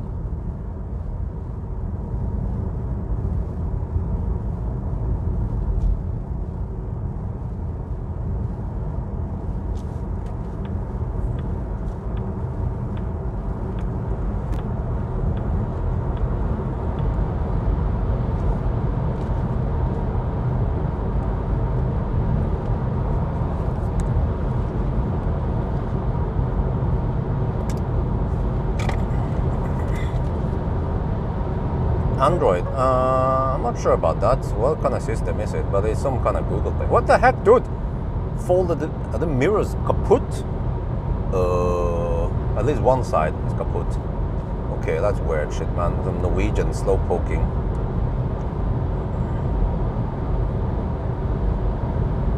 Nope, still as buggy. Actually buggier than last time, because now it won't even set the following distance. I click on the following distance to short, but then after a couple of seconds it goes back to very long. I was like, the fuck, man? Seriously, never experienced anyone, any car do that.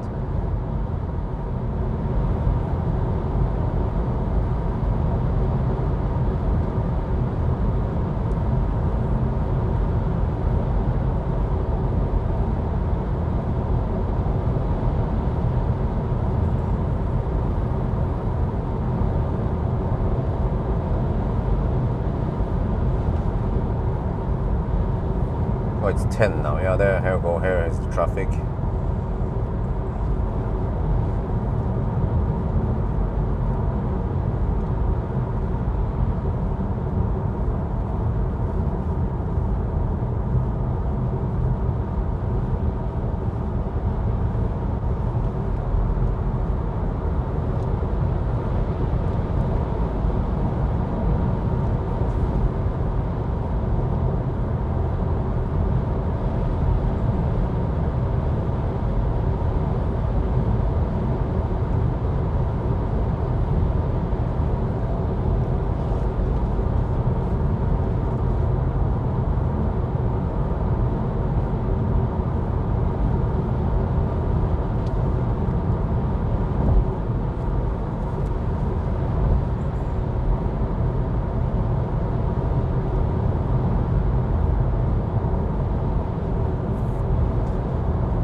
Spring update. Nope. What's up with that? Will the Highland get it?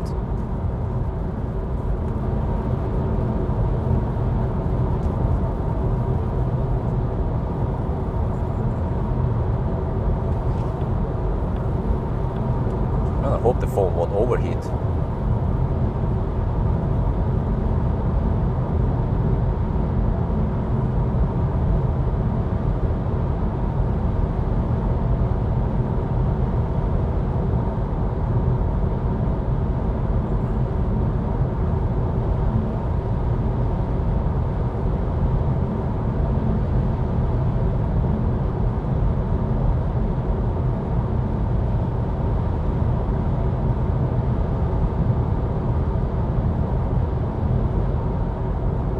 Okay, what kind of visualization?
is that a question?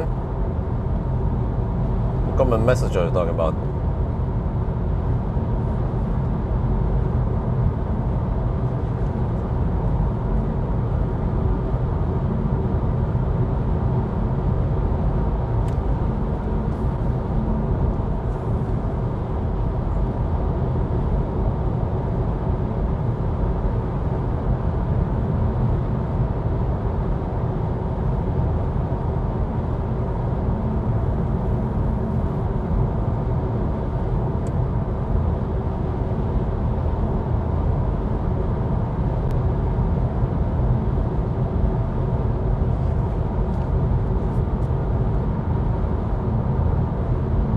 It's kind of busy on the roads.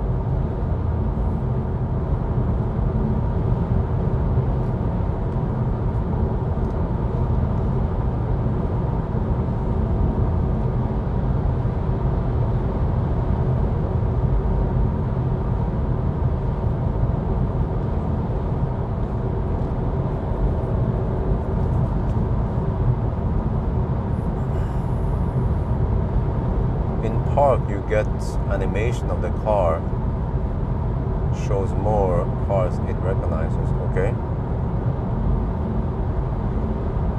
well, that sounds like not so useful information, not so useful update, just eye candy.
I didn't bring my shorts today. I wonder if that will be a problem.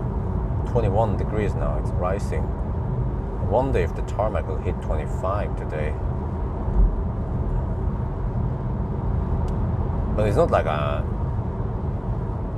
very hot day, not 28 degrees.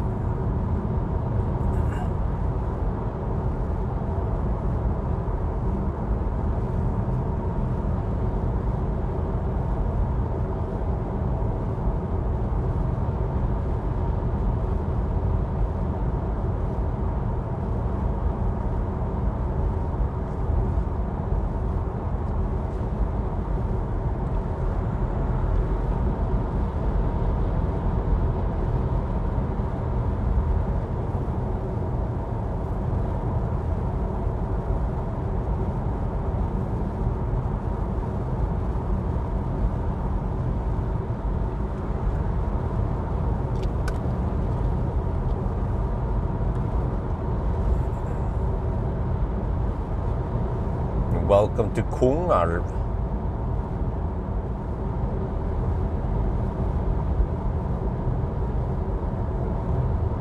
When you tested the EX30 8 months ago, was the new version with heat pump? Good question. I'm actually not sure. I think it had a heat pump, right? Why are people camping in the left lane over here? Shit.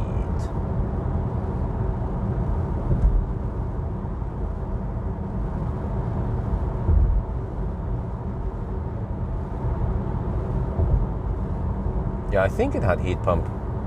Well, it's a regular EQE, right? Not the fat EQE.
Did Marcus order new Tesla Model 3 performance cars? Nope.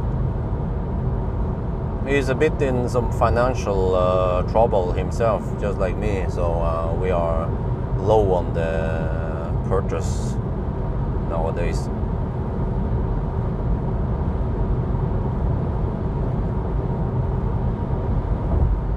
Okay, the car claims 20% at arrival. Well, but if I go for a ride back south, then maybe I shave off a couple of percent there.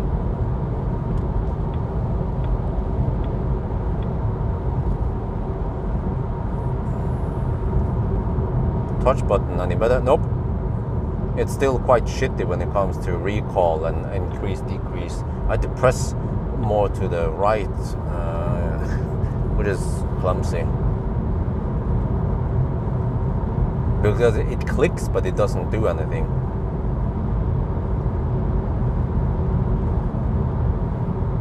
So that's pretty much as bad as the Highland scroll wheel press.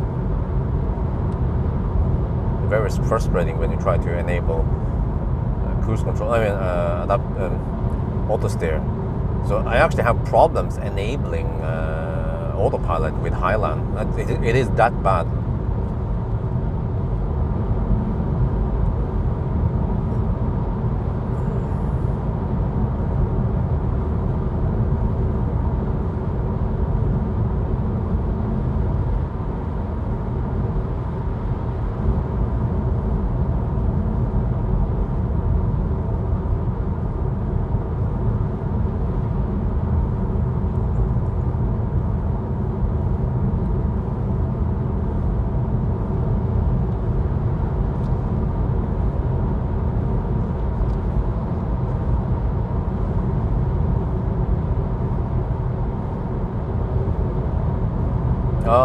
Well, if you haven't noticed, I built a big house. I've been talking about this for the last year or so, at least. View count is not, I mean, view count is fine. That's not where the problem is.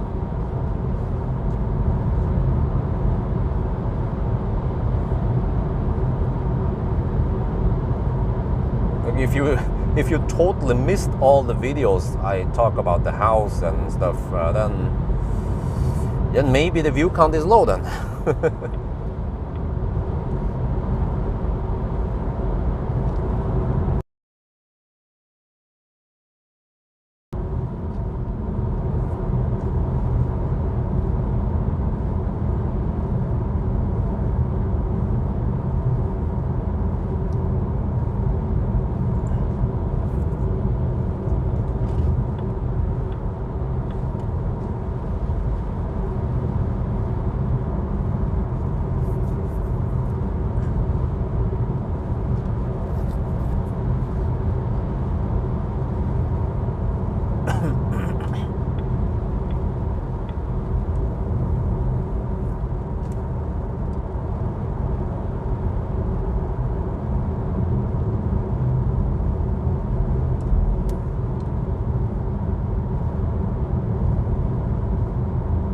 What's with the shake cam? I don't know what about the shake cam. Shy cam? Oh, okay, I know what you mean. I'm just playing stupid. The shaky cam, it's because of bumps on the road.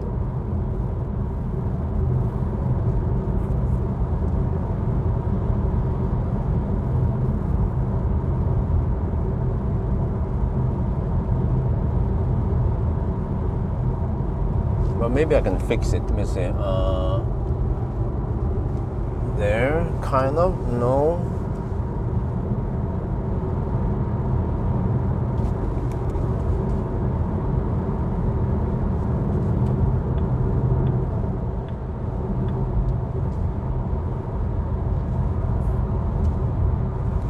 Try something then.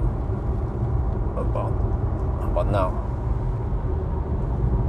How about now? Oh. Is that better? Slightly.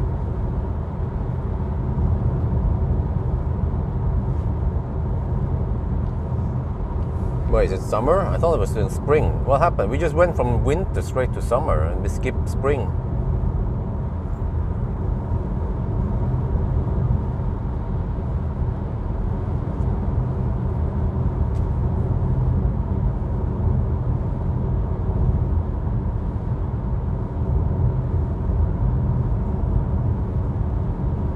Man, I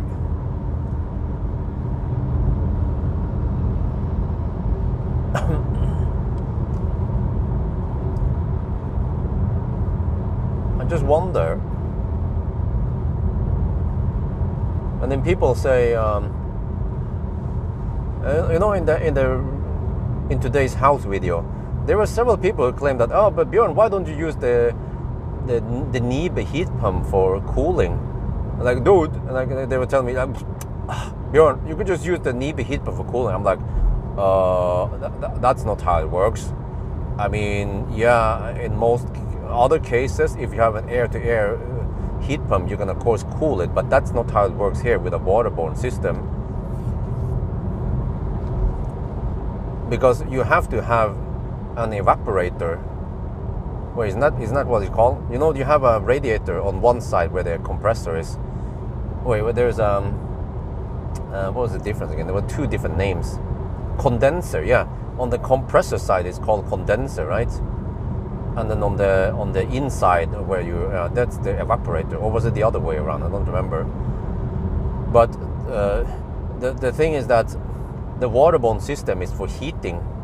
I mean, it's for heating. You can build a system for heating and cooling, but then the heating comes from the floor. You cannot simply just cool down the water and then you make the floor cold. You know physics. Cold floor is not going to do jack shit for the rest of the temperature in the house. I mean, do a little bit, but heat rises. So what you need is to have the cold from above. If you've ever been in an office building, you will notice that there might be a radiator somewhere by the window usually, and then there are seems like a radiator cooling fins on top, on the ceiling, and that's where you get the cooling from. So cooling always from above, heating from beneath and up. Heat rises, cold sinks. That's physics. So many people, they don't understand. Bjorn, why don't you run it in cooling mode? Well, I simply cannot. There is no way to transfer the coal into the house with a waterborne system unless you install some other secondary loop with some cooling or whatever that works. And also, well, unless it's connected to the HVAC or in the ventilation system, but I don't think they are connected. They are probably separate systems. Huh? Buy him a camera. What? How are you talking about?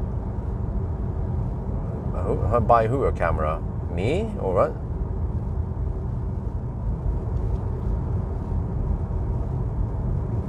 Wait, do we have 2 lanes now? Finally? Oh, it seems like we have. Except for that lane is going a bit slow. Maybe I should be in the other lane. No, you know what? I think I should be in this lane. Yeah, because there will be a non-overtaking coming soon. Yeah, I think I'll just stay in this lane. Otherwise, I might end up in the wrong lane, and then there's no way to change lane, some shit like that. But at least 2 of 3 lanes are open, right, in Tingstad Tunnel. Yeah. Just install normal. That's exactly what I've talked about in today's video. And it's gonna come, but it depends on the installer. Oh, there's 3 lanes there. Wow. Okay. It depends on the installer when they have time, because I bought the heat pump. I just need to pick it up in Oslo on Monday, probably, and then we'll just wait for the installer to come.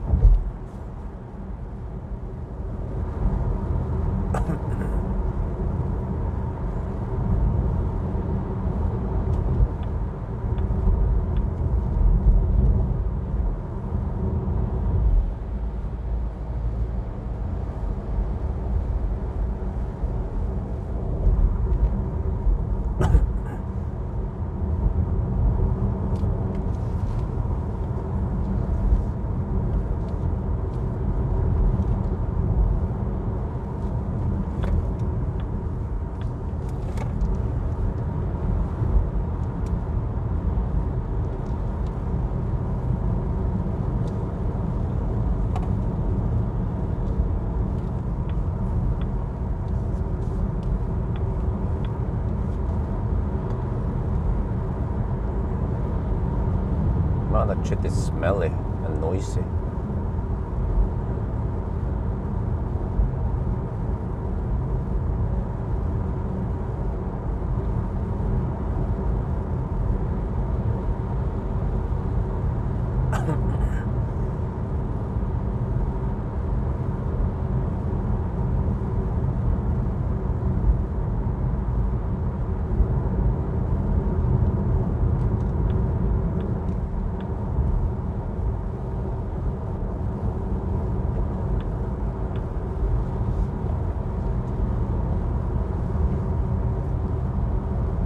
I thought Asians smarter, of course. Huh? What? Said to the dude to buy you a camera. Huh? What? What are you talking about? What kind of camera? What killer bees attack? What are you talking about? What Asian are talking about being smarter here? Let him be like he wants, maybe. Huh? What?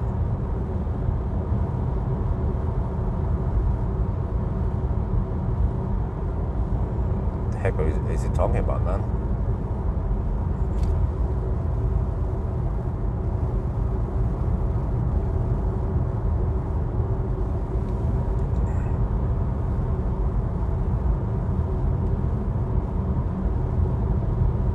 Amber and baby, yeah, they're doing fine.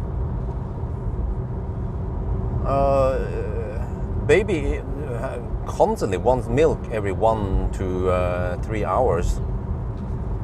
So that's good. He's gaining a lot of weight. Within the first week or so, he already gained 400 grams. It's crazy.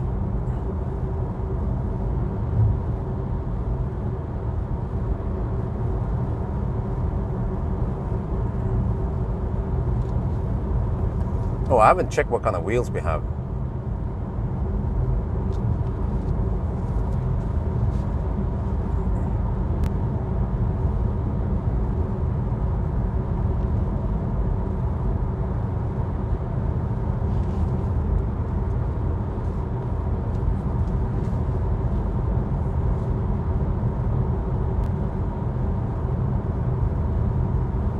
Killer bees, what the heck are you talking about? Camera, Asian, is Asian, is that me? Camera, what kind of camera are you talking about? I think you need to be more specific, you're not being clear.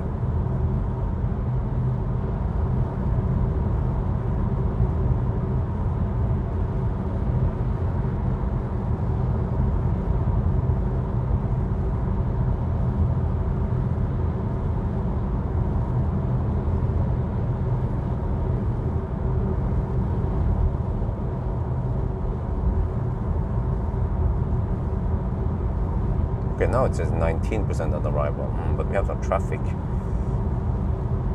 So, yeah, not much we can do unless we go night runs, but that's not going to happen anytime soon.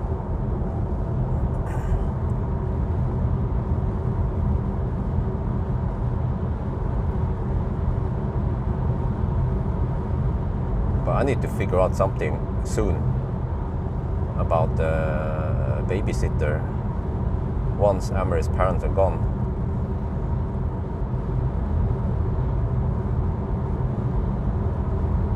Okay, yeah, he was actually being a bit. Get over there. Someone wants to hammer it. He was being a little bitch. Yeah, I knew it. I wasn't sure, but he was, of course, basically he was saying I was dumb. Yeah, because he said that he thought that Asians were smarter. So, yeah. Could even claim that he was being racist. Not sure if we should tolerate that.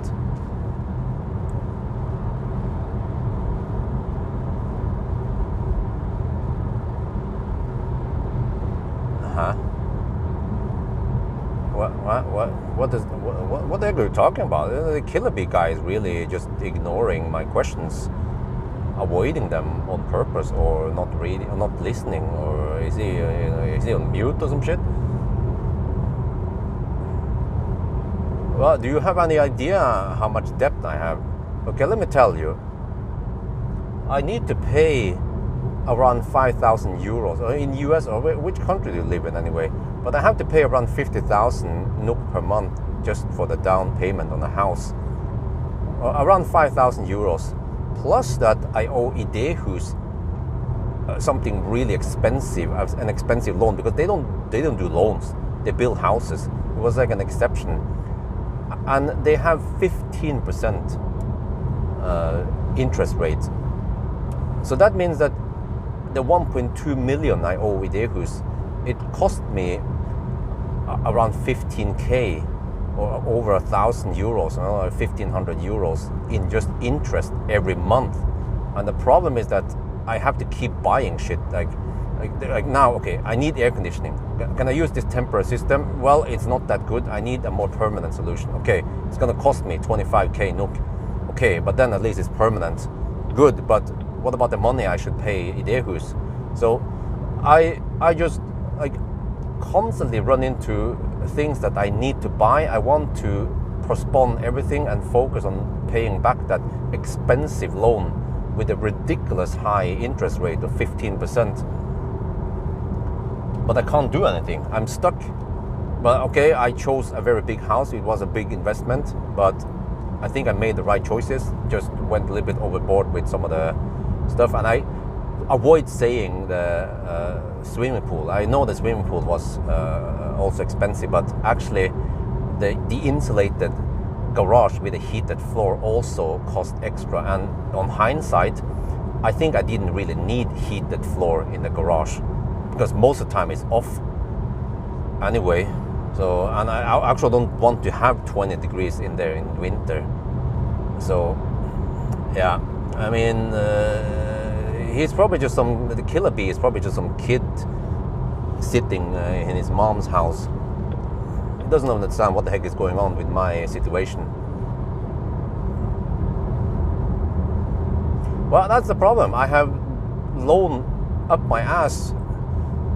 It was a big house, yeah, true, but a house is a very good investment. You can buy things that is less, how do you put this? I mean, property and house is always a good investment and a safe investment compared to other things like buying a car or whatever you want to buy, you know. Even electronics drops in price every year. The drone I bought many years ago had dropped a lot in price.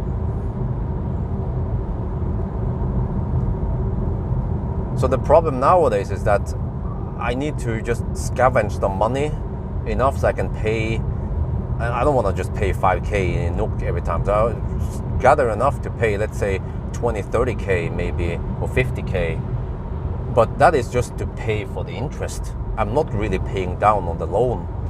You know, it's going to be like a big money sink for a long time. But fortunately, once we buy one thing, you know, like we bought the shower walls and then we purchased the IKEA wardrobe, then we have purchased it. And same here with the heat pump. Once we have purchased the heat pump AC, then we are done. So I just want to carefully pick what I really need. For example, the hedge, we don't need the hedge. I can wait with that. There's a lot of stuff we can wait with.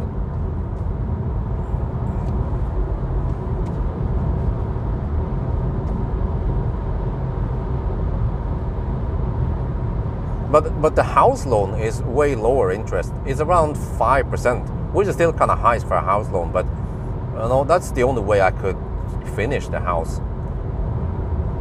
So, and I cannot get more loan from the house loan anyway. So, yeah,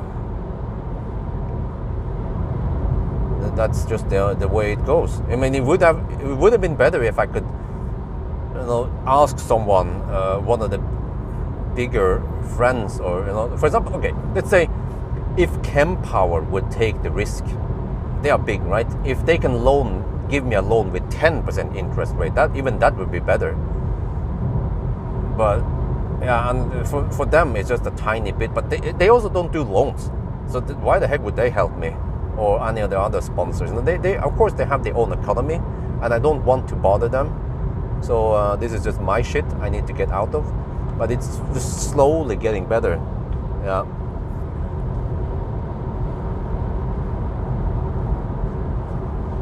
Roadster. Well, I'm gonna sell one Roadster anyway, but don't count on any Roadster. That's not gonna be the savior. Who knows when it arrives? And I'm not gonna. Well, I will keep one Roadster, even though it's just madness to keep one. But I will at least sell one and keep another one. Wifey wants to keep both, but we just have to convince her that it's just madness. And also, where the heck am I supposed to keep that Roadster? Plus, even today, the press car, I keep it in the garage. It is a bit tight to put 2 cars in the garage. So yeah, well, I mean, if we clear the garage, we will actually fit just fine. But we need to clear the garage then. Get rid of some junk. But like now also some space of the garage is occupied by some of the pool equipment, and also those dry walls that will eventually be a wall under the stairs. Yeah, that will. I remember Idehus gave me a price estimate. If they build a wall there, it will cost 17k NOK. It's not that much. It's actually a tiny fraction of whatever I need to buy nowadays. And then I can get rid of the dry walls and free up some more space, so we can actually park 2 cars in the garage. And until then yeah, it is mostly just 1 car in the garage. And also Isabel is also sleeping there in the garage in the daytime. So we need more space, so it becomes kind of tight to squeeze in the stroller there between the cars. So, I mean, for you guys who don't know, you only know the tip of the iceberg. There's lots of stuff I could have talked about, what's going on with the practical things about the family, car, work, economy, But it is just the way it is. But I mean, it is still heaven compared to the old house. We have way more space. I have way more space in front of the house, faster charging. It's still way better than before. So people say, oh, you could have gone for a smaller apartment, you couldn't have done this and you couldn't have done that. Well, like I said, you only see the tip of the iceberg. You don't see the whole picture. I have chosen the way I chosen it based on what I know, not what you know or what you think you know.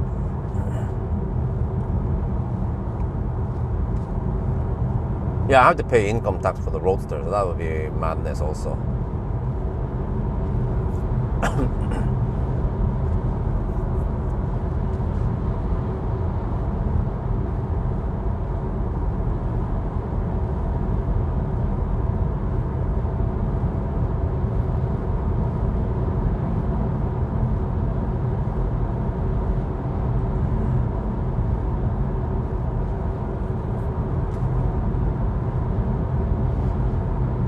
Well, the leaf is actually hammering it. Wow. That's a bit unusual. Are you sure you wanna go that hot? Do you want to rapid gate? Yes, no. Okay, they probably don't care. They are just doing local runs.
If your heat pump doesn't have, you can, No, but okay.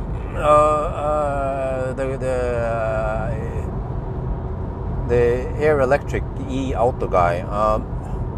Even if I can retrofit the Nibe to have cooling, how do you transfer the heat? How do you transfer the cooling to the house? Can you tell me about that? Do I need to retrofit some kind of cooling fans on the roof, ceiling? I think some people need to go to physics class. How do you... I already explained this, I think it was around half an hour ago, about the physics. And if you've ever been in an office building and you noticed what kind of equipment is there, HVAC equipment, most specifically. What are my thoughts on Chinese cars? Well, they are they are actually in general very good, but the software kind of sucks on many Chinese cars.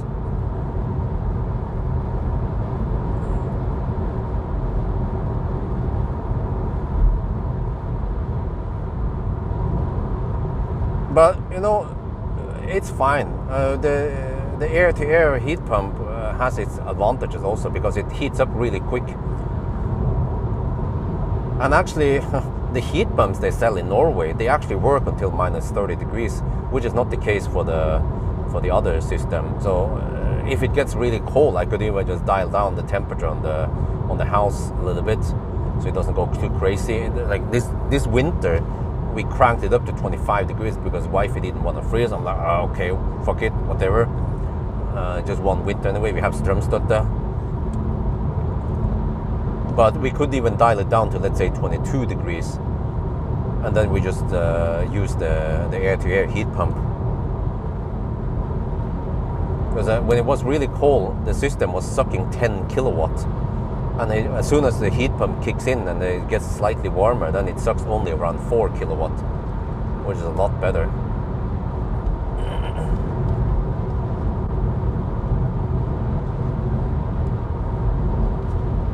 So it still has a use to have that air-to-air heat pump, and for cooling, of course. So like I said, you guys only know the tip of the iceberg. You don't know everything what's going on in the house.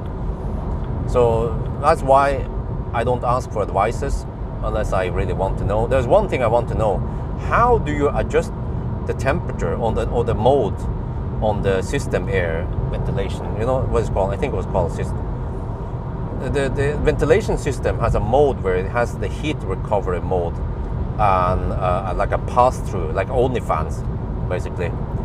I haven't found out how you do it. How do you do it? Can I do that with the existing remote, or do I have to get an additional hardware?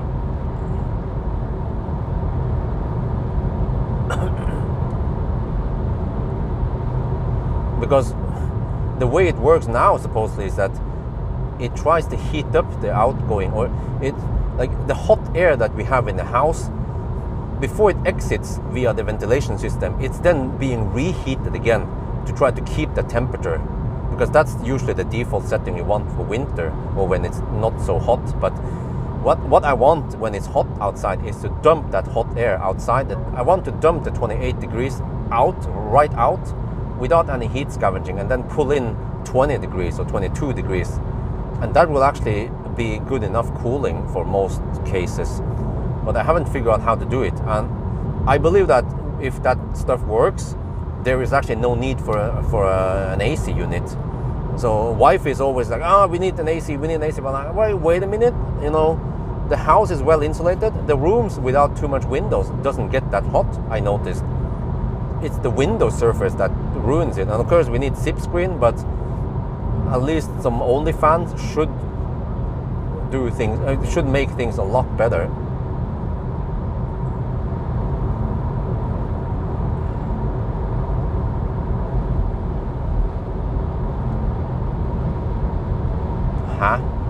How the heck do you have a... Okay, please tell me what. If you cool via the floor, how cold does the floor get? Because I don't want to have a freaking cold floor I walk on. Does it get 10 degrees Celsius? Like, seriously? I don't think my system can do that, even if it was possible to change the temperature. And like I said, physics, heat rises, cold drops, cold sinks. So you just have a cold area on the floor, and then the rest of the room is still hot. Okay, 20 degrees. Still, 20 degrees versus 28. That's not going to do anything. What you need is the cold to come from above.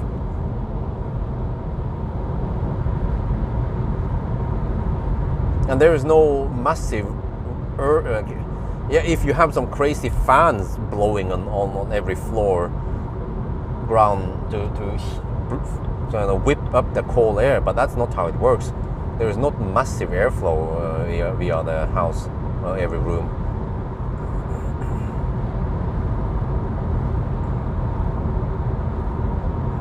Okay, well, I don't know how that shit works, man.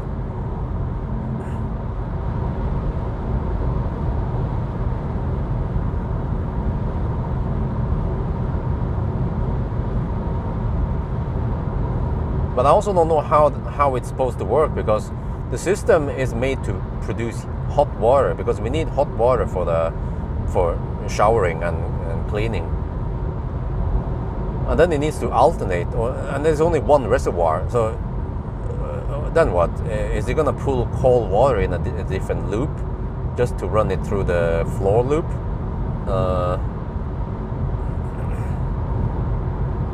Yeah, well, I talk about SIP screens. That's what we need. Well, you want to contain the heat on the outside. What you're talking about is the inside. It kind of helps a little bit, but what you want to do is contain the heat on the outside with SIP screens. Like, many people, they don't understand the power of SIP screens, how awesome it is.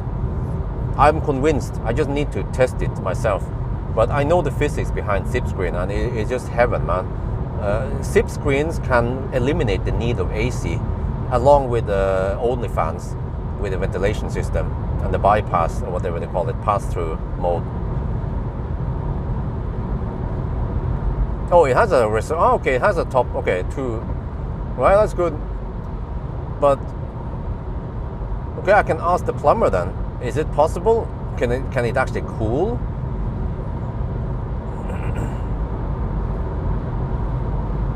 Still don't understand how it's gonna make any big difference. I just end up having a cold floor and still hot other places.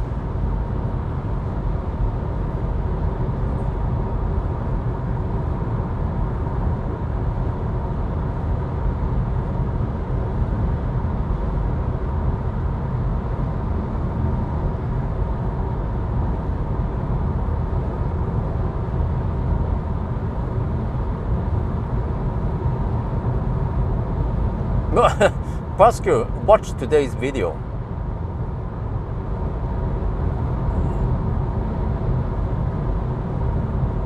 Yeah, just watch today's video and you will understand. And the problem is, I can open the windows at night, yeah, but there's always some insects, some dust, but mainly the problem is pollen. But yeah, at night the pollen spread is lower. I still haven't understood how it works, but I'm guessing maybe the sun triggers pollen release. So as long as the sun is down, then there's less, well, not none, but less. But like I said, again, you guys only see the tip of the iceberg. You don't understand all the circumstances. If there was a simple solution, I would have thought of it long time ago, but it's like a deadlock. I cannot do this because otherwise too much pollen gets in. And also another problem is Amber's parents. Amber's dad, he doesn't like it too cold. 21 degrees, he'll be freezing. He actually has a cold now. I don't know, some fever or some shit. I was like, huh? What? It's not that cold. And wifey claims that he's been going too much between too hot and too cold. I was like, huh? But okay. And then he gets a cold, and he's like, yeah, old people, they are sensitive for that. Okay, I'm not buying it totally. If he's sick, then it must be an infection from somewhere else, not because of temperature changes. And it's not that big temperature change. I mean, it's not like a BTS train where it's 18 degrees in there and then outside is 35 degrees in Bangkok. Then yeah, maybe it can trigger you to be more sensible. You will catch a cold more than So I don't know, man. Stuff that goes on right now, it's out of my control.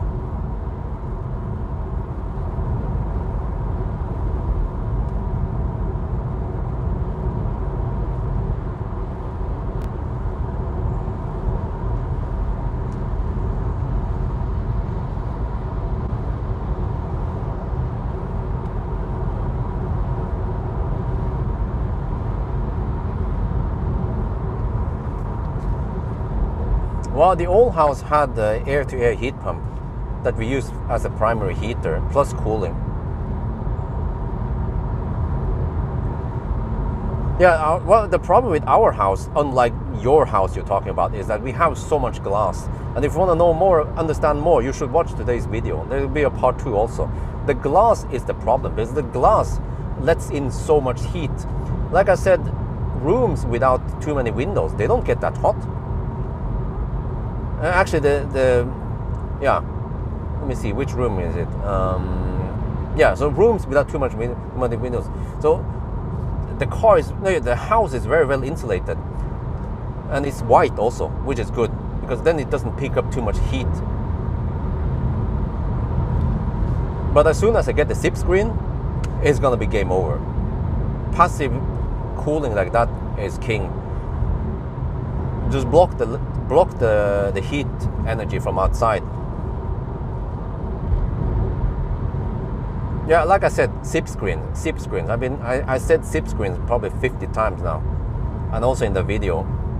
But the roller shot, or whatever, you can get the what do you call it again, sun blinds. Yeah, they also work, but I actually love SIP screens better, because SIP screens, you can still have the vision, but while you also block everything completely out.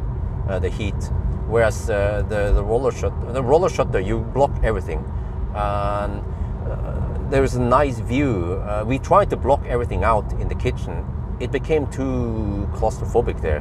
We were used to having that open, the windows that goes, big windows that goes all the way down. The nice open feeling. You can see the view on the outside. It is wonderful. Once you've gotten used to it, it is wonderful, and it's then weird to block out everything.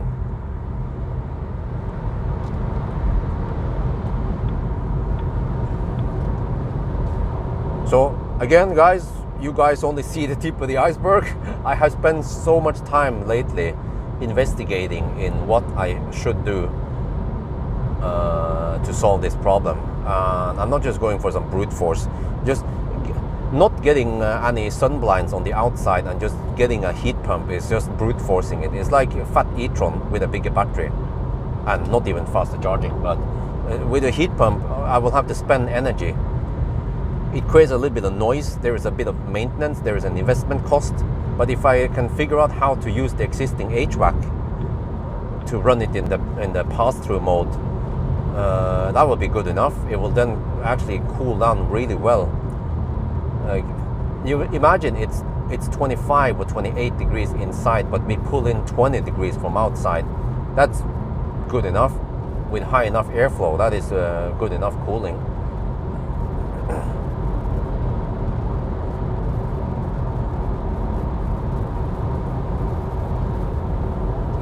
The roof, I don't know what they call tiles. They call it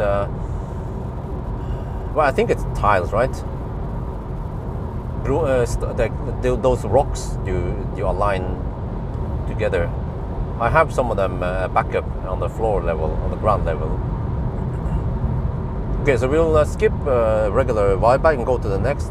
That's 26 kilometers away, and I will arrive with 12% supposedly. So that's good. It's Vibe South.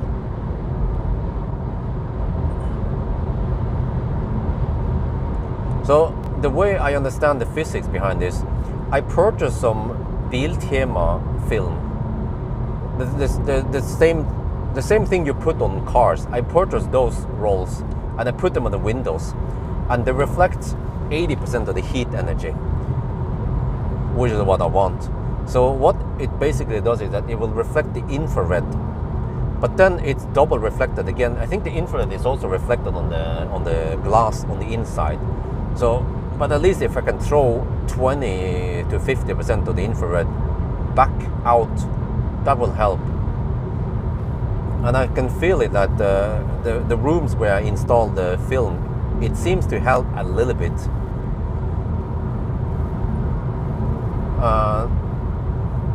But any curtains or what do you call it, roller shutter on the inside is mainly for making the room darker.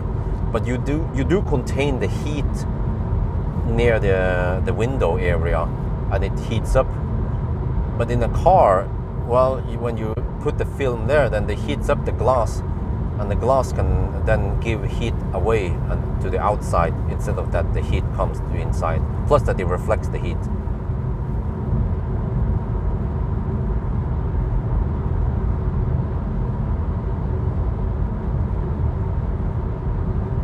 But the wifey also wanted 2-layer curtains, the white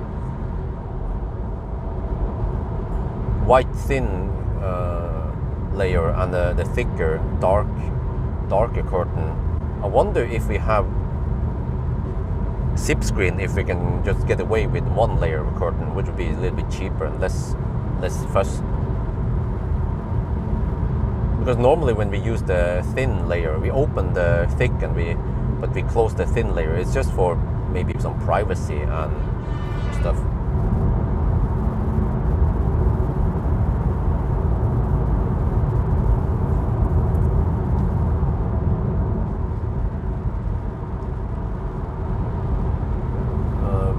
Venetian blinds. Oh, I'm not sure what they look like. The roller thing, yeah. Well, we have I don't know if you guys have seen it in the bathroom. We have those, not sure how to explain it. It's like a long thing, many different segments, right? Yeah. Just like you have in, well, I'm not sure what it's called, but it's called, in Norwegian, we call it persienne. Yeah, so I don't know what's it called in English, but persienne. We have persienne in the bathroom. Those are the final product that we will keep forever. They are expensive, but they also look good, and they do block some heat, or they contain it around the window area rather than getting all the heat into the rest of the room. But it's a bathroom, and in general we want bathroom to be nice and warm. So I don't mind if the bathroom is 27, 28 degrees.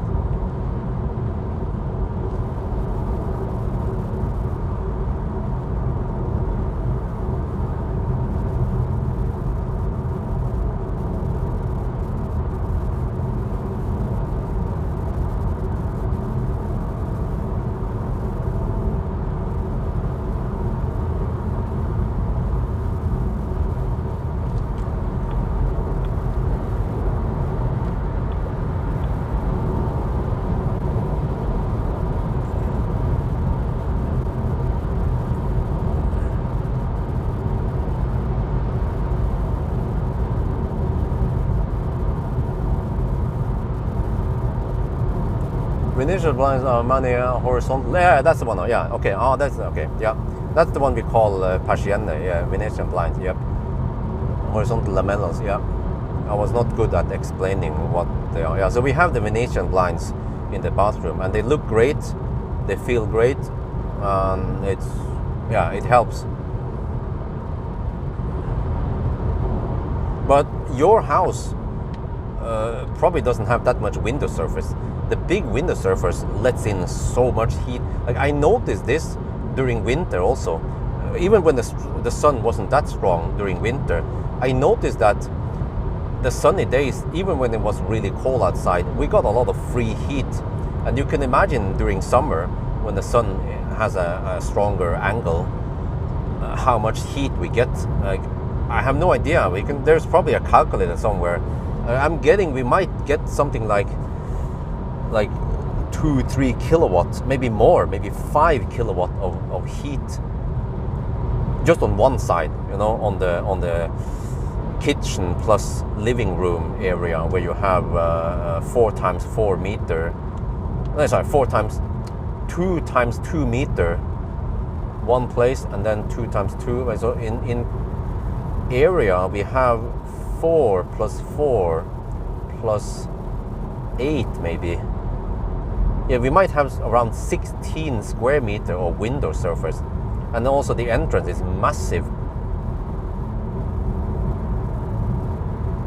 Oh, it's wow, really? Huh? Okay, there's probably some reflective stuff going on, but worst case we could receive 5 to 10 kilowatt of heat.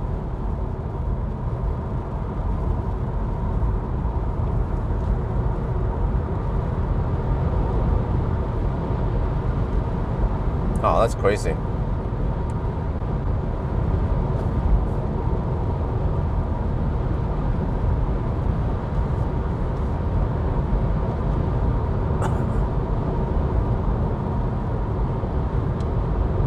And also I haven't calculated the window surface on the entrance. It's about at least 4 meters tall, the window.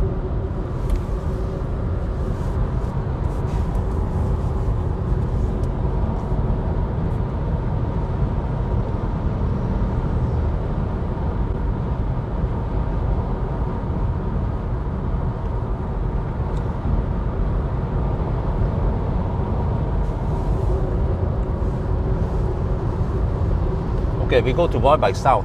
It's a nice extra charger that is around 12, 13 kilometers south of regular Pawel.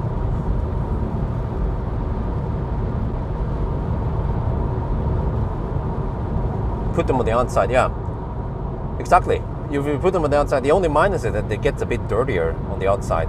But that is the way to block it. Also, yeah, many office buildings, of course, they will have outside blinds like that to block the heat. Many years ago, when I was not too interested in physics, I didn't really understand why they were on the outside, or what is the difference between having it on the outside versus inside. But now I know it's a huge difference. If you can contain 1 kilowatt per square meter, or on the outside, that is big. Because you think about this, if we receive 5 or 10 kilowatt of heat, that means that we have to run the heat pump at 5 or 10 kilowatt, or at least equivalent to cool down.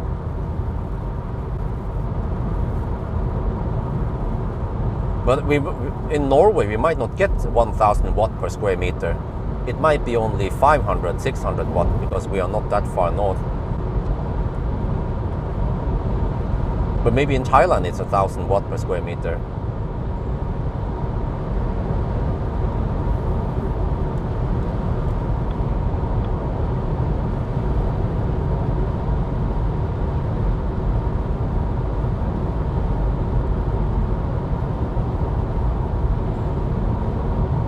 Okay, 7 kilometers away. We are down to 12% now. Okay, that's good, that's good. We go deep. That means it should be easier to reach Halmstad than on the return.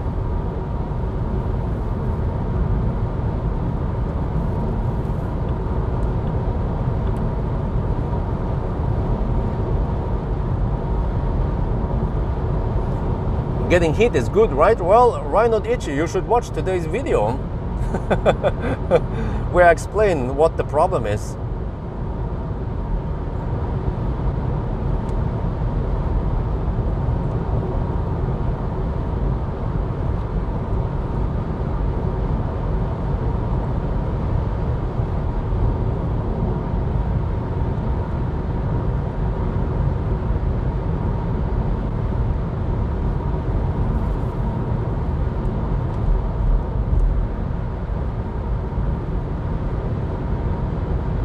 Okay, we actually go deep.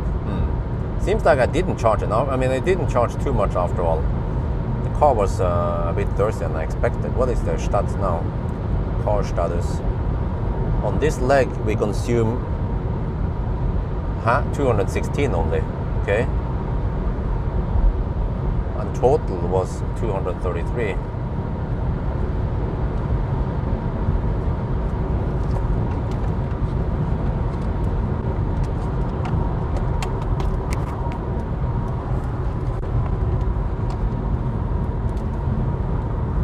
Himmler it's called. Okay, need to try to remember that name.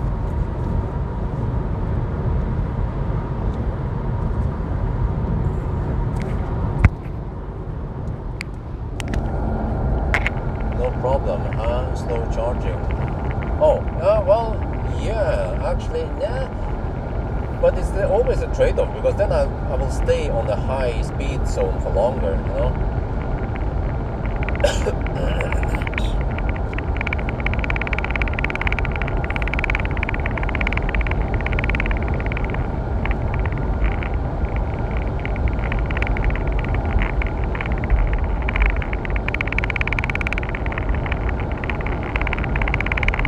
There it is, Himmler. Try to remember this new location. Once I start seeing the wind turbines, that's when I'm supposed to exit. And you can see here, OK28, Himmler, Falkenberg. Okay.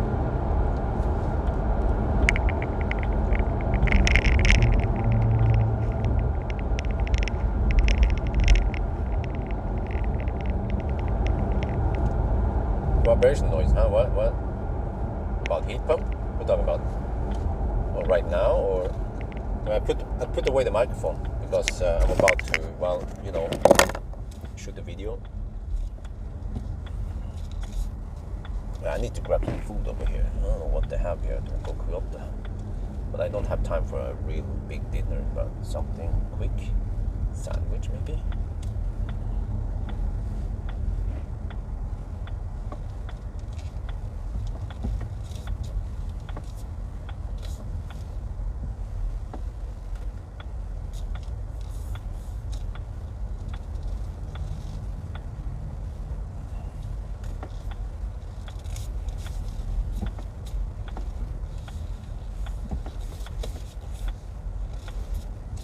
Let me see. I can take the spot in the shade. That's fine. Well, that guy even got a bucket over. Maybe I can borrow from him.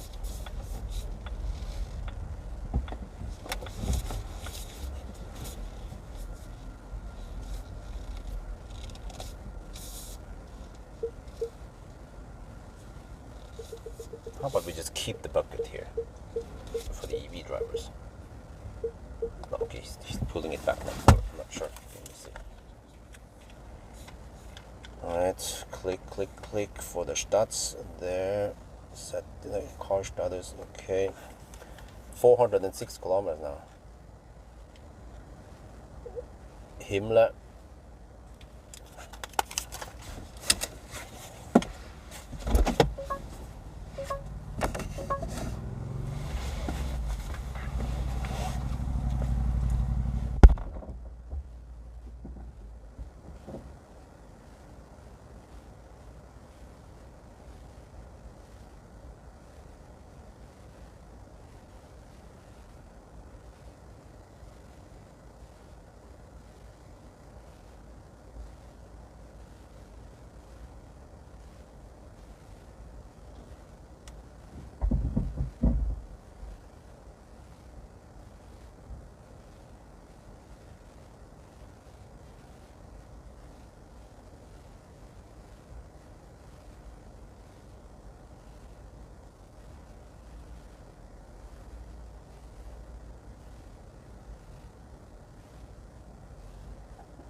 Where is that thing stuck? Oh, no, it's charging, okay.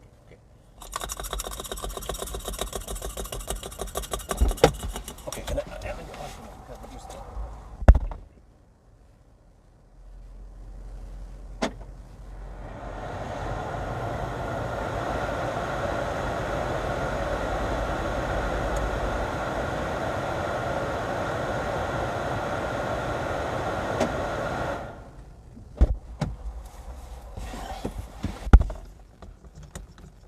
Consumption is 233. Well, around 230. Corrected.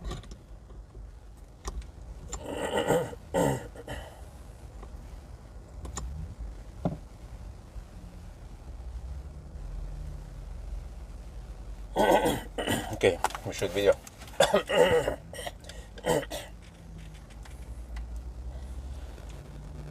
We are now at the supercharger in Himla. This is a bit south of the regular Varberg.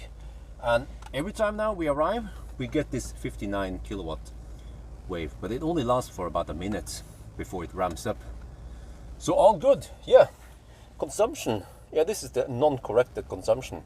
But actually a lot better than the winter run we had when it was wet and so on. So it definitely helps that it is 25 degrees Celsius outside.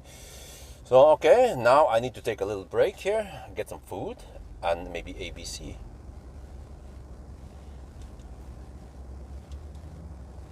เรามาถึง Himla Supercharger นะครับแล้วก็เหมือนทุกทีนะมันจะเริ่มชาร์จช้าหน่อยนะมันจะเป็น59กิโลวัตต์แต่มันใช้เวลาสัก1 นาทีแล้วมันก็จะขึ้นไปถึง156กิโลวัตต์นะครับแล้วก็อันนี้มันเป็น2ที่มัน corrected มันจะเป็น2มัน200วัตต์เอาแต่กันมันก็ดีกว่าคราวที่แล้วนะที่มันเป็นหน้าหนาวแล้วก็ถนนเปียกนะก็มันก็คงจะช่วยนะมันเป็น24องศาข้างนอกนะครับ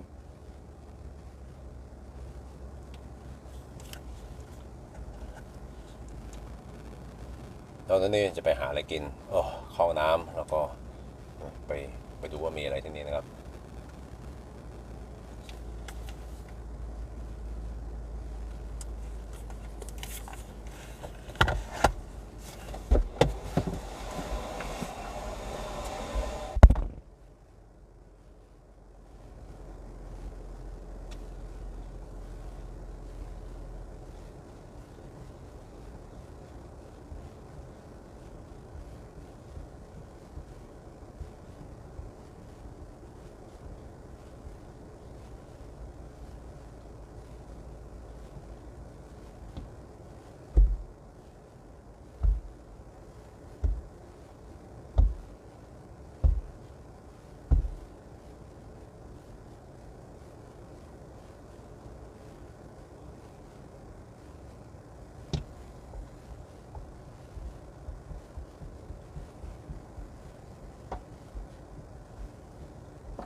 Oh, there. Boom. 150. Okay. Let me go grab some food and I'll be back. Yeah, I need to grab something quick now. Because I have to quickly also estimate. Let me see. So we're going to go to supercharger.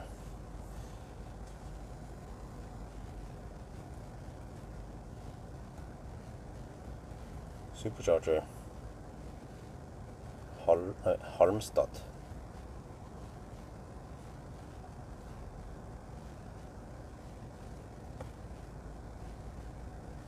Not Falkenberg. Not Mellbystrand. No. Okay.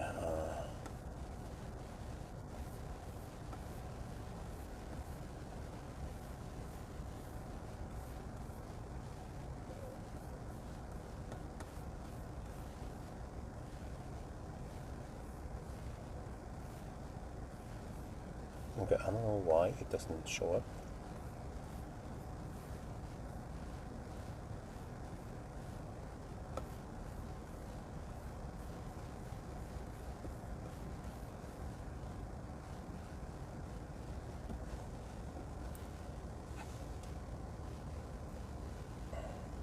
We need to calculate also quickly. Let's see to the turnaround point. From here to the turnaround point, it is 90 kilometers, okay. And then to Halmstad.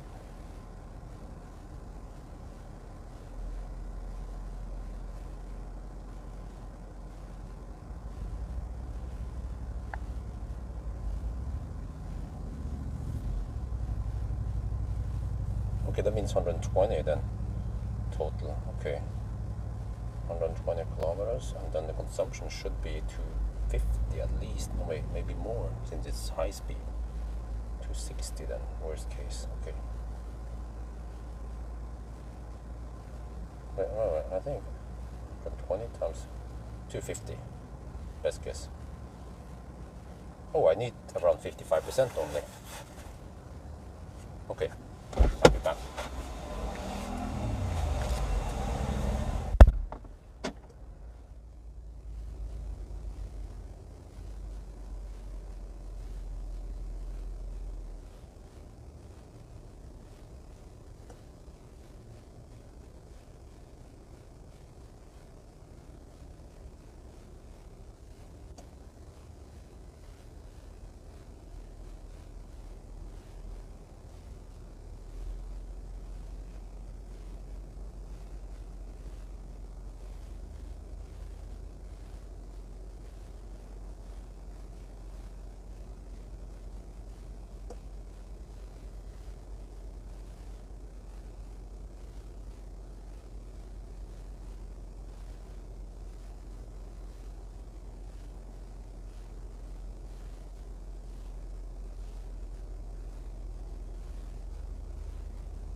see.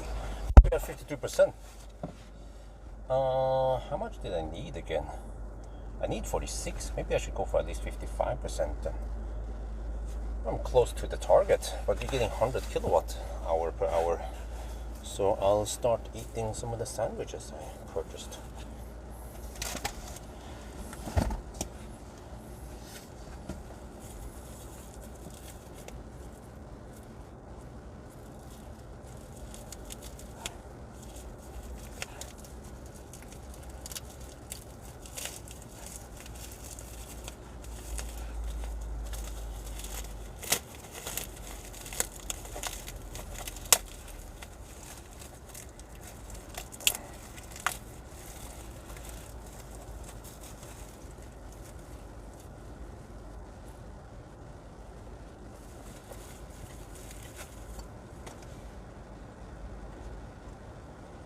Maybe I can leave once we have less than 100 kilowatt, but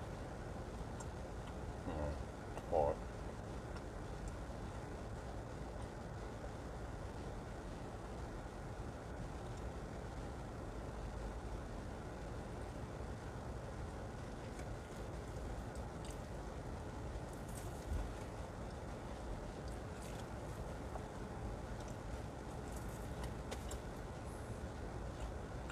85 now, you see.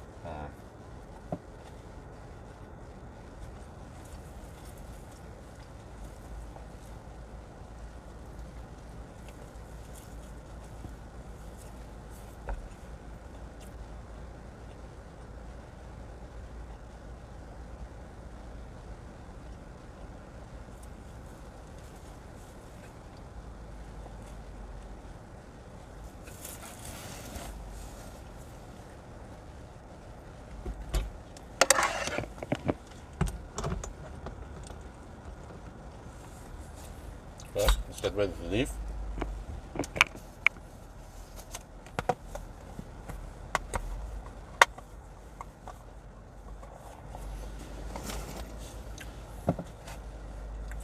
%. Yeah, I think that's plenty.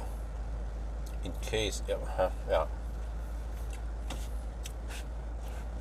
Should I just go 60? Well, it's 58 now.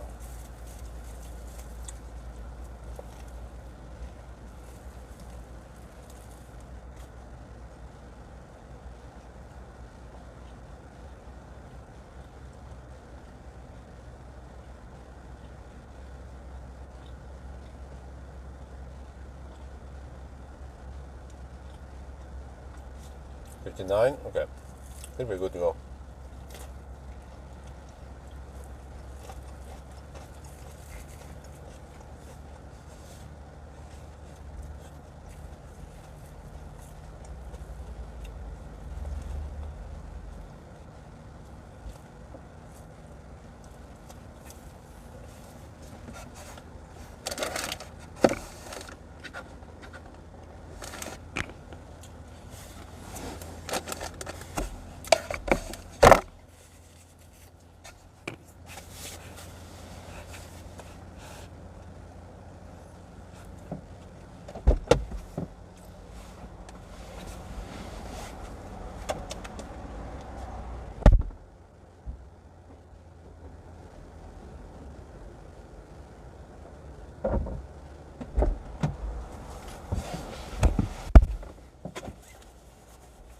Well, that was just 17 minutes and 33 kilowatt hour.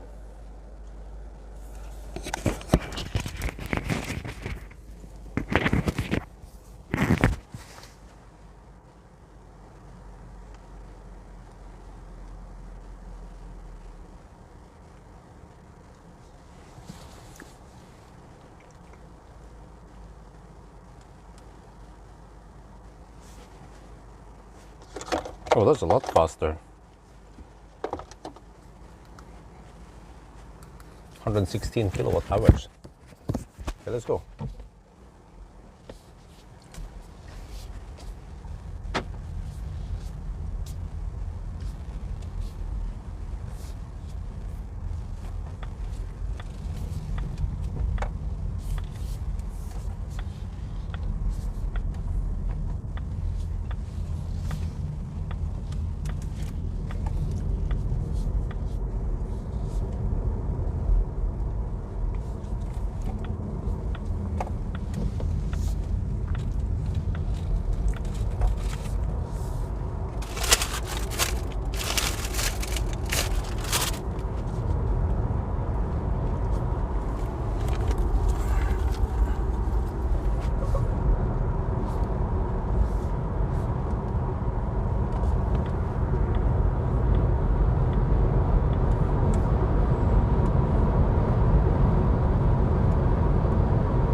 Oh yeah, and we are back on the road again. That was only 17-minute charging stop, and we gained 33 kilowatt hour before losses. So that's 116 kilowatt. Wow, not too bad.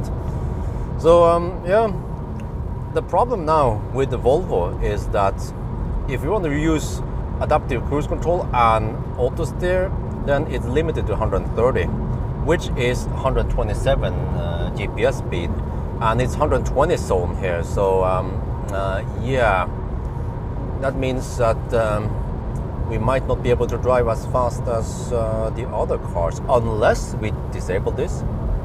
If we only use adaptive cruise control, then you see it goes higher. Wait, come on. There, but see, then it actually goes to 140. No, 150. Okay, let's not go that far. So I'll probably just cruise with the auto steer and then cruise 130 then, because that's more realistic, isn't it?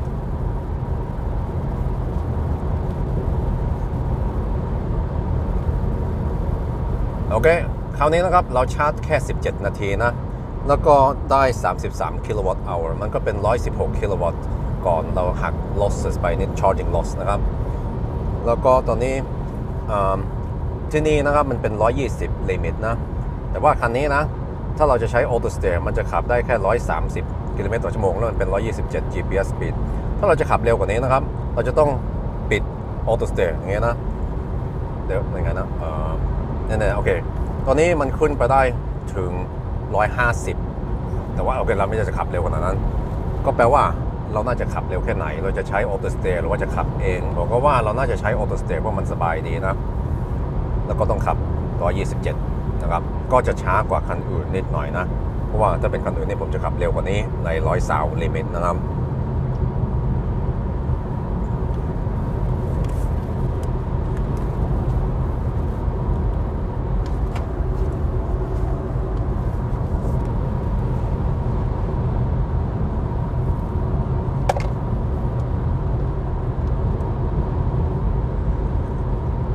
Well, we count as if we started at 7. Well, let me see. We had a 9-minute deduction, right? But we started at 6:55, so it is like starting at 7 or 4 minutes past 7 is the starting time.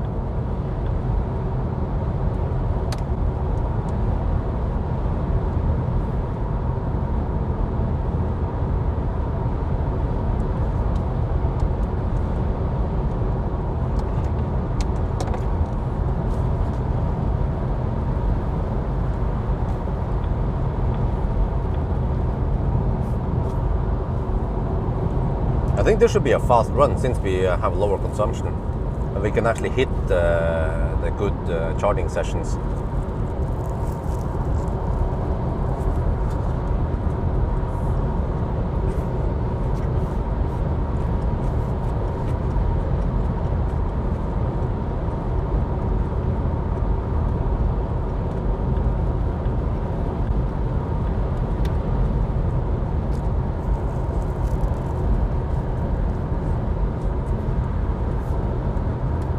Wow, there's so many bumps back.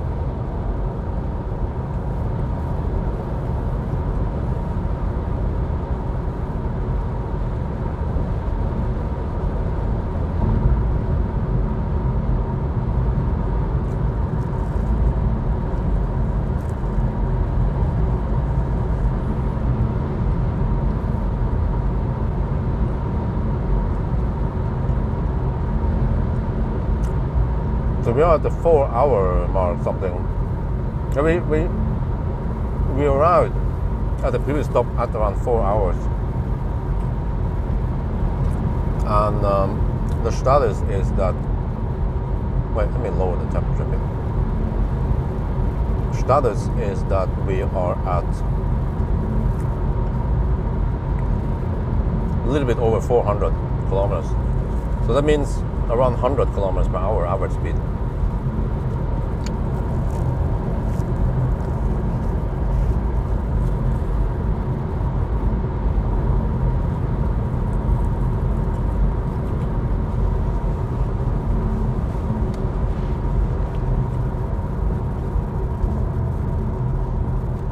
then we have to deal with the left leg covers.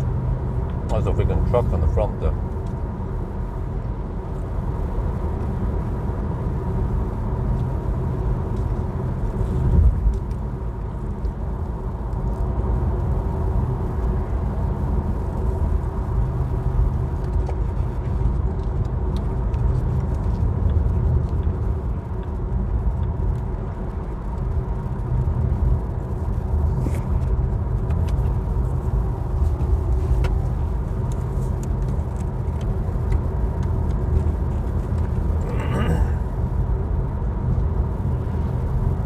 Oh, nice wind turbines at Falkenberg. Oh, we have headwind. Oh, I hope I have enough juice. Oh.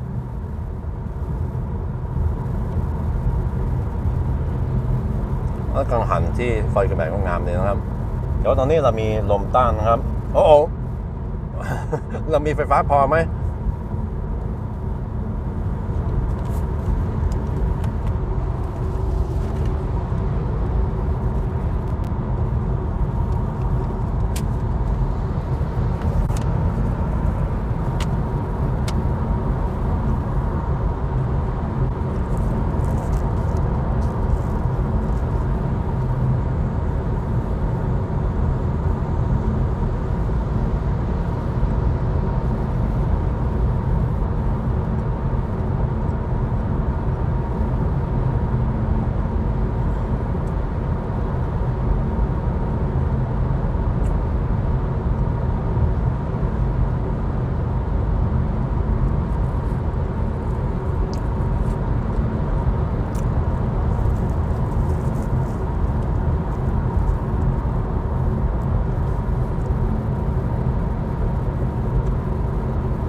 Well, I could bail out that snap pipe before Halmstad,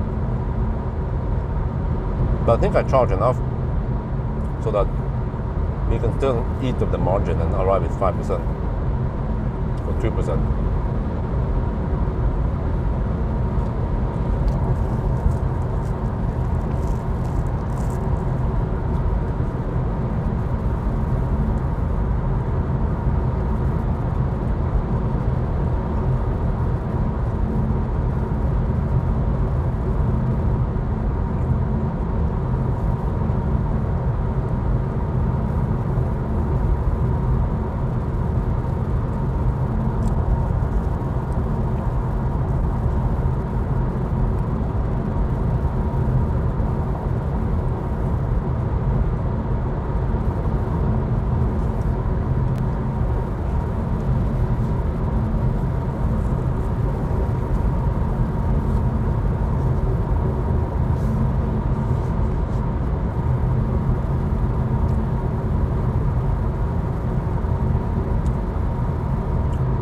EX30 small battery. Well, I could, but I'm not sure when it will be available in Norway. But are they going to be popular? I think RWD will be popular, right? Is it RWD small battery that people will go for? In Norway, it's a big battery and all-wheel drive, I think.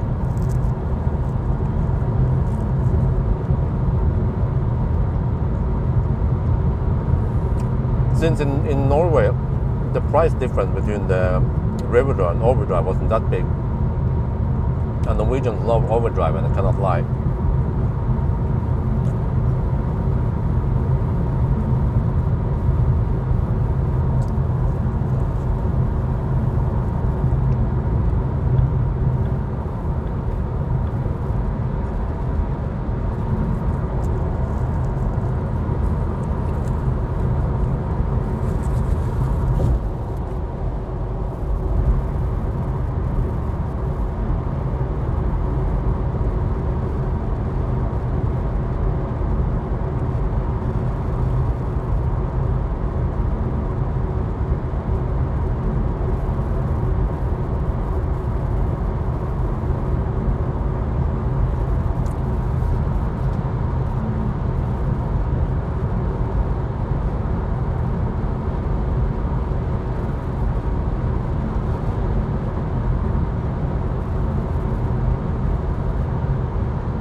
rear-wheel drive, big battery. Okay. Huh? How can it consume less than the rear-wheel drive small battery? I don't get it. It should be heavier and therefore less efficient.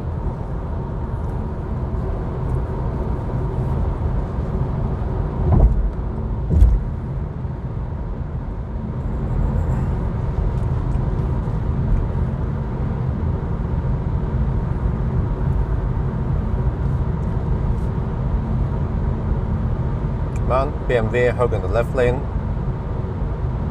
Okay, let's just undertake him.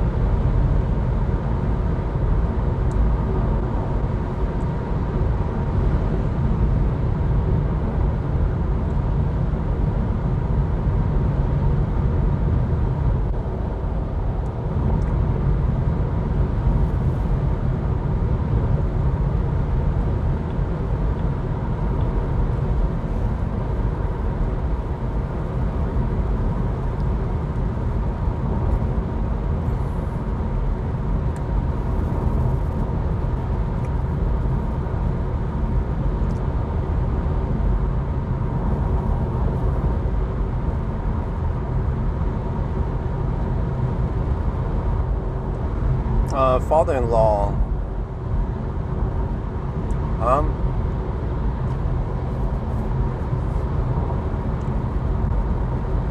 No, he doesn't speak English. Co-host? No. That wouldn't be interesting anyway, even if he could speak English. I mean, who would care about watching a video with him? Maybe a few people would, but the majority would be like, how the fuck is that shit? I mean, he's just father-in-law still, but, you know.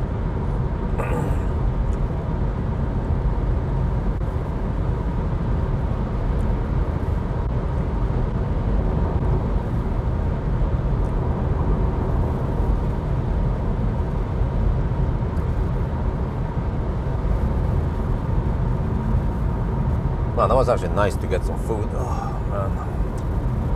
And what the heck, the freaking Volvo system just restarted now. What happened there?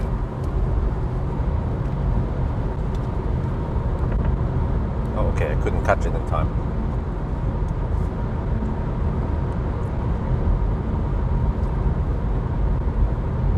Wait, did it lose the navigation point? Oh, it's still there. Okay, that's good.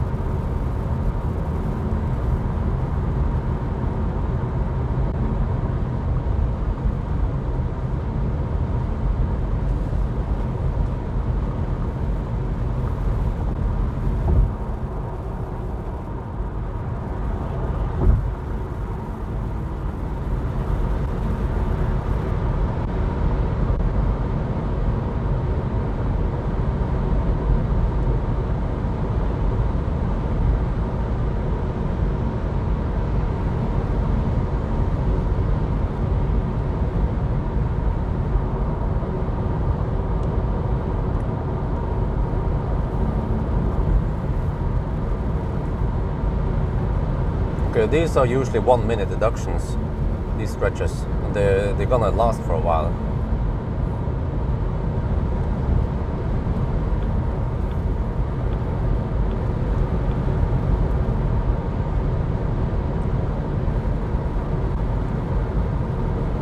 At least based on the condition of the repair.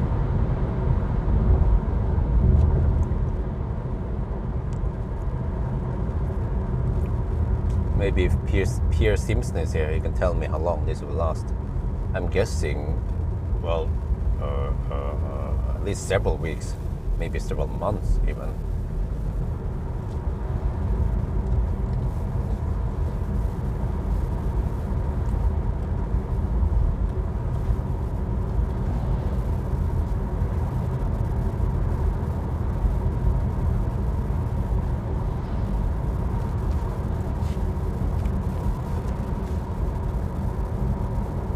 Current speed, well, I'm driving at speed of light as always.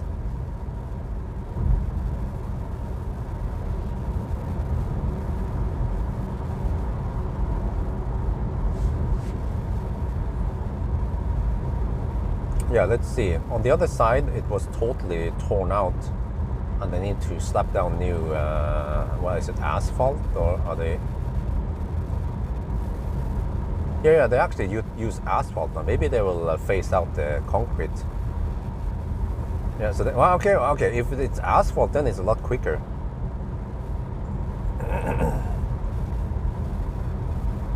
Okay, maybe they will be done in a couple of days or next week, next time I come around here.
This car is a quick little bugger.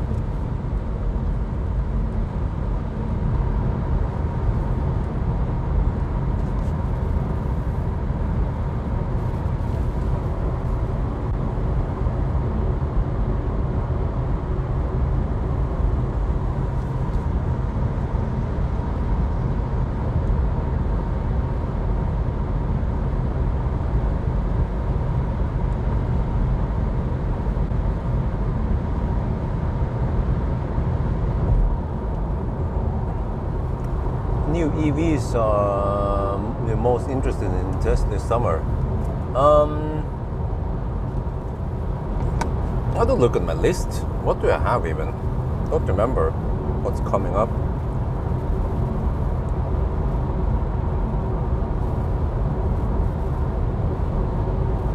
Yeah, I think the BYDs. Yeah, that's something interesting. Something completely new. Build your dreams.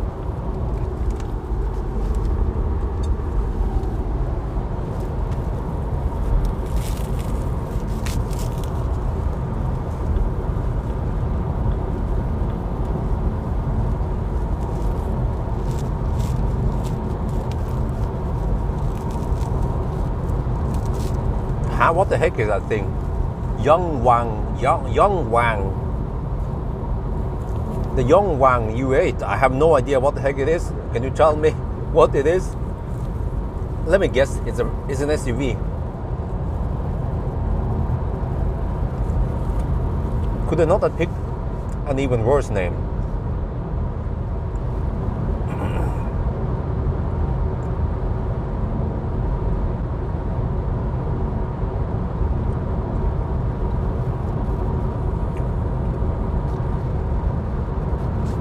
Must have terrible efficiency then.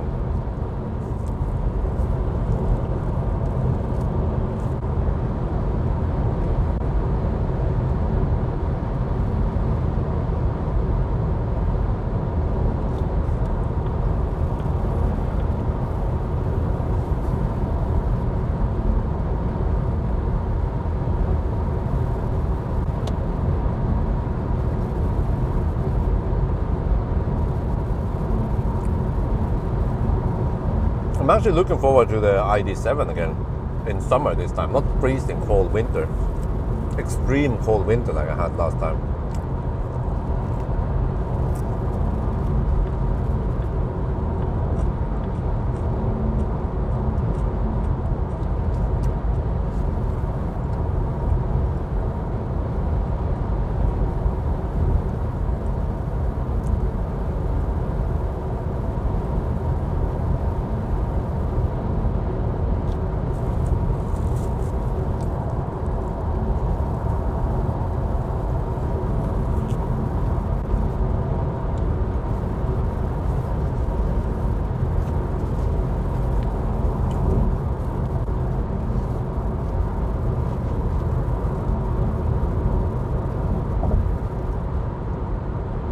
BMW has no blinker. Lol.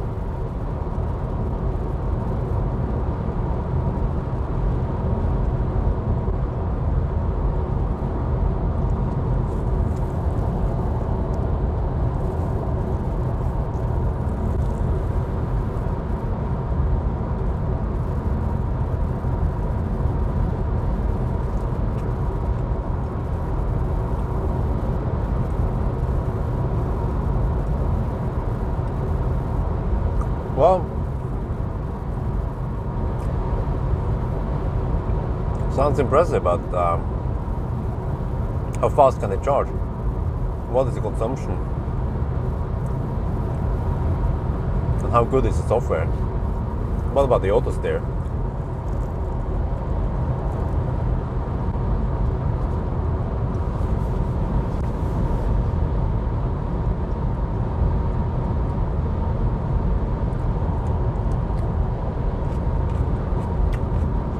Well,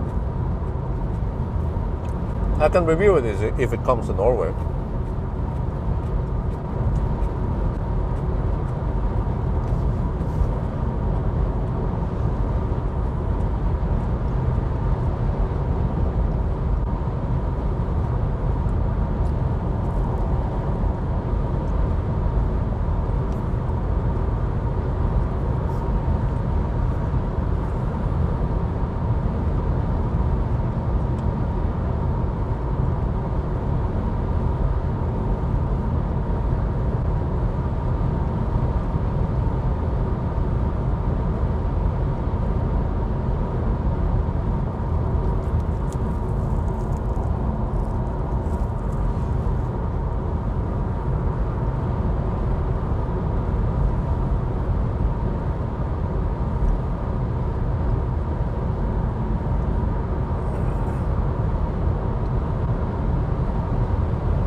What is a fossil? The heck, man?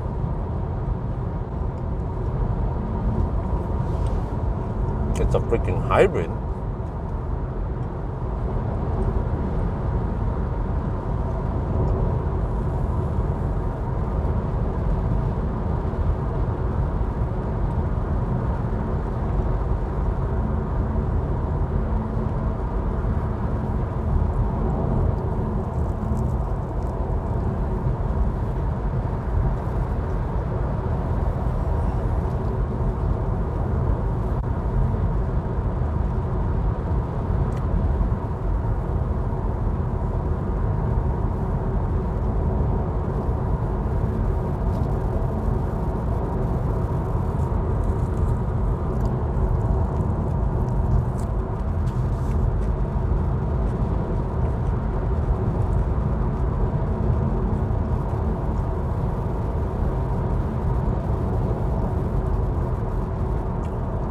Man, can I get past this guy soon? No?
what is the consumption now?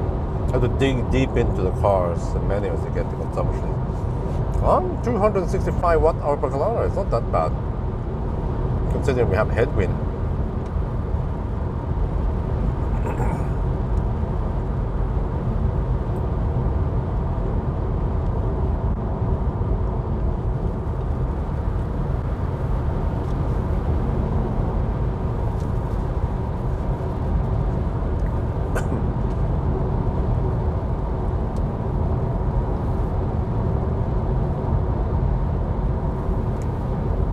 Well, that's not the. It's a combined power of fossil engine plus electric motor, right? It would be crazy to get 1184 horsepower from just 48 kilowatt hour, no 49.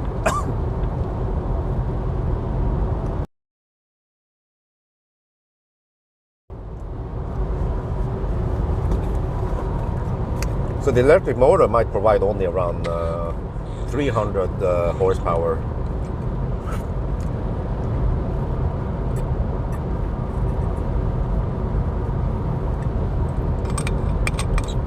I mean, which is still quite a lot for 49 kilowatt hour.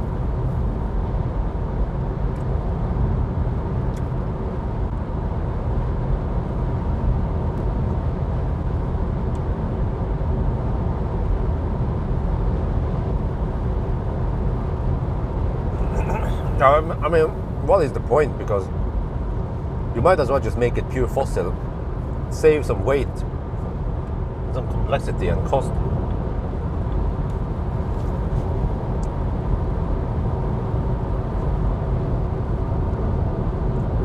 I mean, yeah, you can plug it in, and you can drive maybe 49 kilowatt hour. Maybe you can drive 150 kilometers on 49 kilowatt hour. I bet the consumption is at least 250 watt hour per kilometer, maybe more. On the motorway, it should be 350.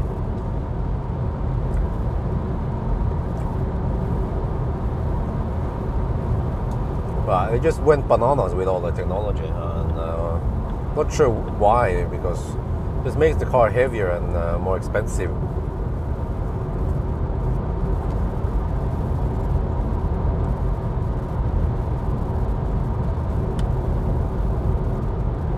The way I see today, wireless charging in passenger personal cars doesn't have any advantages.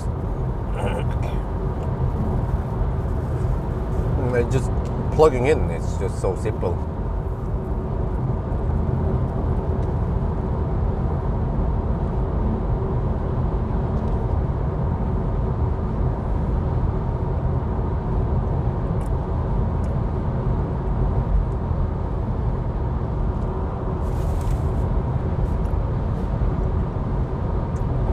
If you have problems plugging it in, maybe you shouldn't drive a car at all, because plugging it in is even simpler than filling gas.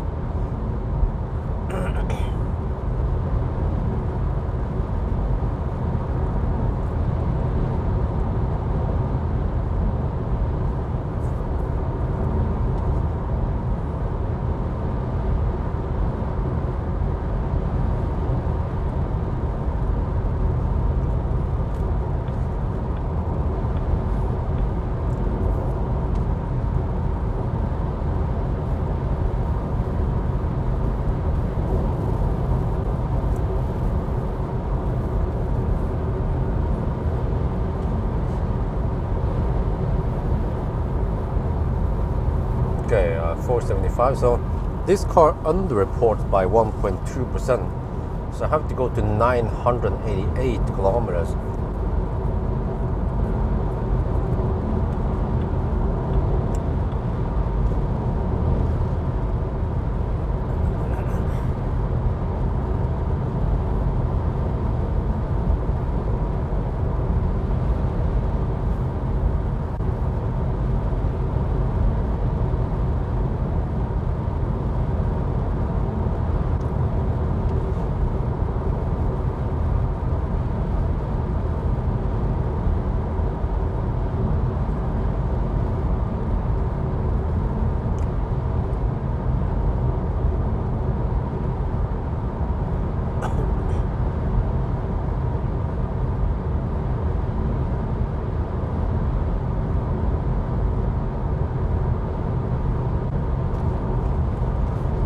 Okay, this could be a possible bailout point in case I don't have enough juice to go all the way to Harmstad.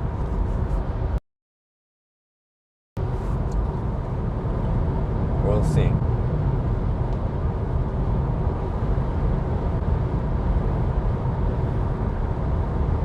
Oh, this is so weird.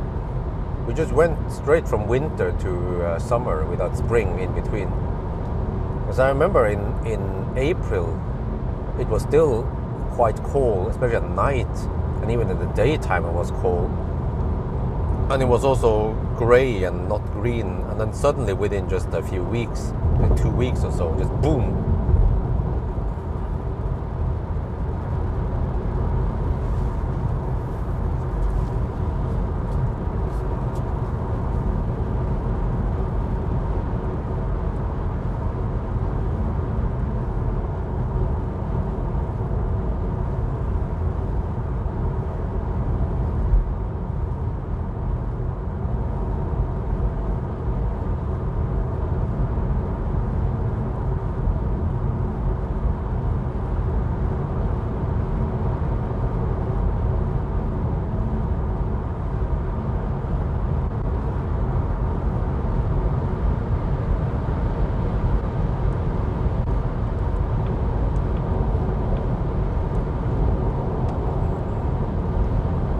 I think one of the wheels are not properly aligned, so that actually causes some vibration on the windscreen. Oh man, that smell, shit stinks, man.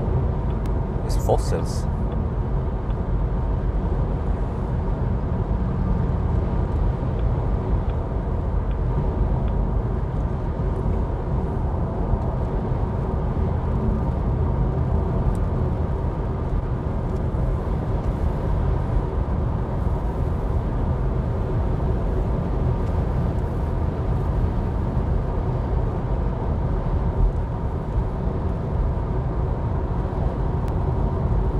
In California, wow. What's the temperature now? 24 degrees. Oh, nice.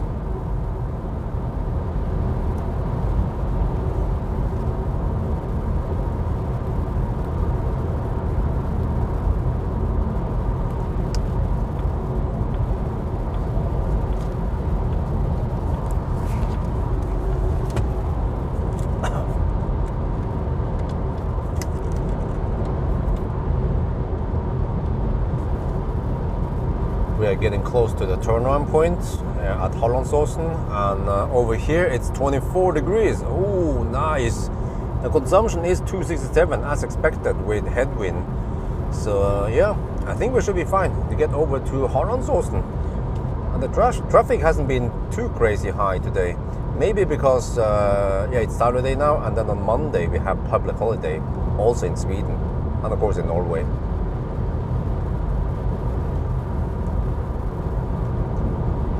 เราใกล้จะไปถึงฮอลแลนด์โซนที่เราจะกลับไปนะครับแล้วก็ที่นี่นี่25 องศาอุ่นสบายดีนะครับแล้วก็เราก็ใช้267 วัตต์อเวอร์ต่อกิโลเมตรนะก็เหมือนที่ผมกะแล้วนะครับแล้วเราก็มีลมต้านก็แปลว่าเดี๋ยวตอนเรากลับไปนี่มันก็จะน่าจะใช้น้อยกว่านี้นะครับแล้ววันนี้ก็ไม่ได้มีรถเยอะนะเป็นวันเสาร์นะครับแล้วก็วันจันทร์นี่เป็นวันหยุดก็คนก็ไปเที่ยวกันใหญ่เลยนะครับ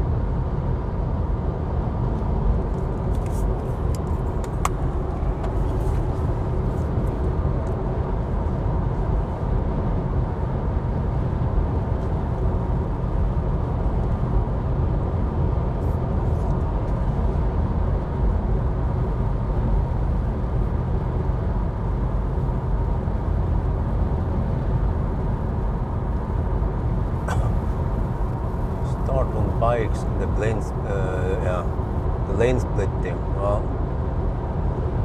yeah. Wait, microphone off.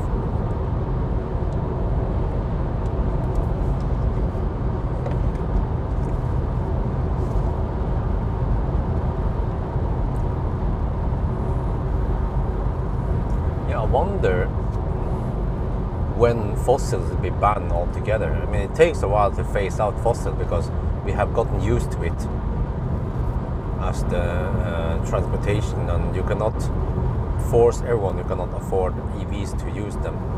but everything points towards that the EVs, they are superior in economy, as long as you don't drive crazy long trips.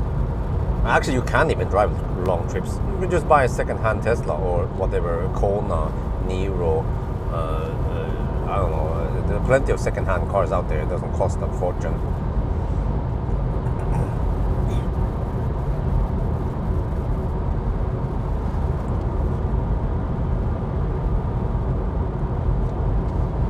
But it seems like there is many people think they have the right to pollute, even though there are lots of laws that regulates polluting. For example, you cannot. Well, I think it's illegal to just pour out engine oil. I'm not sure how that is, but for example, it is illegal to burn oil in the house anymore. That's illegal. So there are already lots of stuff that is illegal, but somehow fossil cars are legal for now.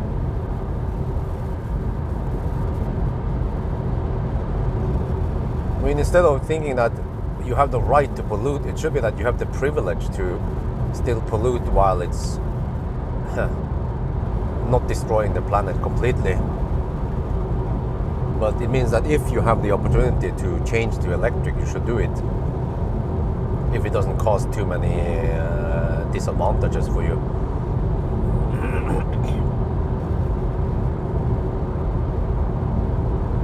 But there seems to be a lot of old farts with messed up minds about what is a real car and what is not. And like a real car needs to make noise and pollute, or at least make noise. But they don't talk too much about the pollution part of it.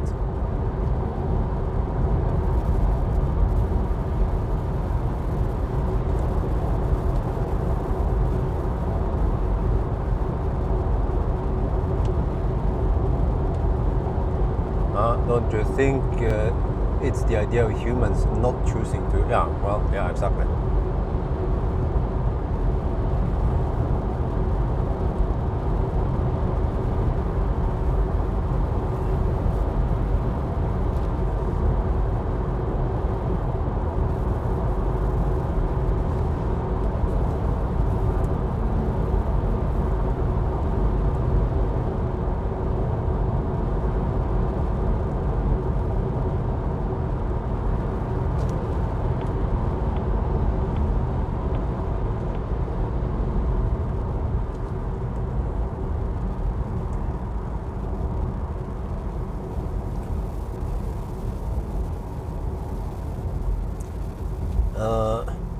How much do I pollute when I take a plane to Thailand? Well, as much as you pollute when you go on vacation to somewhere. I mean, what kind of question is that?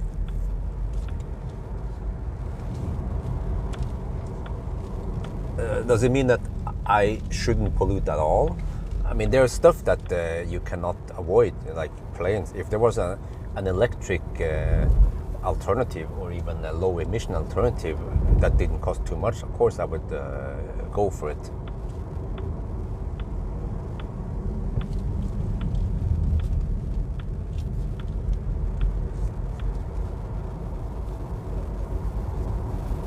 But it's like I try to do what I can to not pollute that much. I sort garbage.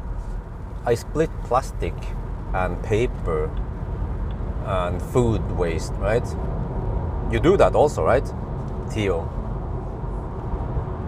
But I get the feeling that many people don't give a shit about the environment. I mean, do they?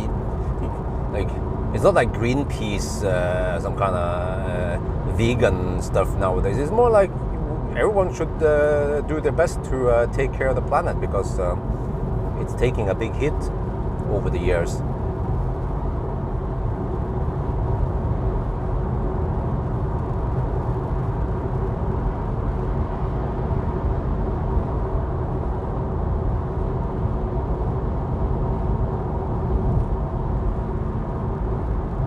And actually, well, for the record, Theo, since you ask, I have actually turned down lots of press car drives.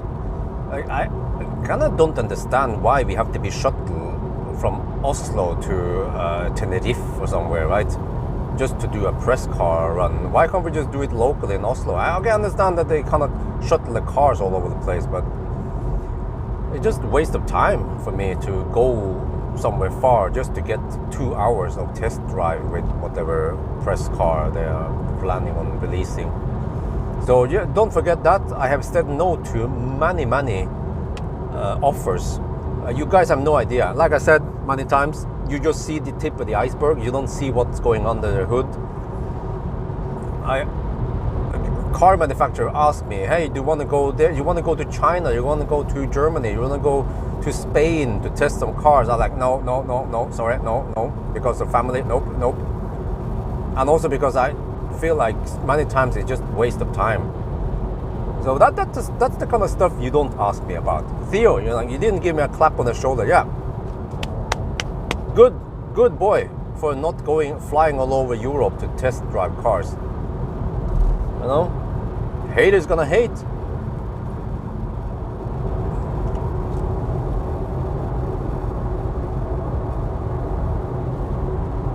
Yeah, okay. No, but Theo, you see, that's the kind of haters out there who said, EV is not the solution. EV is one part of the solution. But there's more to that. You can try to use local goods. You can sort plastic. You can recycle. You can return bottles. There are lots of stuff you can do that doesn't involve driving an EV. But EV, no doubt, has environmental benefits. And just the fact that you are not pouring out that dirty, toxic fumes behind you every time you drive, it's already a win for the environment.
Yeah, we're tailwind now.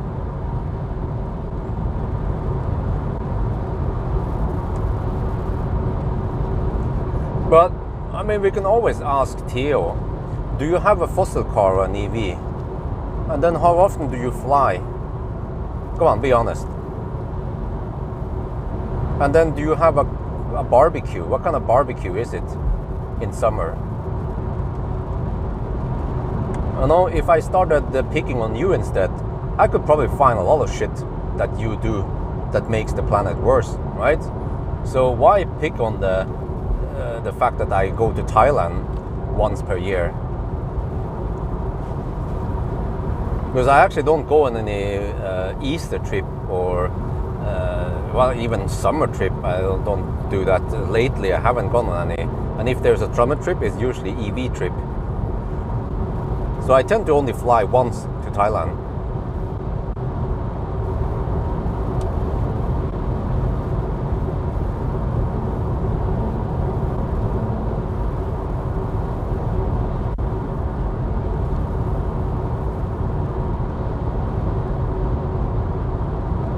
Yeah, I know it was an example, but it's kind of silly to mention that, because everyone tends to fly.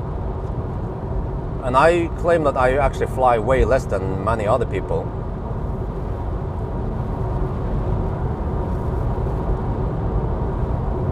But just the way you presented it, you know, maybe you don't see it, yeah.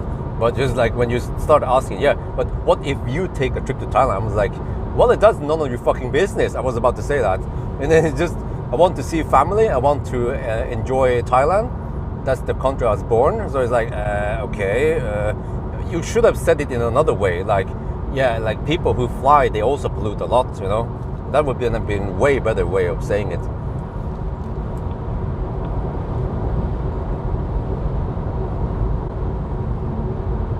Yeah, but just because you cannot buy an EV doesn't mean that that's not the EV is not the solution to every environmental problem. It's not the solution to pollution, but it is one part of it. And some places it is bad. You know, I don't know if you know, but for example in Bergen they ban diesel cars during winter because the pollution gets really bad, and that's just from personal cars. So there's no doubt about it that EVs, they are better for the environment.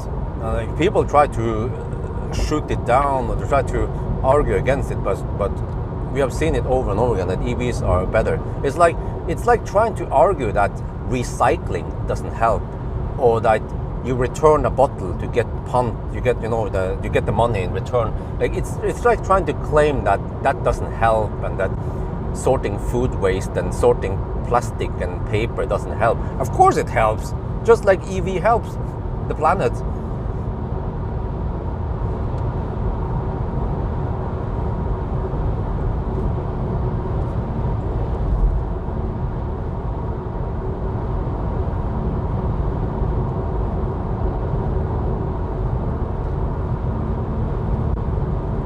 Wait, how low are we now? 14%, yeah, that's fine. Well, Phil, that is easy for you to say. No car is the best car. Well, but how do you get around? Public transportation? Well, is it fossil? Okay. Well, then how clean is the bus you are sitting in? Right? Or train? Well, it's not practical. If you have kids, you know that using public transportation is not always practical. If you want to get from one place to another, you want to go to the doctor, to healthcare, to the midwife, or go grocery shopping, taking public transportation might not always be the most convenient way. And even though a car might not be the greenest compared to, for example, an electric bus or a train, it is still way, way better than many other options out there. Hydrogen. Well, I just want to throw it back and say, Eric, what do you think about hydrogen? I think I have expressed myself a lot enough almost about hydrogen.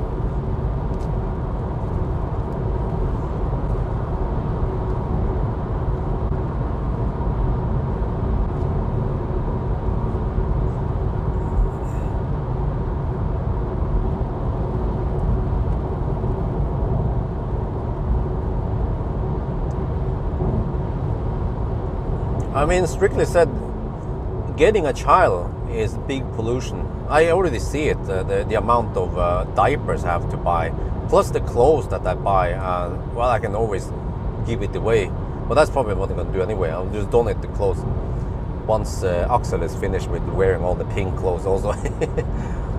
But just all the pollution from diapers and the napkins we use. Well, is there any other way to do it? We can of course just wash the butt with water instead, but it's not always practical. And I'm not sure how clean it is. It's probably actually quite clean to wash it with water, but it's just the hygiene part of it. We need to then have a place where we can wash it, where there will be some pee and poop there.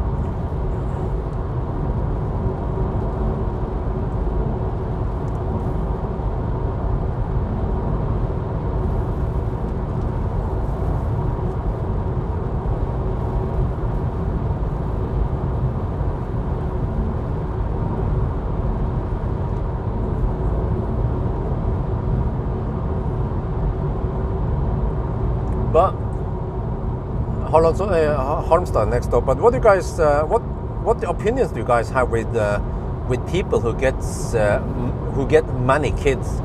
Because there is no doubt about it that a human will cause pollution or emissions, literally emissions. Is it okay to get 5 kids? The advantage of getting many kids is that they can share some of the toys, clothes, whatever, but there's still emissions involved with raising a kid. And what about the world overpopulation? Well, maybe in some countries that's not a big problem, like Norway, but I guess many places in China, or I mean, in many places in Asia, then overpopulation is a thing, is a problem.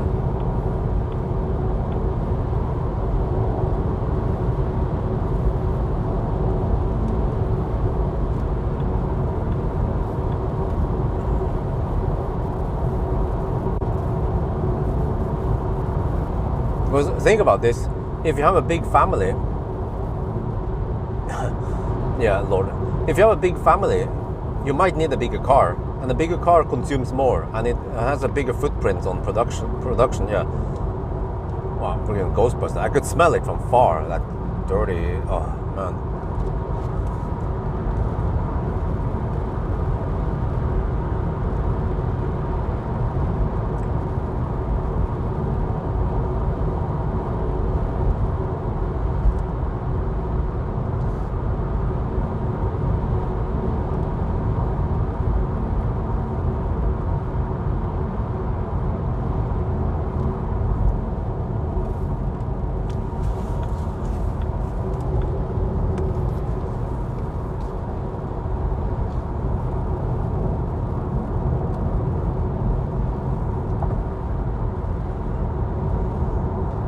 Halmstad, let's see how busy it is today.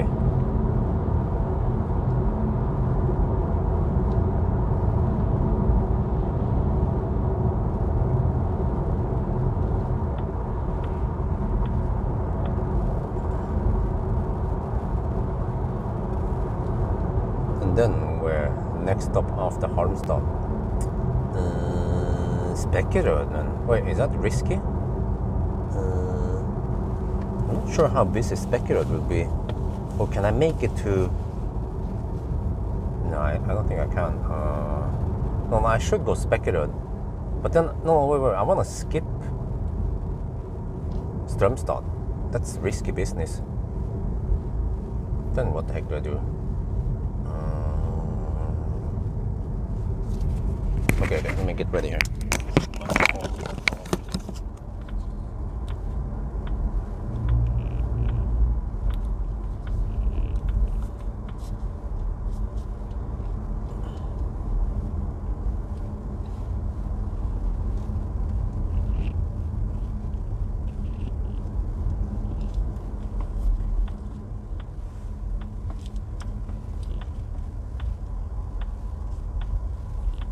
It's always busy in the daytime on a weekday, or I mean, an open day, except for Sundays. Okay, let me see. Fortunately, the charge port is on the left side with the right side, not the right side with the wrong side. I will avoid that charger with the faulty plug thingy. Maybe I can. Well, I need a thumbnail anyway. Maybe I can use 6C. How about that? Looks like a nice one. Or wait, maybe I should use one of these. Yeah, I should. Okay. Let me see. Let me avoid that buggy charger. I'm not sure which one it was. Let's say I take this. Should be far enough away from the others. Okay.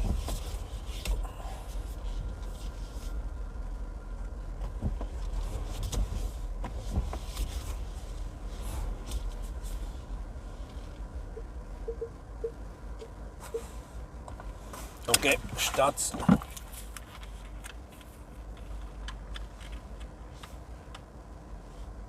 One click, 2 click, car status, wait there. Okay. Halmstad, 525 kilometers now.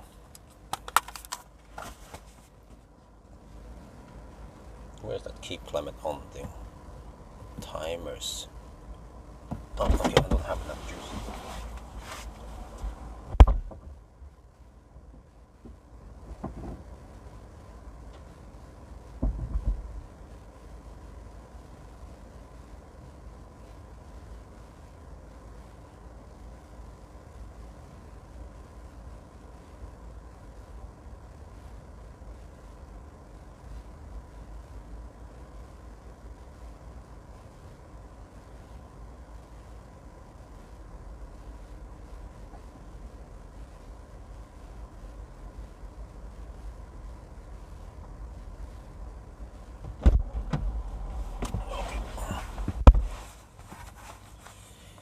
Wait, let me see. Are we charging? Yes, we are charging. Now, how much do I need? I think I should still go for around 60%. But specular then.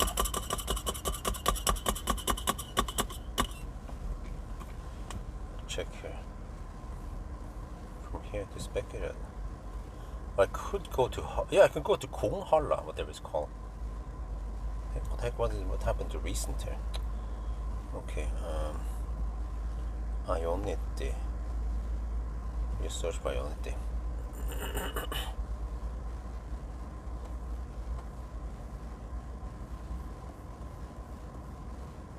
Kronhalla is quite big. It's Kronalv. Why doesn't it show up? What? The heck, man? Okay, let me just search for Kronhalla instead.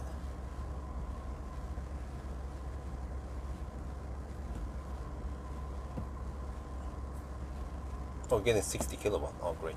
Okay.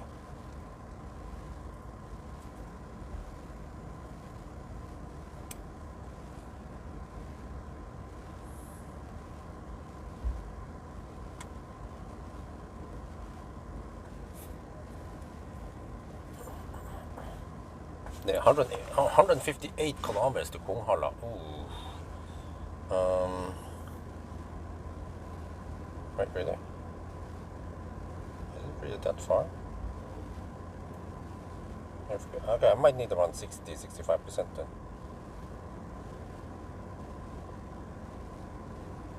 Yeah, 158 kilometers, okay. 158 times, let's say, times consumption is going to be 300, no, 200 and, what was the consumption? I had to check it quickly before it disappears. No, stop bugging me about that stuff, man. Okay, wait, let me see, it was 258, oh, okay. But it's gonna be less, 230 maybe. Yeah. Okay, yeah, I need around 65%.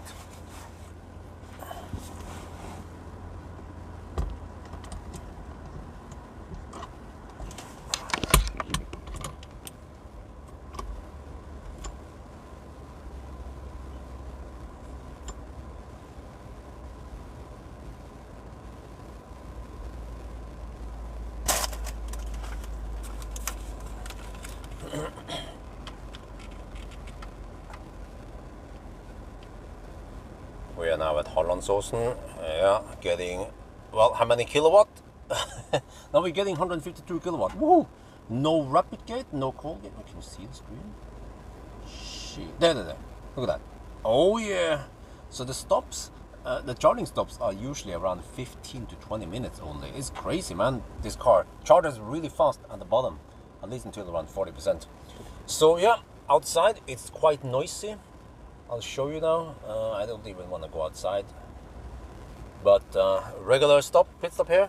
And we see, no, dude, why does the car keep bugging me about navigation while we are stationary?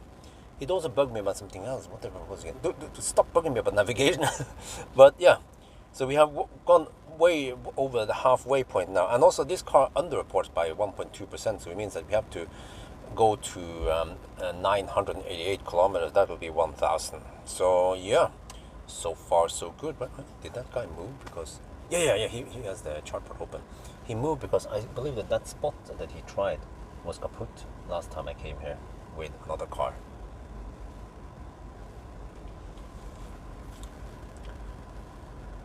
อนนี้เรากำลังชาร์จนะครับที่ฮอลมสตอดนะครับแล้วก็เราชาร์จเร็วแค่ไหนมาหูเราต้องดูนี่นะเราได้153กิโลวัตต์ทุกทีตอนเราชาร์จนะเราใช้เวลาแค่15 ถึง 20 นาทีนะครับรถคันนี้มันชาร์จเร็วมากแล้วนะจนถึงสัก 40% นะครับแล้วก็เดี๋ยวเราจะเนี่ยผมไม่รู้ว่าทำไม navigation มันจะขึ้นมาอย่างนี้อ่ะใช่แล้วก็ตอนเรากำลังชาร์จมันก็มาเตือนว่าเราไม่มีไฟฟ้าพอที่เราจะไปเข้าหน้าต่อไปนะก็เราไม่มีพอเพราะว่าเรากำลังชาร์จนะครับ แล้วก็มันก็ลบไปแล้วว่าเราใช้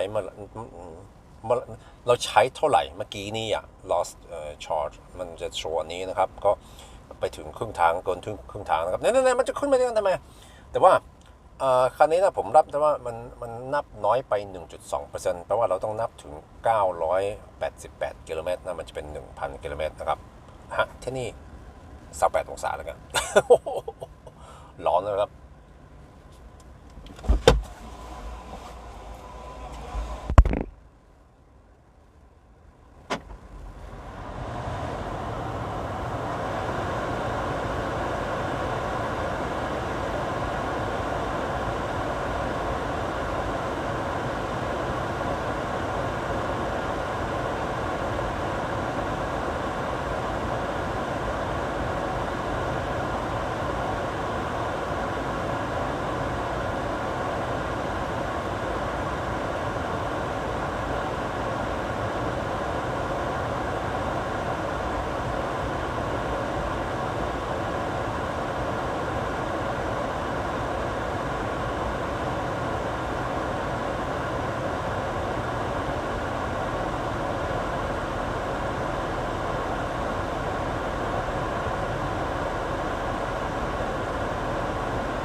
Wait, before I leave, I can do this. No, not this over here.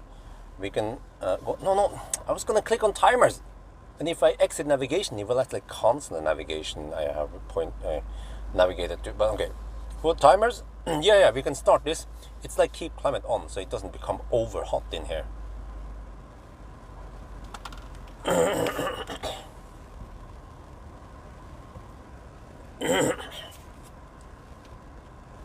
แต่ว่าก่อนเราเข้าน้ำนะครับเราจะกดอันนี้นะครับเข้าไปใน timers ในแอร์แล้วเราก็จะเปิดแอร์นะครับมันจะได้ไม่ร้อนไปตอนเรากลับมานะครับ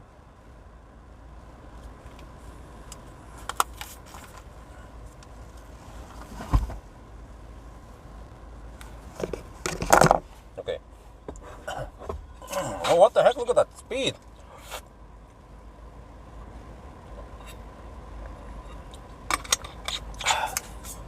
Oh, sorry for that. Let me move the mic away. Okay, I'll be back. Wait, maybe I should restock the drinks. Yeah, let's do that while I still have time.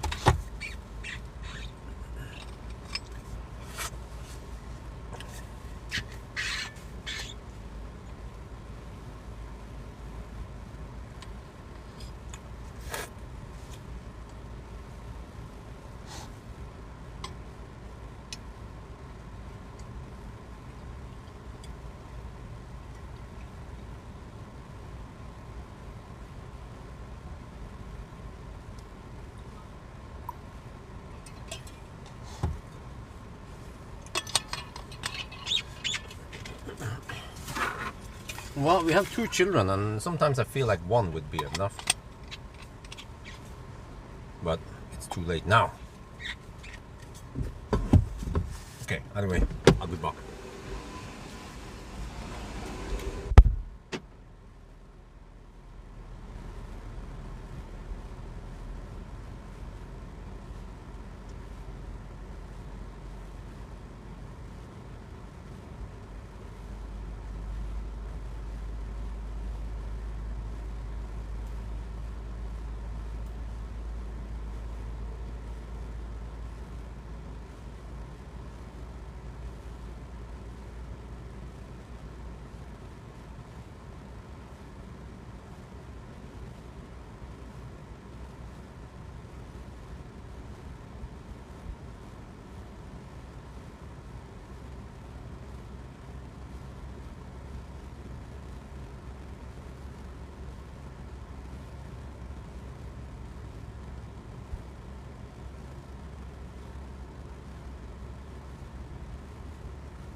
Okay, I bought an ice cream after all. First I thought I didn't have time, but okay, I have time.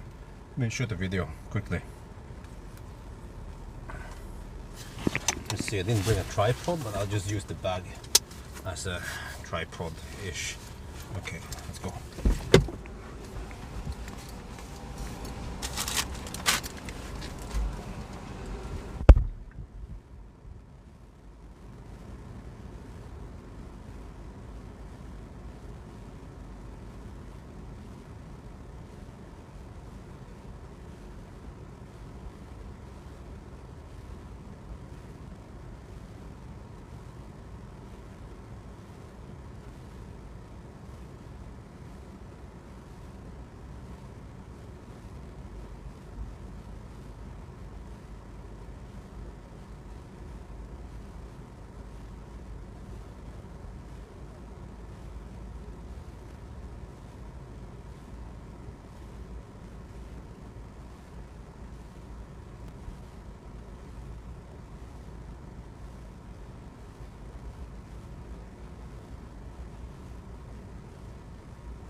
I think a battery tech would be better to compensate. Oh shit, are we rapid hitting? Or is this normal?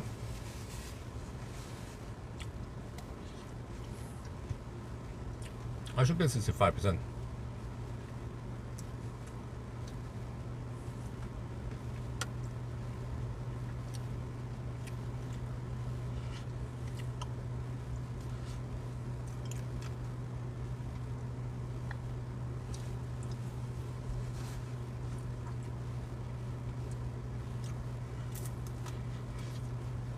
It's dying.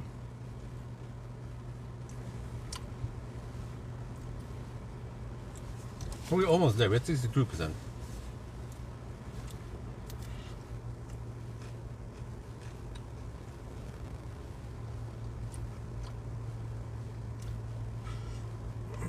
Yeah, we have to enjoy the short Nordic summers.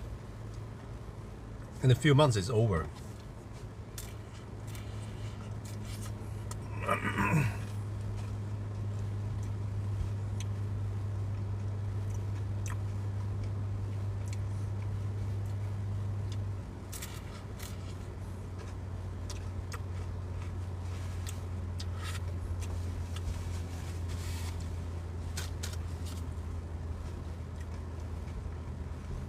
Yeah, but you see, it goes fastest around 50%. Now, yeah, past 60, it goes really slow.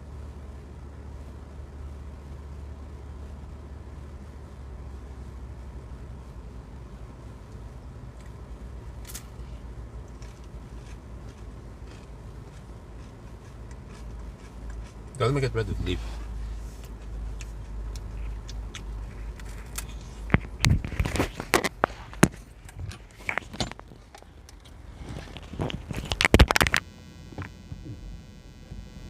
It's kind of fun to have the ice cream.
Ah, there's so much schmutz on the windscreen.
Was an okay live stream.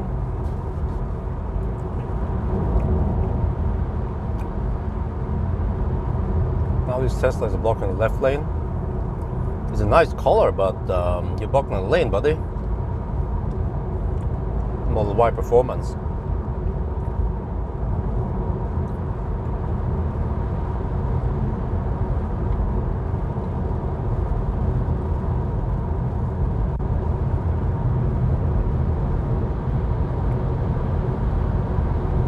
Plus there might be a bit of power gate right now. We're at 50 degrees in the battery.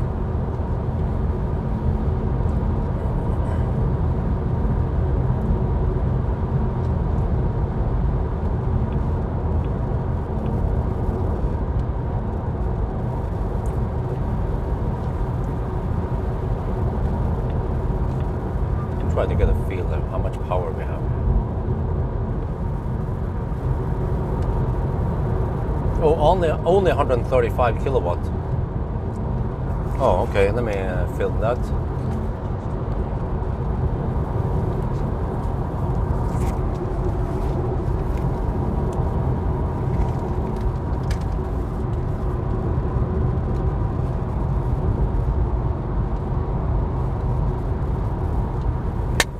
After Halmstad.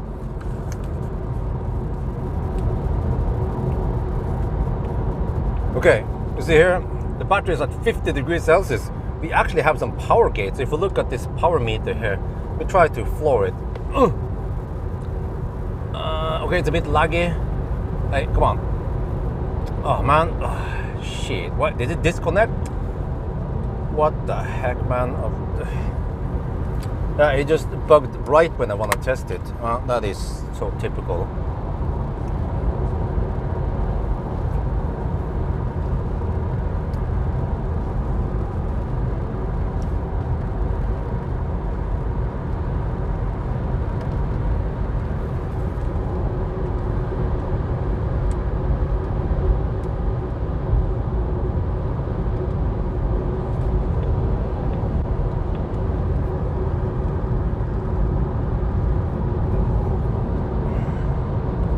Now it's kind of choppy, not sure why. Okay, whatever.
Not sure where I'm supposed to stop. After, well, maybe I can make it to Spekkerød after all.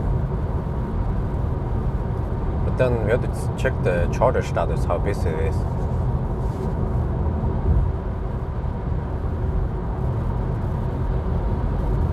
But I mean, Konghalla is also not a bad place to stop at. But Spekkerød should be better.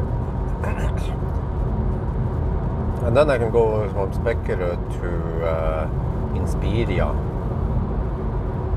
or somewhere, and then home.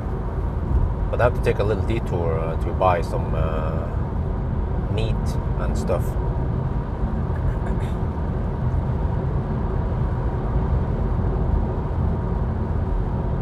Oh, phone cam still zoomed in.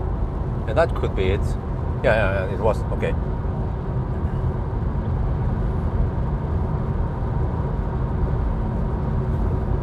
a photographer would be able to spot that the field of view is a bit narrow.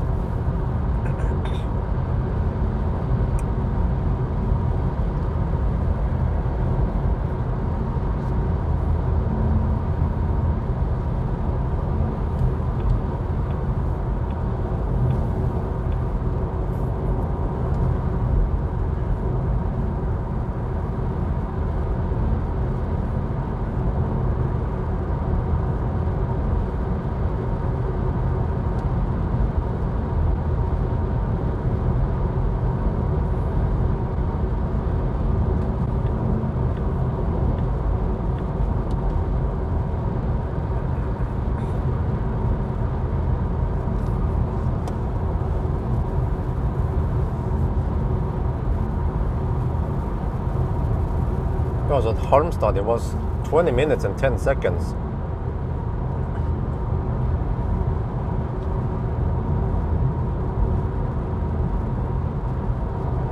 And 37 kilowatt hour.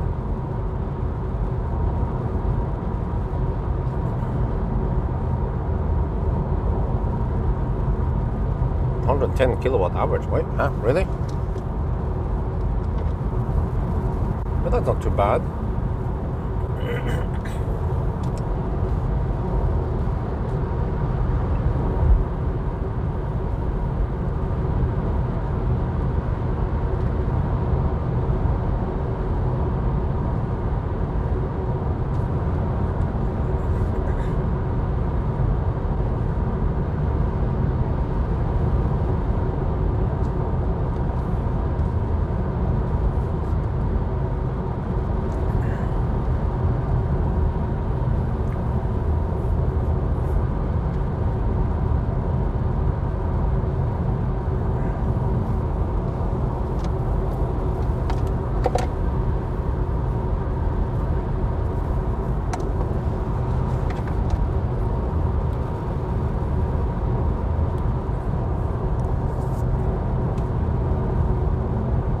Man, this even felt like a longer stop and it was only 20 minutes.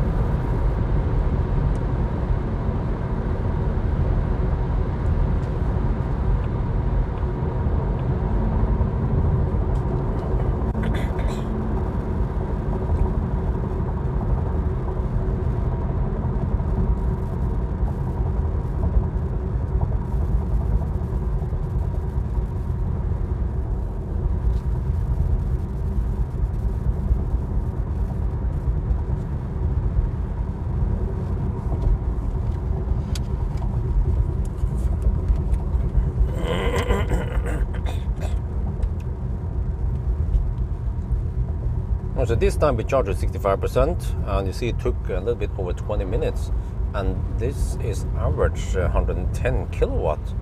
Well, that's still not too bad. Yeah, even though I felt like it was a longer stop, but it wasn't. Okay, so over here we have some Baustelle, which means that we have to deduct, it's 1 minute in each direction. So I keep track of all the deductions during this challenge. So you will see. Next stop is going to be Ionity, Konghalla, or maybe I'll go past it and go for Spekkerød. But then Spekkerød, we might not have that many chargers there, so I wonder if there will be Laderstad today.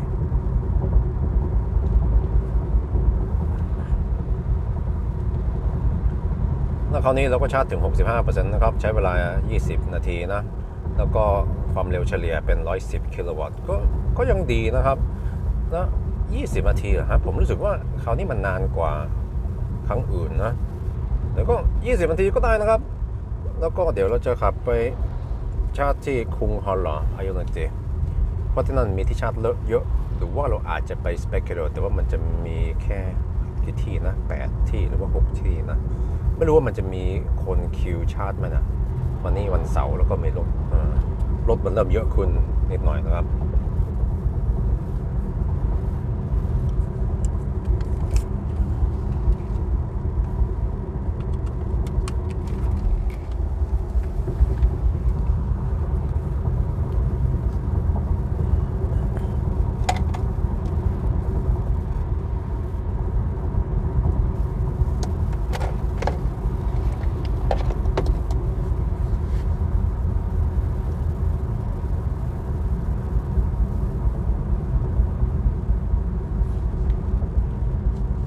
me see if I have full power now. We're down to 45 degrees in the battery, so earlier we had only around 110 kilowatt. Yeah, now it feels snappier.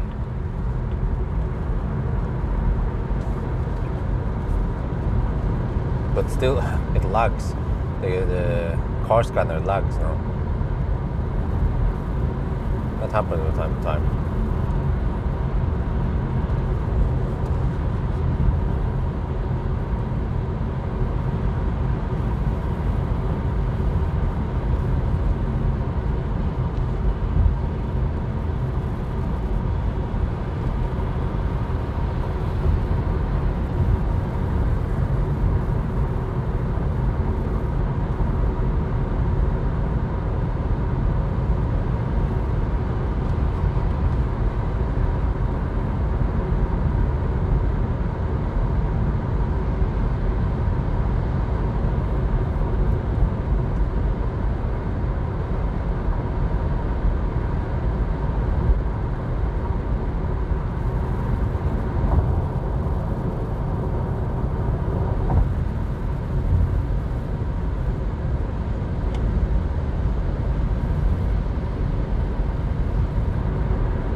Man, it's getting hot outside. 25 degrees in the tarmac.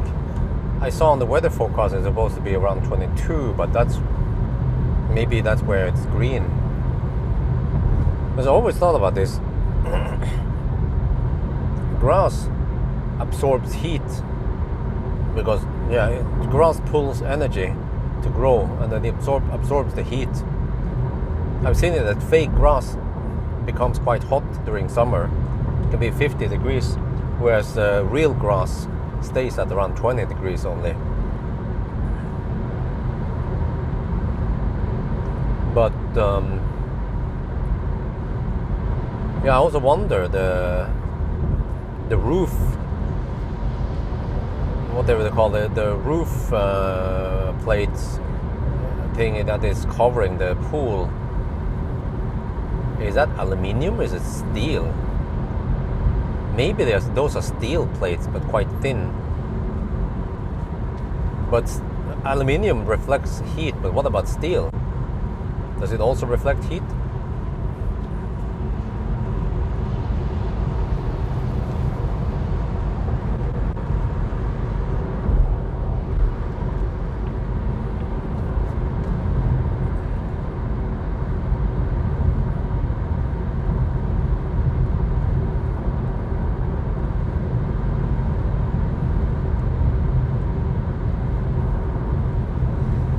So for now I can do this challenge in the daytime, but I just wonder, once Amber's parents go home, what the heck do we do then? I think Saturday daytime would still be the best option, but we have to hire someone. We might have several people, at least 2 people, in case one of them cannot be there, because I think it would be too hard for wifey to take care of a toddler plus a newborn.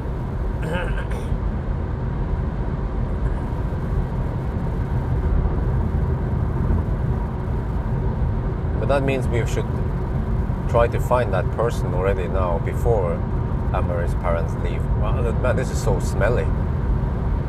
Oh. I guess there is no way to make these cars pollute less.